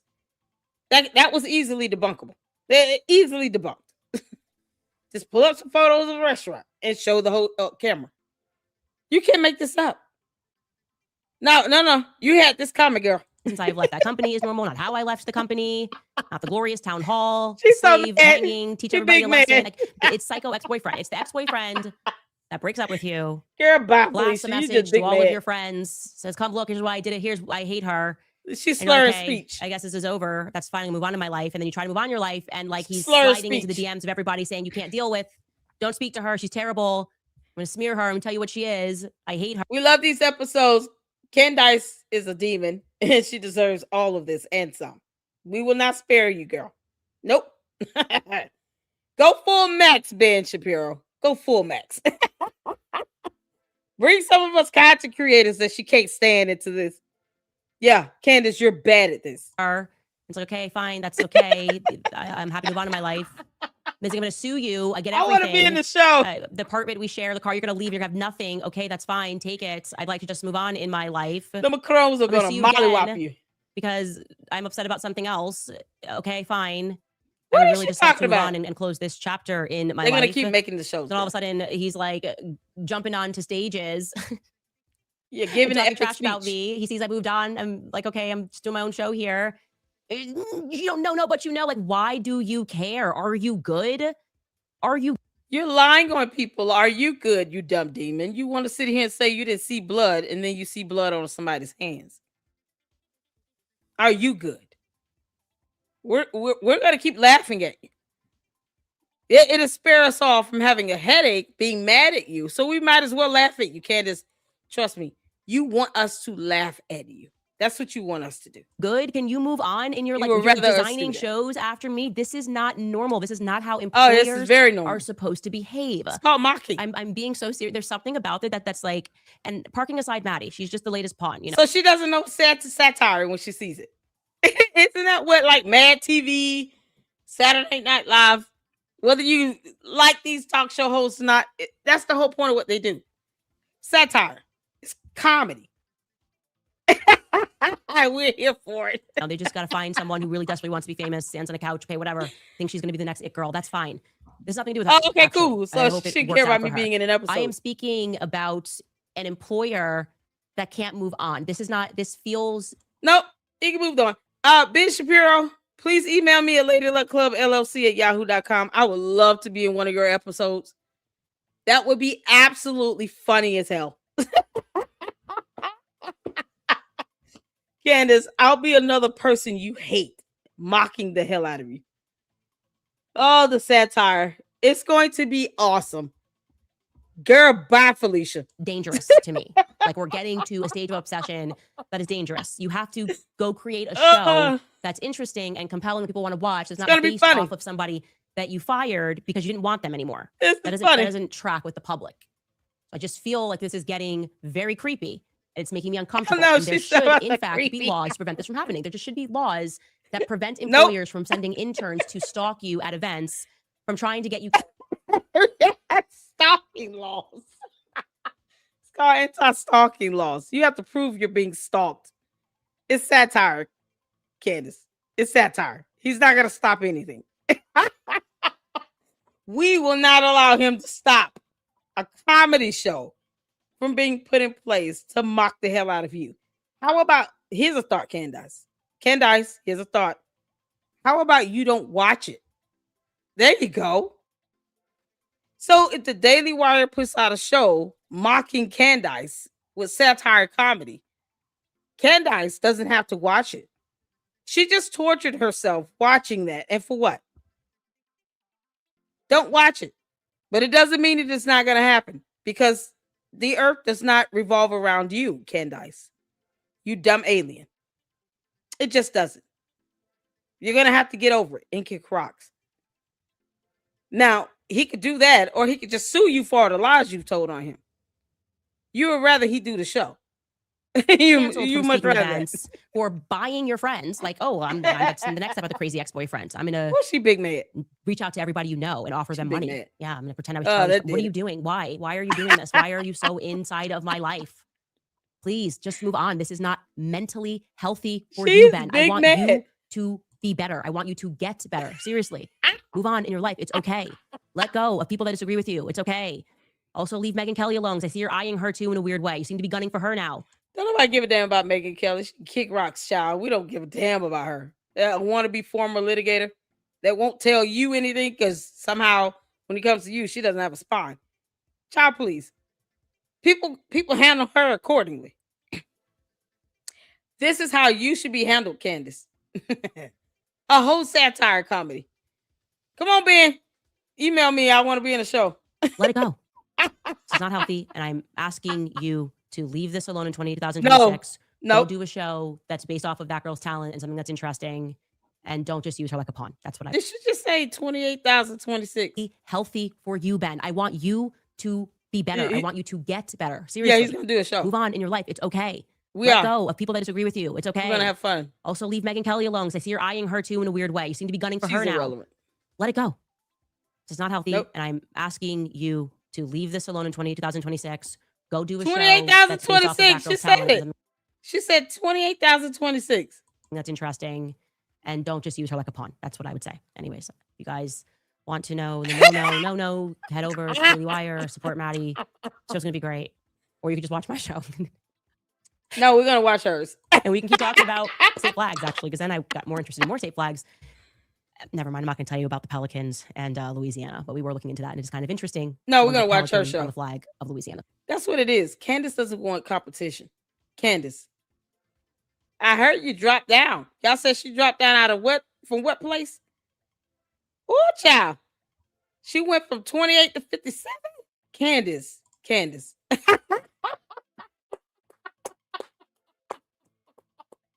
Y'all give it up for the loser. Candace, the alien, who's dropped from 28 to 57 because she's not a reporter either way. Oh, man. She just said, oh, y'all can just watch my show. No, we want to see something funny. What's up, Candace?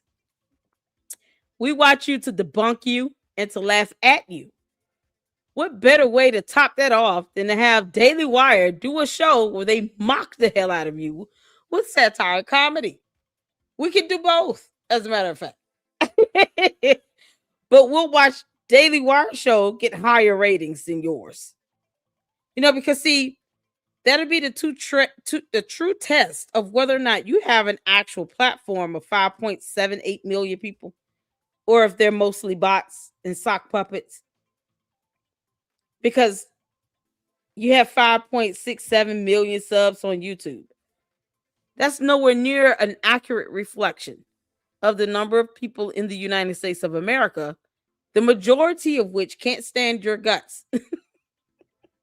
She's pissed off the conservatives, the Republicans, MAGA, the White House, the military, including the army, rich people, poor people, black people, Jewish people, French people, Australians, whole countries like Angola. Like, it just pissing people off, countries at a time. Candace, it is going to be hilarious when they put out the satire comedy against you. Even the people who worship the ground you walk on will be watching the Daily Wire. You know why? Because it'll give them something to talk about. That show is going to do very well. There's nothing you can say about it. It's comedy, girl. She's so bigly mad. Y'all, Candace is big mad.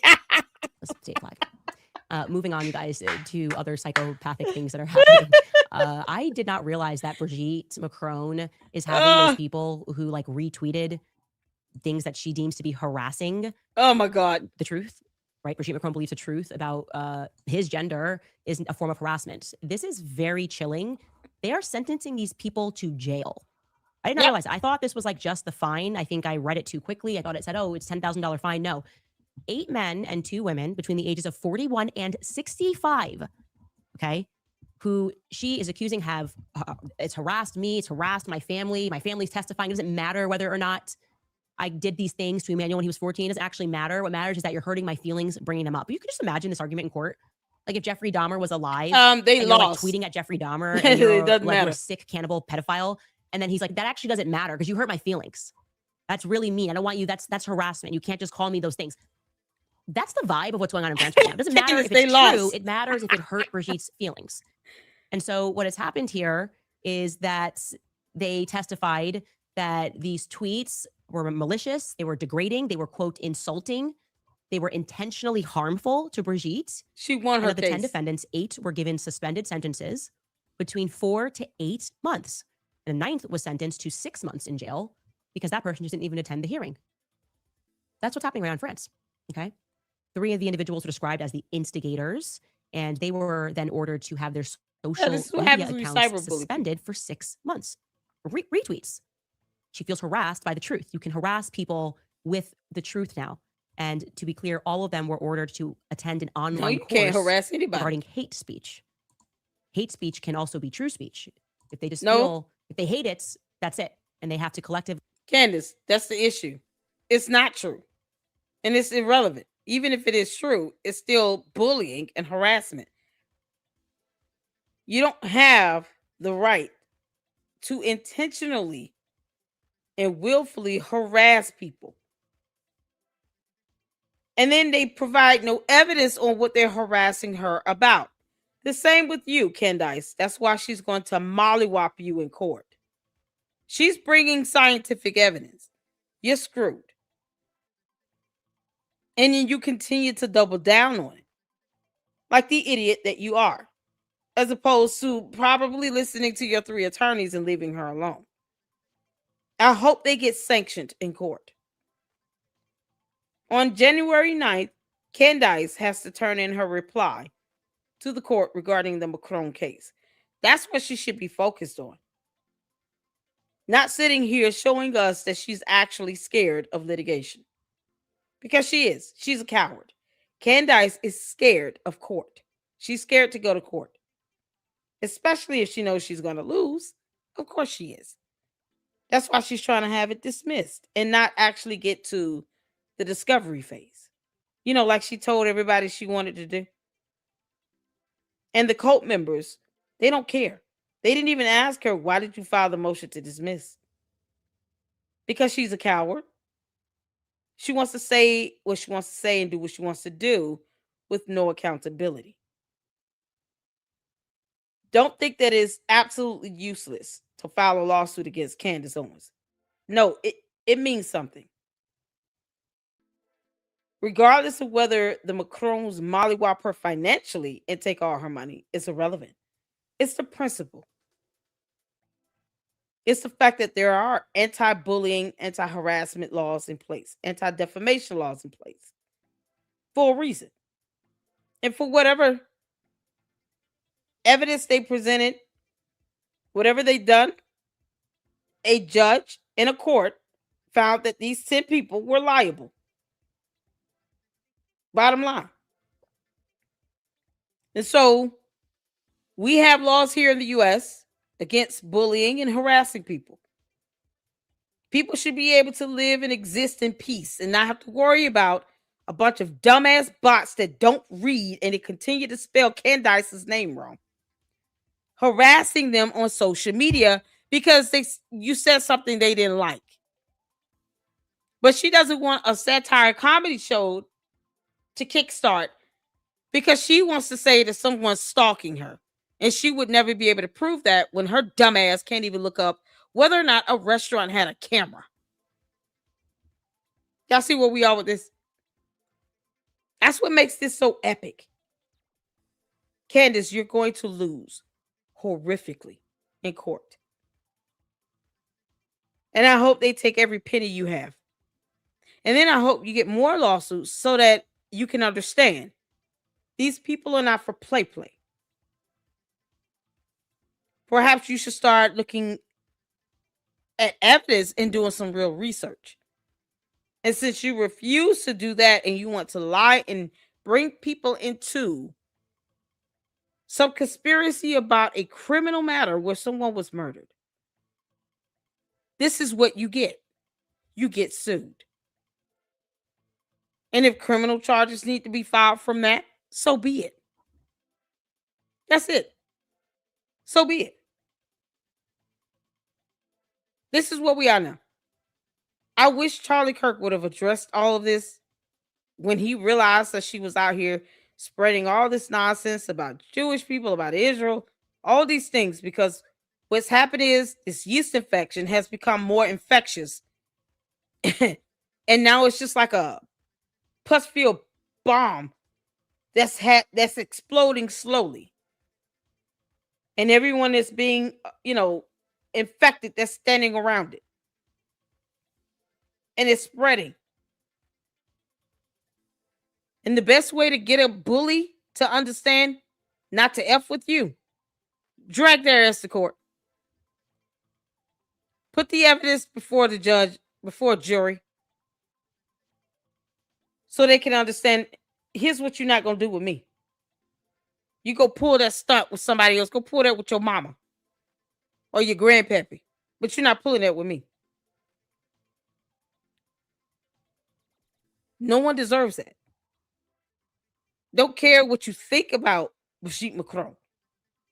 If you don't have any evidence to scientifically prove she's born a specific gender, then why would you harass her about it, knowing you can be sued about it? And those 10 people, guess what? That's proof that these people that are out here on social media parroting Candace's talking points, their profiles can be uncovered and they can be named in lawsuits as well. All her little simps and wimps online on Twitter X and all of that, they can be named as co-defendants. And now they get to see case law. They get to see an actual situation where this has happened. And these 10 people lost like hell.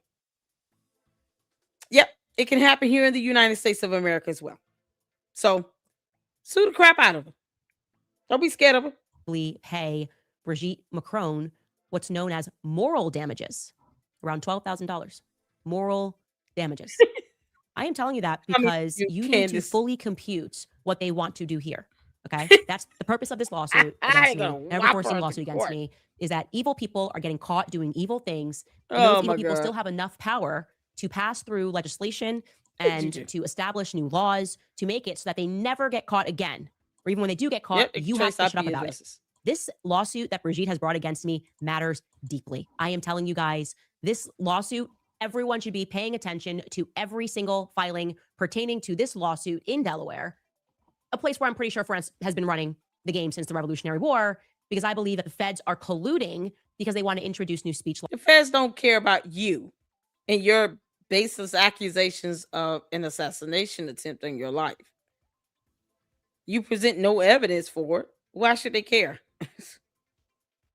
So if they don't even respond to you with that, what makes you think they care about a civil proceeding between you and Emmanuel Macron and Brigitte Macron? All because of what you said about her. She wasn't bothering you. You think her children and grandchildren asked to be bullied by your dumb cult members? No, they don't. They want to be left alone as well. But since you people exhibit no control, the law is the best way to put your ass in check. Laws in this country and make people fearful to tell the truth about the things that they have actually You're not done. telling the truth. Why? You're lying. I just felt like I needed to fully present to you what was actually happening in France. Prison. Why? 65-year-old person.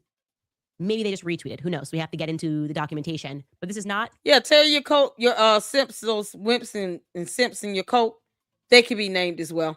And they could get in just as much trouble as your dumbass. Defamation. She's not making the argument that these things are untrue. She's making the argument that her feelings are hurt because you know that she was born with a penis. Candace, once again, won't read the court docs. We'll be right back after a brief break. All right, guys. No. Where we at with this? Arrest on your own, waiving your girl, bye. I am in total. Is she reading Yesterday's comments? episode is from Lori Gallio. She writes, having that tent at Amfest as a... Okay, no. I don't go over her comments because it's just her, self-grandizing moment. It's her safe space. She wants to, read stuff from people who are kissing her ass, and we're not doing that. So, hell no. Let's see here. I want to go to the video about that, where these people won their lawsuit. Milk Bar's got some videos up. We're going to be going over these fake degrees with Rashad Ritchie. Oh, man. Let me see. Oh, we got the other Turkey Tom video to go over. We're going to go over that. Oh, where's the video about that? I saved it. I think I did. You guys send me videos and stuff, and I save it over here. Okay, here we go. While none of the sentences involved... Hold on. Let me go back. Because we got to go over this. And I don't think the reply has been posted, but I'll pull up the court docket in the meantime. But let's check this out. This is from... What is this? Times Entertainment?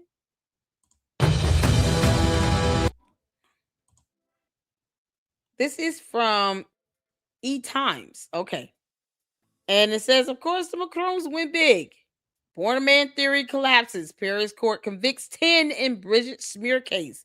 Because, harassment and lying like hell can cause you to be held liable. And I mean, at the end of the day, it's the principle of the situation.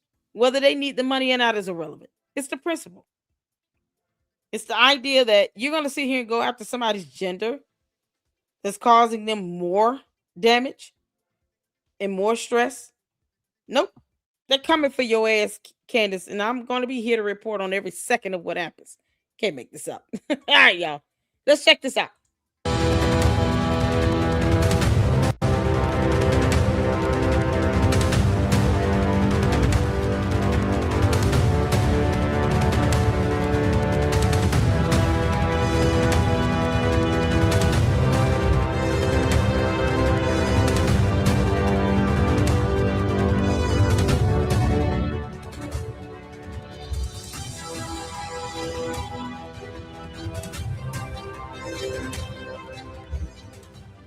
A Paris court has delivered a clear message. On Monday, 10 people were found guilty of cyberbullying France's First Lady, Brigitte Macron, over false and deeply offensive claims about her gender. Claims that suggested she was a transgender woman, allegedly born a man.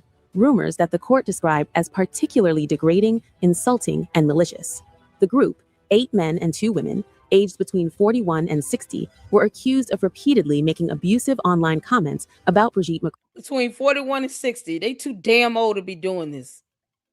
That means they had nothing to do with their free time but to sit here and to smear this woman about whether she was born a man or woman.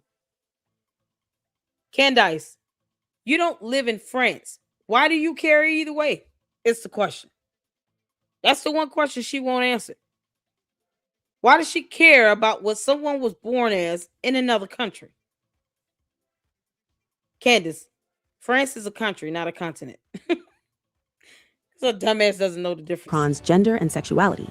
Some even went as far as equating the age difference between her and President Emmanuel Macron to pedophilia. The court rejected these arguments outright. Right, as they should, because it's not liquid.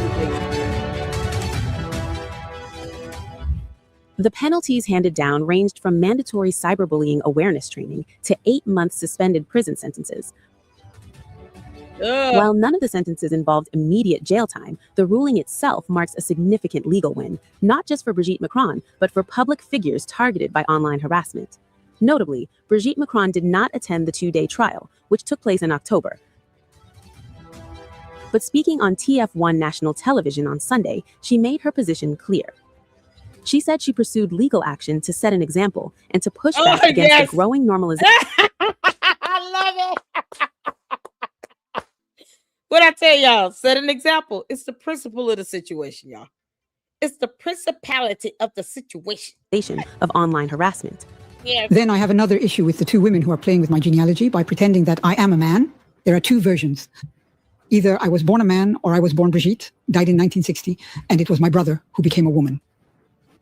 Needless to say, no one will touch my genealogy, and that's simply impossible. A birth certificate is no small thing. It's a father who one day, or a mother, goes to declare their child, declaring who he or she is. You don't mess around with that. And then I have the United States, and in the meantime, I also have people who broke into my tax website and changed my identity. But here I am all the time wanting to help teenagers fight against bullying. But if I don't set an example for you, it's going to be difficult. And Candace doesn't care that someone hacked into her tax information and changed her identity. And then she tried to report that as news, as if it was a fact, as if this is something that's so implausible that someone could hack into something and change her gender identity to make it appear as if she's a male when she's a female. It's just stupid to keep harassing her about this. Candace, this is what you get. It's called karma. She's going to mollywop you in court. And I hope whatever 244 million you think you and George are worth, she takes every bit of that and some. Preferably, Candace, you'll have to actually work just to earn a living to be able to pay her first. We're here for it. So you might not want to mock Daily Wire from doing shows about you, because that could be material you could use on your show. You can't make this up. Boy, God has a way of getting your attention. Among the convicted defendants, one name stands out. Delphine Jagous, 51, a self-described medium who goes by Amandine Roy online. Damn old. She is considered to have played a central role in spreading the rumor after posting a 4-hour-long YouTube video in 2021, amplifying the false claims to a much wider audience. She was already facing a defamation complaint filed by Brigitte Macron 3 years ago. Yeah, I will sue her too. Sure would. Other defendants included an elected official, a teacher, and a computer scientist. Several told the court their comments were meant as humor or satire and claimed they did not understand why they were being prosecuted. The court, however, did not accept that defense. During the trial, one defendant, Jerome A., 49, was questioned about posts he wrote and reposted alleging that Brigitte Macron was a man or had male genitalia.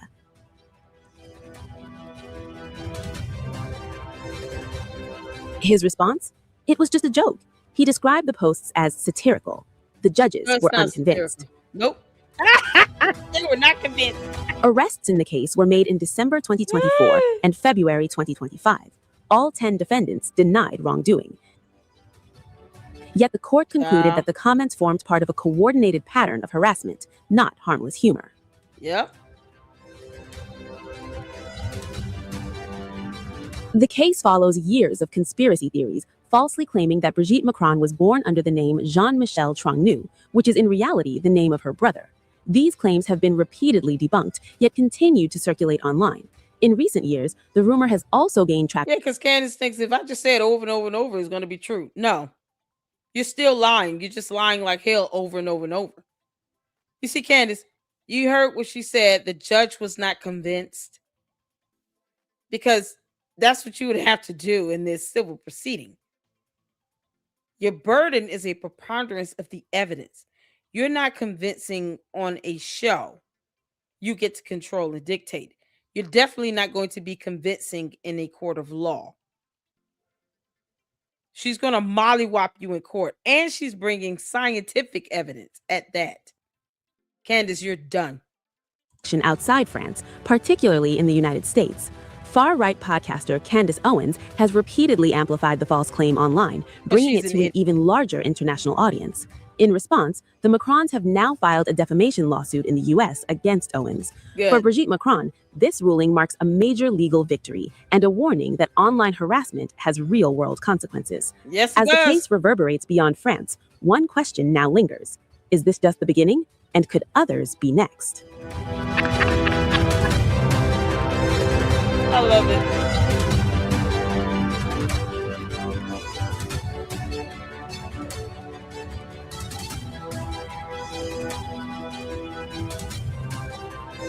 These people are 40, 50, 60 some years old doing this.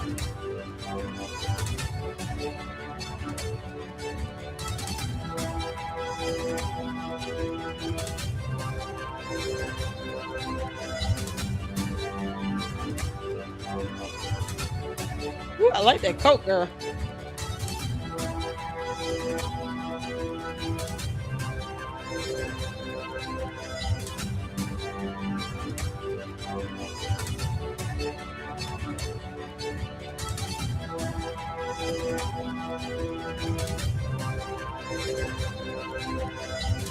Yep. Candace, you're screwed.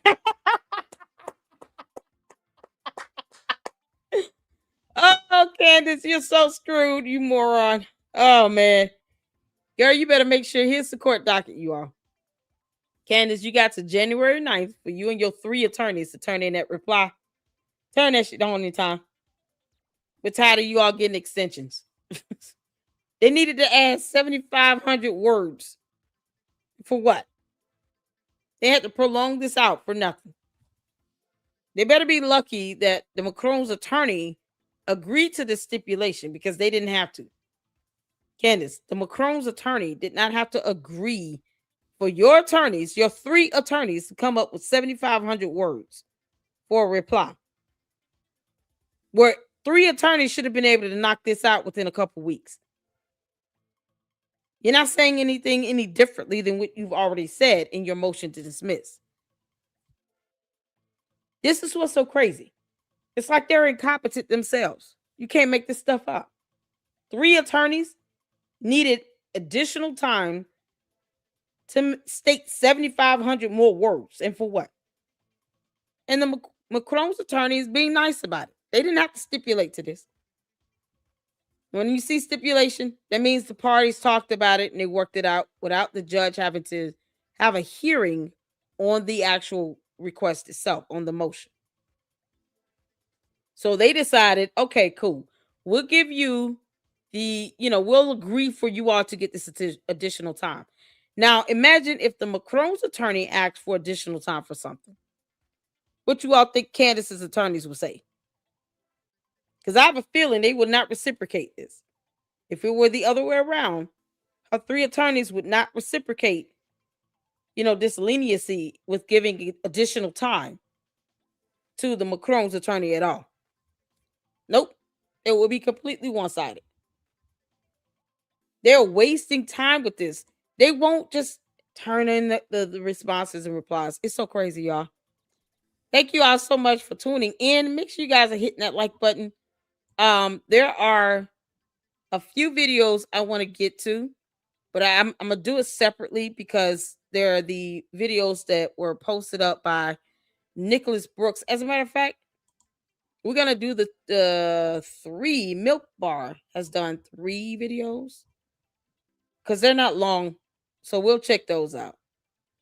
There's 3 videos I haven't seen. I want to see what's going on. Why can't it? Hold on.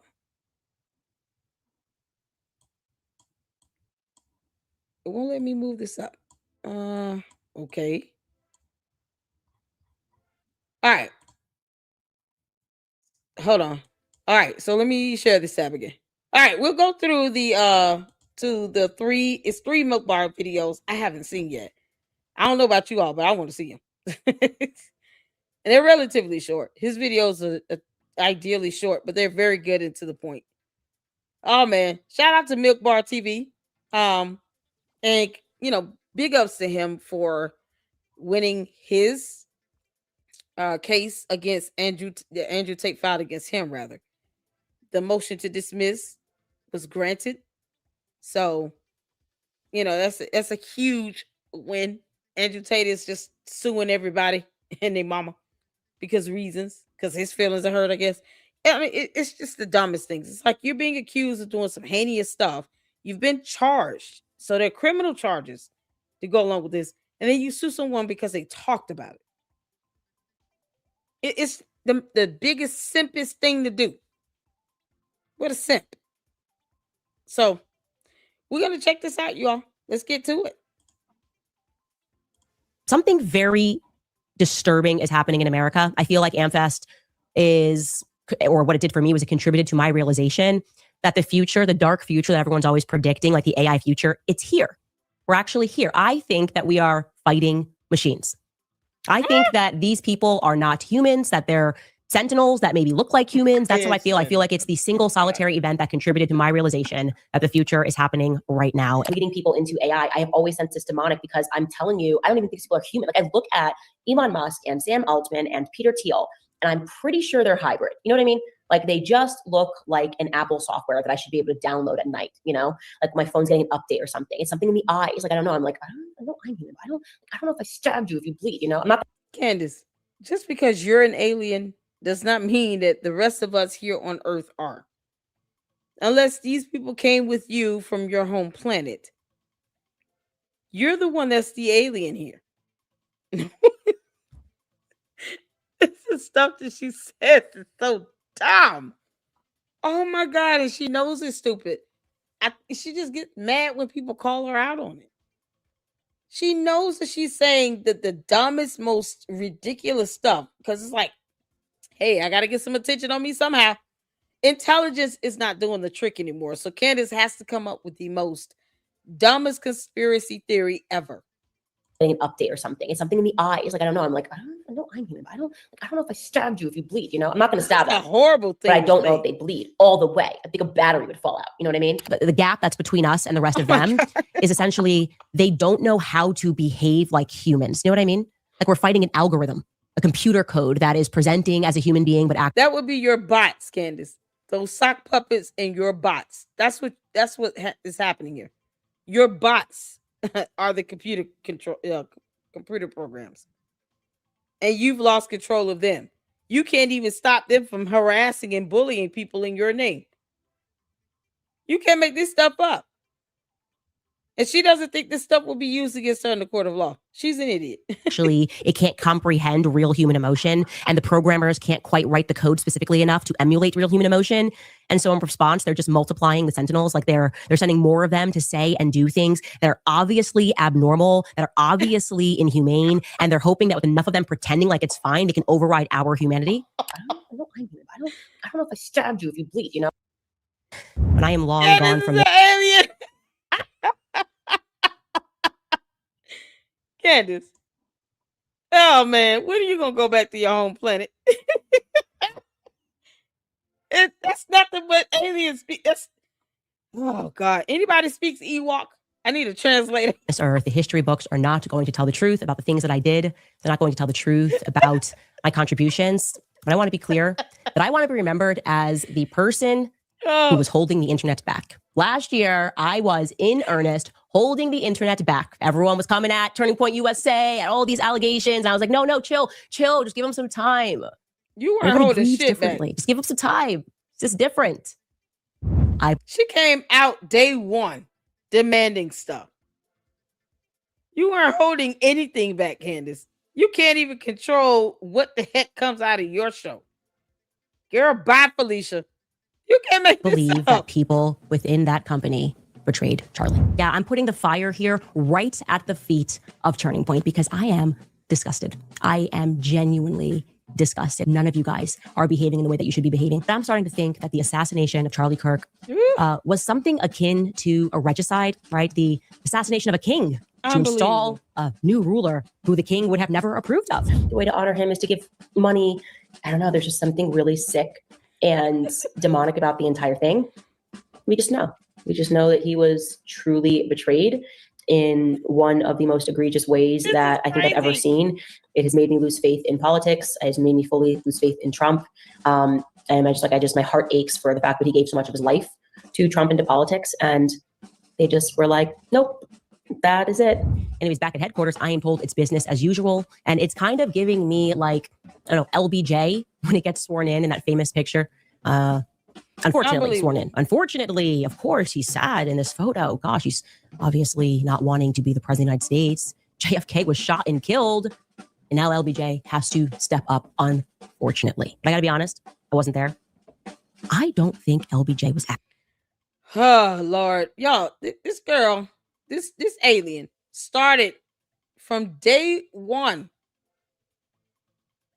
One day after his memorial on September 23rd with this nonsense. Within that company, I gotta go back. Betrayed Charlie. Yeah, I'm putting the fire here right at the feet of Turning Point because I am disgusted. I am genuinely disgusted. None of you guys are behaving in the way that you should be behaving. But I'm starting to think that the assassination of Charlie Kirk was something akin to a regicide, right? The assassination of a king to install a new ruler who the king would have never approved of. The way to honor him is to give money.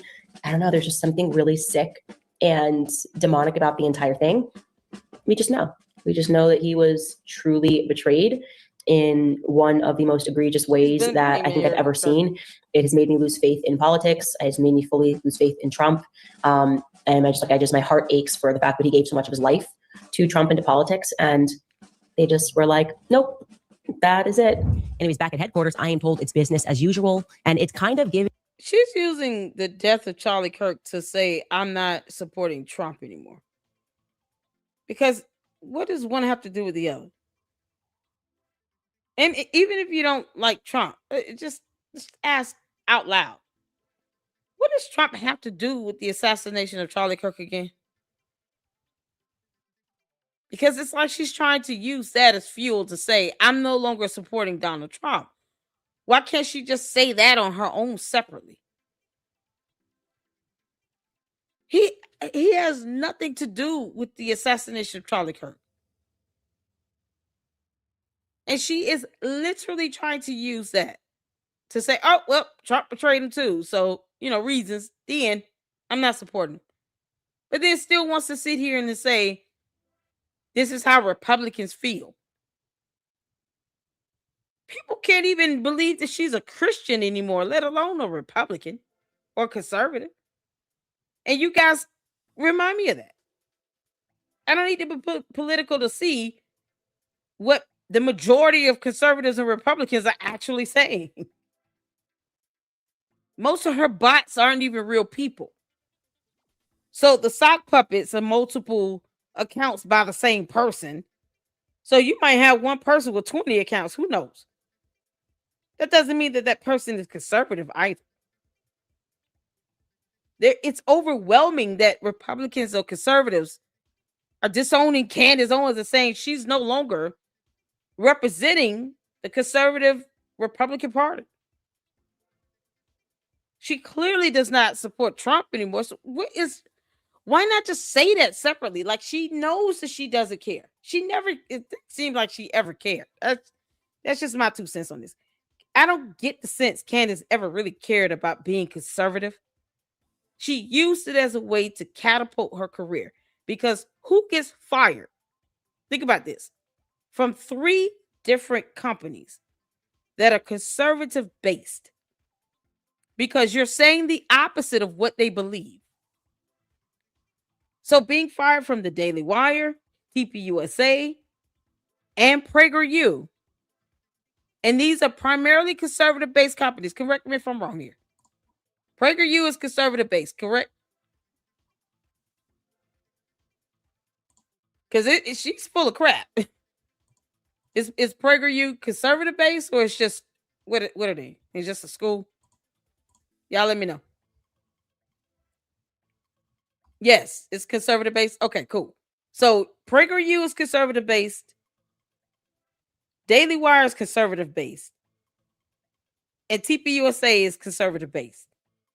And she says the opposite of what they believe as a conservative based company or organization. And she gets fired each time for it. That should tell you that's a pattern of behavior. That should be all the flags that anyone needs to see for it to happen back to back to back 3 times in a row. Was she saying the opposite of what they believe? And that's what she's being terminated for, breaching contracts for. You can't sit and say what the companies don't reflect and what they don't believe and stand for, and then force them to keep you on their payroll. It's so crazy. Jewish conservatives, thank you. She was saying, this is what she's doing. So how could anyone just outside looking in see that, and they see she does this 3 times back to back with these companies? She's missed out on making decent money from 3 different organizations because her views don't even line up with what they believe in. So how is one to believe that she was ever conservative? Who does that 3 times in a row? Deep down. It's only so far that you can fake it. I guess fake it till you make it. This is the epitome of fake it till you make it. Candace faked it until she got to the point where she could do her own platform and now has over 5 million people on YouTube alone. That's not including X, Instagram, or Facebook. Or her book club that's making money, her supers, none of that. She faked it until she made it. And now it's this whole, well, Trump betrayed Charlie Kirk, so I don't support him anymore. You can't even say what he did to Charlie Kirk. She can't even connect Trump to the assassination of Charlie Kirk. It's like she's using that to say, I don't want to support Trump. I don't want to support conservatives. Now I'm apolitical. Candace, you're not fooling anybody. When your pattern of behavior is this obvious, you're not fooling any damn body. And I don't need to be political to see that. It's a pattern of behavior. Trump loved Charlie Kirk. Yes, he did. He gave him the Presidential Medal of Freedom posthumous. His wife got it. She didn't even say anything about that. Candace never even sent out a X message or anything about Charlie Kirk receiving posthumously the Presidential Medal of Freedom. She never said anything about that. She didn't say congratulations. She didn't say, I'm happy to see and hear that he got this recognition. She said nothing. Nothing. It's crazy. And she wants people to believe that she's a Christian and she's still conservative somehow. And somehow it's still a voice in conservatism when she's not. She's been fired 3 times for not even being able to maintain the morals and the integrity and the standards that these conservative-based, Jewish-based companies follow. That's how much she's shown her true colors. You can notice it after the second time she was fired for this, but 3 times in a row, Candace. Girl, bye. You're not fooling anybody. It's so crazy. But she'll say she hates someone, though, with ease, that she doesn't even know. She was seething it even exactly. Now the wars of recognition was proof that that's what she said. She said, oh, they're giving him awards of recognition, naming streets after him. That's proof that they assassinated him. That's what she was saying. That's how evil she is. Candace, you're the worst. All right, let's get back to it. Me, like, I don't know, LBJ, when he gets sworn in that famous picture. Unfortunately, sworn in. Unfortunately, of course, he's sad in this photo. Gosh, he's obviously not wanting to be the president of the United States. JFK was shot and killed. And now LBJ has to step up, unfortunately. I gotta be honest, I wasn't there. I don't think LBJ was actually that upset. It's looking to me like the apparent plan was to assassinate Charlie Kirk, who had at long last faltered on the pro-Israel cause, and then to stage a hostile takeover of his brand and of his legacy. I want to know why the decision was made to murder Charlie Kirk, a decision that very clearly had to be approved by Charlie's friends. Cam Higbee is on the payroll of Turning Point USA beginning in August of this year. So in theory, Cam Higbee, who was laughing off the idea of an assassination attempt, is being paid by the very organization that just had its leader assassinated in broad daylight in front of the entire world. Obviously, for this to have been pulled off, there had to have been multiple people involved. There had to have been people at Turning Point that were complicit in having this happen. Put it at a percentage that you saw that the girl in the ponytail matches the description of Erica Kirk. What percentage would you put that at? That's 95, 99%. Once I saw a picture of somebody in a ponytail with those eyes, that was that person. They were there. Everyone was coming at Turning Point USA and all these allegations. I was like, no, chill. Last year, I was in earnest holding the internet back. She's such a liar. And it.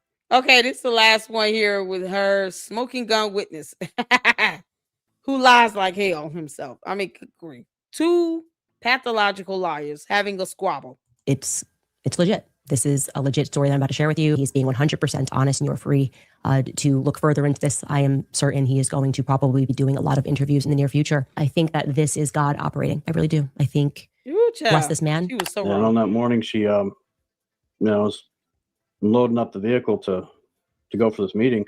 You can't make this up. She came out and acting real kind. She took my keys, she took my phone, she went back inside and forced me to go back in and find out what was going on. Lures me to the garage that she pre-set up to be like a little prison. She broke the garage. Simple stuff like that. Cam Higbee was not on their payroll. He's an independent journalist. Correct me if I'm wrong. He is an independent journalist. There you go. He does freelance work and has worked with them once or twice. But he's not on their payroll. You can't make this up. LLC, what do you think of CO's claims that DW are bringing a girl up to troll her on their channel? Oh, the Daily Wire. I'm all for that show. It's satire and comedy. She can't do nothing about it. They're exercising free speech and expression. Oh, I believe that Candace Owens should be trolled like hell.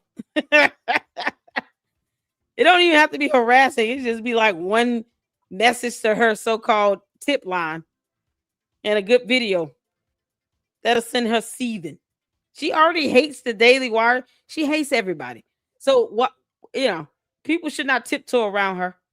That's how you strip people of their power. Remind them that they don't have any to begin with. Candace, I am all for them doing a satire comedy show after you. Oh, yeah.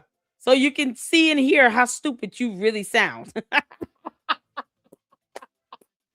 That show is a reminder to Candace of how dumb she actually sounds to the rest of us.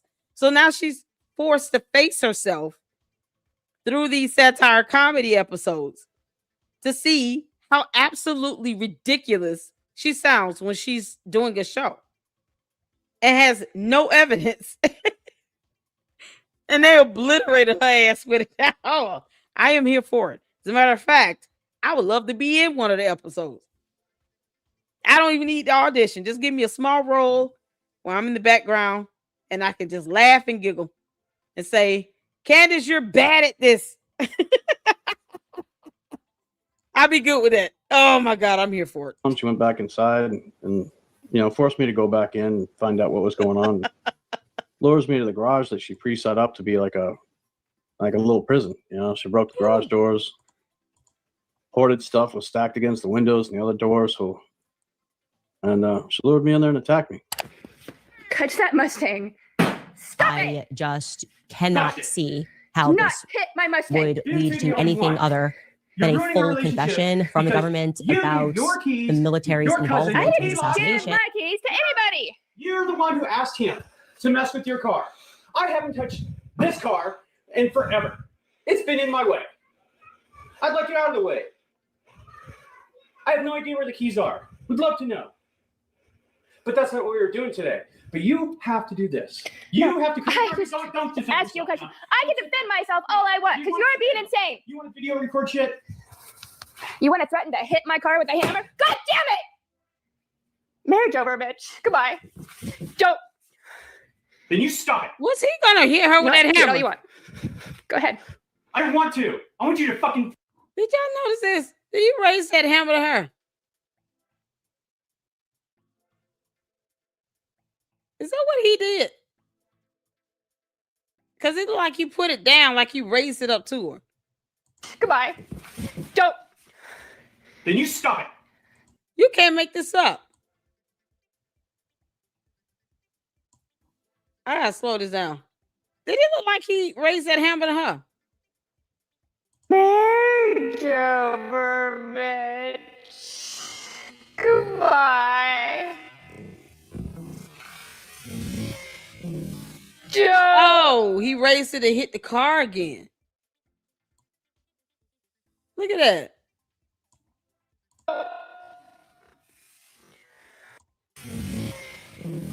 See, you're gonna hit the car again. I was about to say, I know this punk ass was not raising that hammer to hit that woman. He was gonna hit the car. It's still her personal property. Still her personal property. So he was intentionally gonna hit it again and smash the crap out of it, it looked like. Then you stop it. Oh wow. You know what? Do it all you want. Go ahead. I don't want to. I want you to fucking start treating me better than you treat this car. This is how you treat us. Take it. Everybody pan around. My wife neglects us, ignores us, and then screams at us on Saturday mornings about things that are completely unimportant to her. Blames me for losing things I haven't touched. Tried to ask you if you knew where they were. I did, and I told you I don't know. No, you never said that. You had to give me a little asshole answer. I didn't give you an asshole answer. I gave you a smartass answer. It's Saturday morning, and it's okay to be a smartass. You do it all the time, Renee. What the hell? God. What is so bad about being a smartass? I used the hammer to go ahead and. This is the asshole that does not want to give his estranged wife a divorce and just sign the divorce papers after 10 years of holding her hostage in a marriage. He won't sign the damn divorce papers. The courts need to now, what needs to be created are laws in place to keep that from happening. If you're filing for a divorce after 3 good years, you still wanted to go through the divorce, then it should not be a matter where the person is allowed to stall crap. It should just be an automatic grant. If they can't, after 3 years, either you're not going to work it out or you are. 10 years she's been trying to get out of this marriage, and he won't just, let's just settle out of court because we got to get through this. He's holding her hostage, and the courts are allowing that. Break the door handle to get back in, to get to my keys, get my son, get my phone. And this is I insane. called for help. Yeah, I've never done crap like that, Mitch. Yeah. That's the thing. You do it all the fucking time. No. That's what you do. You just beat our door in with a hammer. Why are you videotaping me? Why are you acting crazy? You want me to let you in and that's what you do? Oh, and you hear kids in the background. He's being 100% honest, and you're free to look further into this. I am certain he is going to probably be doing a lot of interviews in the near future. Candace, you are full of shit. And I want you to know that. You can't make this up. Y'all heard them babies in the background? Oh my God. Exactly. You wanted it's the same thing I said, wow, Miguel. His voice changed, the mannerisms, the way he speaks and acts. That's why it was so hard to believe he was the same person in the beginning. It's like a drastic change. I mean, I get it, it's been some years, but it's like a drastic change.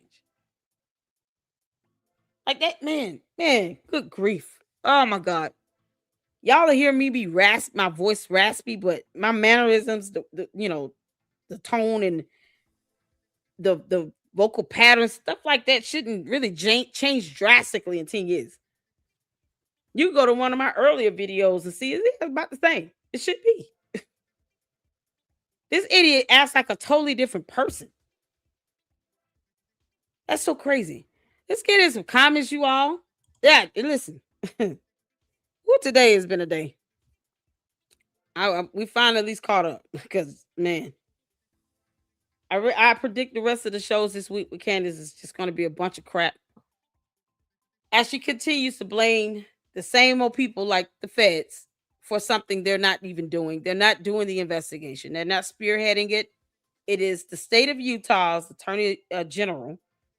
The prosecutor's office there in that district is bringing forth the charges to court. That's where everything matters the most. All this BS Candace is doing is nothing more than her setting herself up to be sued. Her and her simps and wimps and gimps.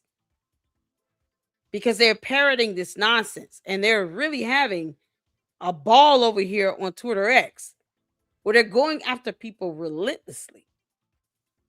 They're just going for people. I mean, Jay Witt, my brother in Christ, he doesn't even use profanity and he couldn't live stream for 24 hours for some reason. This is how they're attacking people. They're trying to get people shut down. We don't have to agree with her. She's not our Lord and Savior. We owe her nothing. And Daily Wire, definitely within their rights to do a satire comedy show.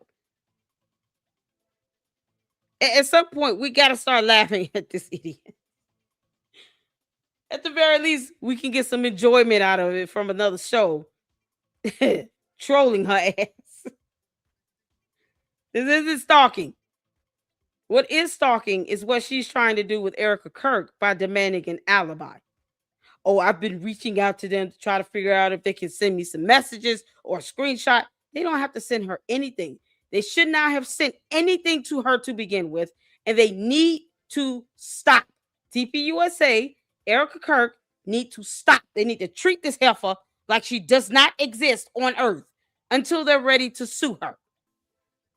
And the only response they should be given to her is, we will see you in court. Leave us alone. We're not sending you a letter. We don't owe you that either. We'll make sure you get this complaint. Kick rocks. And be done with it. All these people she bringing up, just sue her ass. These congressmen, like random people, she just throwing in. Sue her. Be done with it. The Macrons are showing us all how it's done. And I've been saying this for months. It is the principle of the situation. At some point, they're going to have to defend themselves. Or else this thing will get out of control so bad where it is going to affect them financially. And that's what she's trying to do. She wants people to stop donating to TPUSA. She don't give any money to them. Candace doesn't donate to TPUSA. As a matter of fact, they should sell Blexit. I've been saying that as well. This whole thing can get far worse if they don't put measures in place to help her understand here's where the line is drawn. Cross it if you want to, heifer. Hop your little ass over here if you want to. We dare you. Just like she's scared of Alex Jones coming after her and blasting her ass out, her and George Farmer. She should still feel that same type of fear when it comes to TPUSA and Erica Kirk. And she doesn't because they keep catering to her nonsense. They need to stop. She don't want Alex Jones coming for her though. And if anybody really is, able to just go toe to toe with her, and he's not scared of being doxxed or anything like that, it will be him. At this point, I mean, is there any way to dox him? He's not scared of any of that. It doesn't scare him. Oh, well, now they got Alex Jones coming for me. Yeah, okay. You deserve all the exposing out there. So, of course, this week we got to get in the other Turkey Time video. And of course, we're going to check out the videos dealing with George Farmer and his association with this Bully Down Club thing. And then, of course, we got to get in the Nicholas Brooks videos because he kind of goes over some, just some general things to look out for when the court proceeding starts to pick up. I will be checking the court calendar to see if there's a hearing scheduled for after next week, because the MLK is coming up. So I don't know if the court is open on MLK, but hopefully, seeing that they're supposed to turn over a reply by the 9th this week, that we should see something put on the court calendar. If not next week, the week after, we should be seeing hearings scheduled. Because this thing is just being dragged out in court. Oh my God. Let's get in some supers. Oh my God. Thank you, Job for 9, for becoming a new member. I appreciate that. Thank you so much for your support. Thank you, Job for 9, for the $5 super. Collecting ball sacks. I am dead. All these simps want to sit here. It's like they just donate their ball sacks at this point. He's like, yes, Candace, do you want the right or the left scrotum? Which one do you want? They being some real cowards right now. It's terrible to see. And these the same men, these grown adults that want to walk around talking about no one shows me respect. Kind of hard to do that when you just giving up a ball sack or two to Candace Owens. They're not even trying to earn the respect for themselves. I mean, good grief. Simping on level 1000. Oh my good God. Oh man, thank you so much for the $5 super. I appreciate that. And we got Pat Brooks. Thank you so much. You're just a constant sponsor of the live stream. So that's where we are. Thank you so much. I appreciate your support and your generosity. The $19.99 super. Hey, Lady Luck. Ma has in chat while he's nuts for Cocoa Puffs. Y'all. Too funny. What's going on, Camille? How you doing? Caleb up in here. I see how you all up in here. Daily Wire did try to ignore and be more mature, but others keep her alive. Yeah. Candace keep herself alive, it seems like. She keeps coming up with these new angles. I've got more stories for you all. Candace, stop telling us stories, okay? If you can't even call a restaurant and verify a camera is there, we don't need that story associated with it. We don't need it. You're going to abandon it anyway. So if you're going to abandon the story anyway, then why even bring it up? Look how fast she tried to distance herself from, Mitch Snow. She still wants him to be relevant because he's about to get $250,000. Let's not forget that money is still being raised. That Gift Save, Go Now, whatever it is, it's still operating.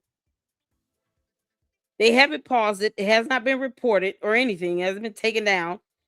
They're still raising this money. So he's set to get all this money. And guess what? She'll let him take it. For his trouble. Paying him would be too easy, I guess. Like she did with that simp Tim Dillon. Like, you can't make this up. And for him to even say, I need to pay more money for this. So you're getting paid money. You just didn't get paid the amount you want. Got it.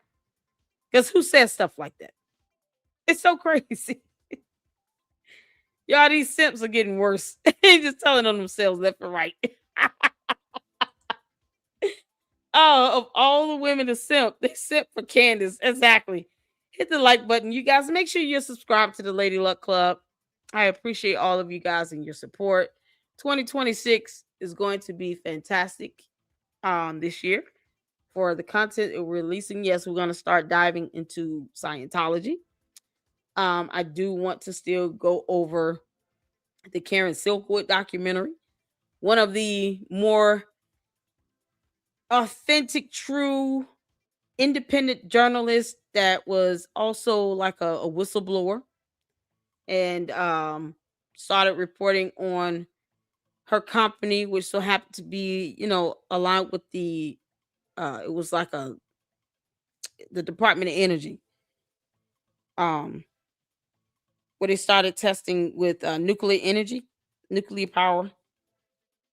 And she started reporting on what was going on after she was exposed. And then next thing you know, she had a car accident. And it's crazy. But these stories out here speak to a bigger message about being able to research and bring information to the public that the public has the right to know and that they need to know. And you have people who kind of pioneered the aspect of being independent journalists and whistleblowers, even before it was popular, even before it was, laws in place, even to protect those individuals, protect whistleblowers in their employment that are reporting issues that could be illegal or a violation of ethics or policies or standards, regulations. There was a Karen Silkwood. So people like that are definitely worthy speaking about and researching on Scientology. Because this John Mappin person is the biggest simp of all for Candace, and he's associated with this crap. So it's important to understand why he's like an easy target. He's already part of what sounds like a cult. But it's like, why does he feel like he owe her something? Who knows? We're going to find out. And hopefully Alex Jones does expose Candace, because that needs to happen. She needs to meet her match. And that's what Alex Jones would do. He would help her meet her match in that. So Nick Fuentes didn't do it, but Alex Jones should. Somebody should. And then, of course, we're going to do a little deep dive into information related to George Farmer and his ties with this club thing, because Boys Club, it's crazy, y'all. This club is like almost affiliated with some backhanded. It's like they just keep evidence on each other to be able to blackball each other. And I looked at a couple documentaries. I said, all they do is, threaten to blackmail each other every other day in every situation. That's how they ensure that they come up the ranks. You see these people, it's kind of like the Eastern Star or something like that. Just one of these type of organizations where they real close mouth about what goes on. And it's just like they find ways to keep dirt on each other so they can hold that over each other's heads. Hey, if you don't give me this job, I'm gonna release this tape. It's like you're in it as well. It's ridiculous. But this Bullying Don Club is a club that is very old. It's been going on for decades. And it's some crazy stuff that goes on that needs to be spoken about. And help people understand this whole George Farmer thing. Because Boys Club is out here with allegations of him essaying other men. Yeah, if you read about this club, you'll see why. So, yeah, I appreciate you guys' time. I thank you all so much. We're definitely going to get into some of this stuff here. It's crazy. Candace podcast scheduled September 2025, the 11th, 15th, 17th, 25th, 30th. Wyoming Gal says, I watched the movie Silkwood with Meryl Streep, Cher, and Kurt Russell. Excellent movie. Yes, I started on it. I got to finish it. It's so good. I wonder what blackmail they have on George. Oh, man. These dudes have some crazy parties. Let me just put it like that. Biblically, a dragon is evil. Yeah. I agree. LC, you're right. She said nothing. Exactly. Bullying Don Club. Thank you, Caleb. I couldn't get that out to save my life. Bullying Don Club. And it is something else. Something else. It's like a fraternity, except for like, you know, the global elites that Candace keep dogging out that she's actually one of. She just so happened to marry into this. I don't think it's by an accident that Candace somehow went to TPUK and met up with George Farmer. Of all the people, and when we start diving into that, you start to understand. It's so many people in this club. Of all the ones, that's who she picked. I don't think that's by coincidence. Not at all. It's just not a coincidence. Because she could have theoretically picked anyone else. So why George Farmer? That's my whole thing. It's more than just two people in this club. Candace, either way, somebody's going to release a lot of information on you, girl. You're not going to like it. And it'll be real information with evidence to support it. So you keep lying on others, somebody's going to start telling the truth about you. Can't make this stuff up. Thank you for tuning in. Hit the like button on your way out. Thank you all so much. I don't think Candace loves Charlie or is a Christian after this. Oh, yeah, no. I think she has some vendetta. She's mad because they fired her. You know, and it's you know, if she truly felt that she was wrong, she would have said something, did something while he was still alive. And then, you know, maybe talk to him about it. But she waits till something happened and he's assassinated. Now, he's not here to be that buffer. He's not here to kind of put a block in place to keep her from just going on the deep edge. And look how she's just letting loose with her evil ass. Going after his pastor, he would not have allowed that to happen at all. And not only does she go after the pastor, she goes after the pastor's son and the son's wife. She goes after all of TP faith. And they dog it out like it's a demonic group or something. No. It's the faith-based sector of this organization. She would not be able to do that if he was still alive. And sometimes it just, you know, we have scriptures to support us rebuking and correcting each other when we're wrong. And this behavior like this, he didn't have to shy away from that. And for some reason, he did. He was trying to maintain peace, but this isn't peace. Look what's happening now after death. This is what's going on. She's making money and weaponizing it. And he's not here to put her in check. And that's the sad part about it. And his wife and children are being greatly affected. And he would never want that for his kids or for Erica Kirk. He won't want that. He won't want anybody going after his wife like this. Or his organization that he created. He gave her a chance to come in and work and earn some money. She got fired. Wasn't even there for 2 whole years. 19 months. Candace, you weren't even there long enough to make this big of a fuss about anything. Being the loudest person in the room doesn't make you right. She was just loud and wrong. 19 months with TPUSA, all she did was make some fuss and some noise and bring some extra attention on herself and made sure she flew out to TPUK to meet George Farmer. Because how does he serve as chairman of TPUK and Candace Owens makes it seem as if she didn't even know who he was? But she's supposed to be, think about this. She claims to be some sort of original founder, a Mason of Turning Point. And yet, the chairman of TPUK, being George Farmer, when he was, somehow she didn't know that.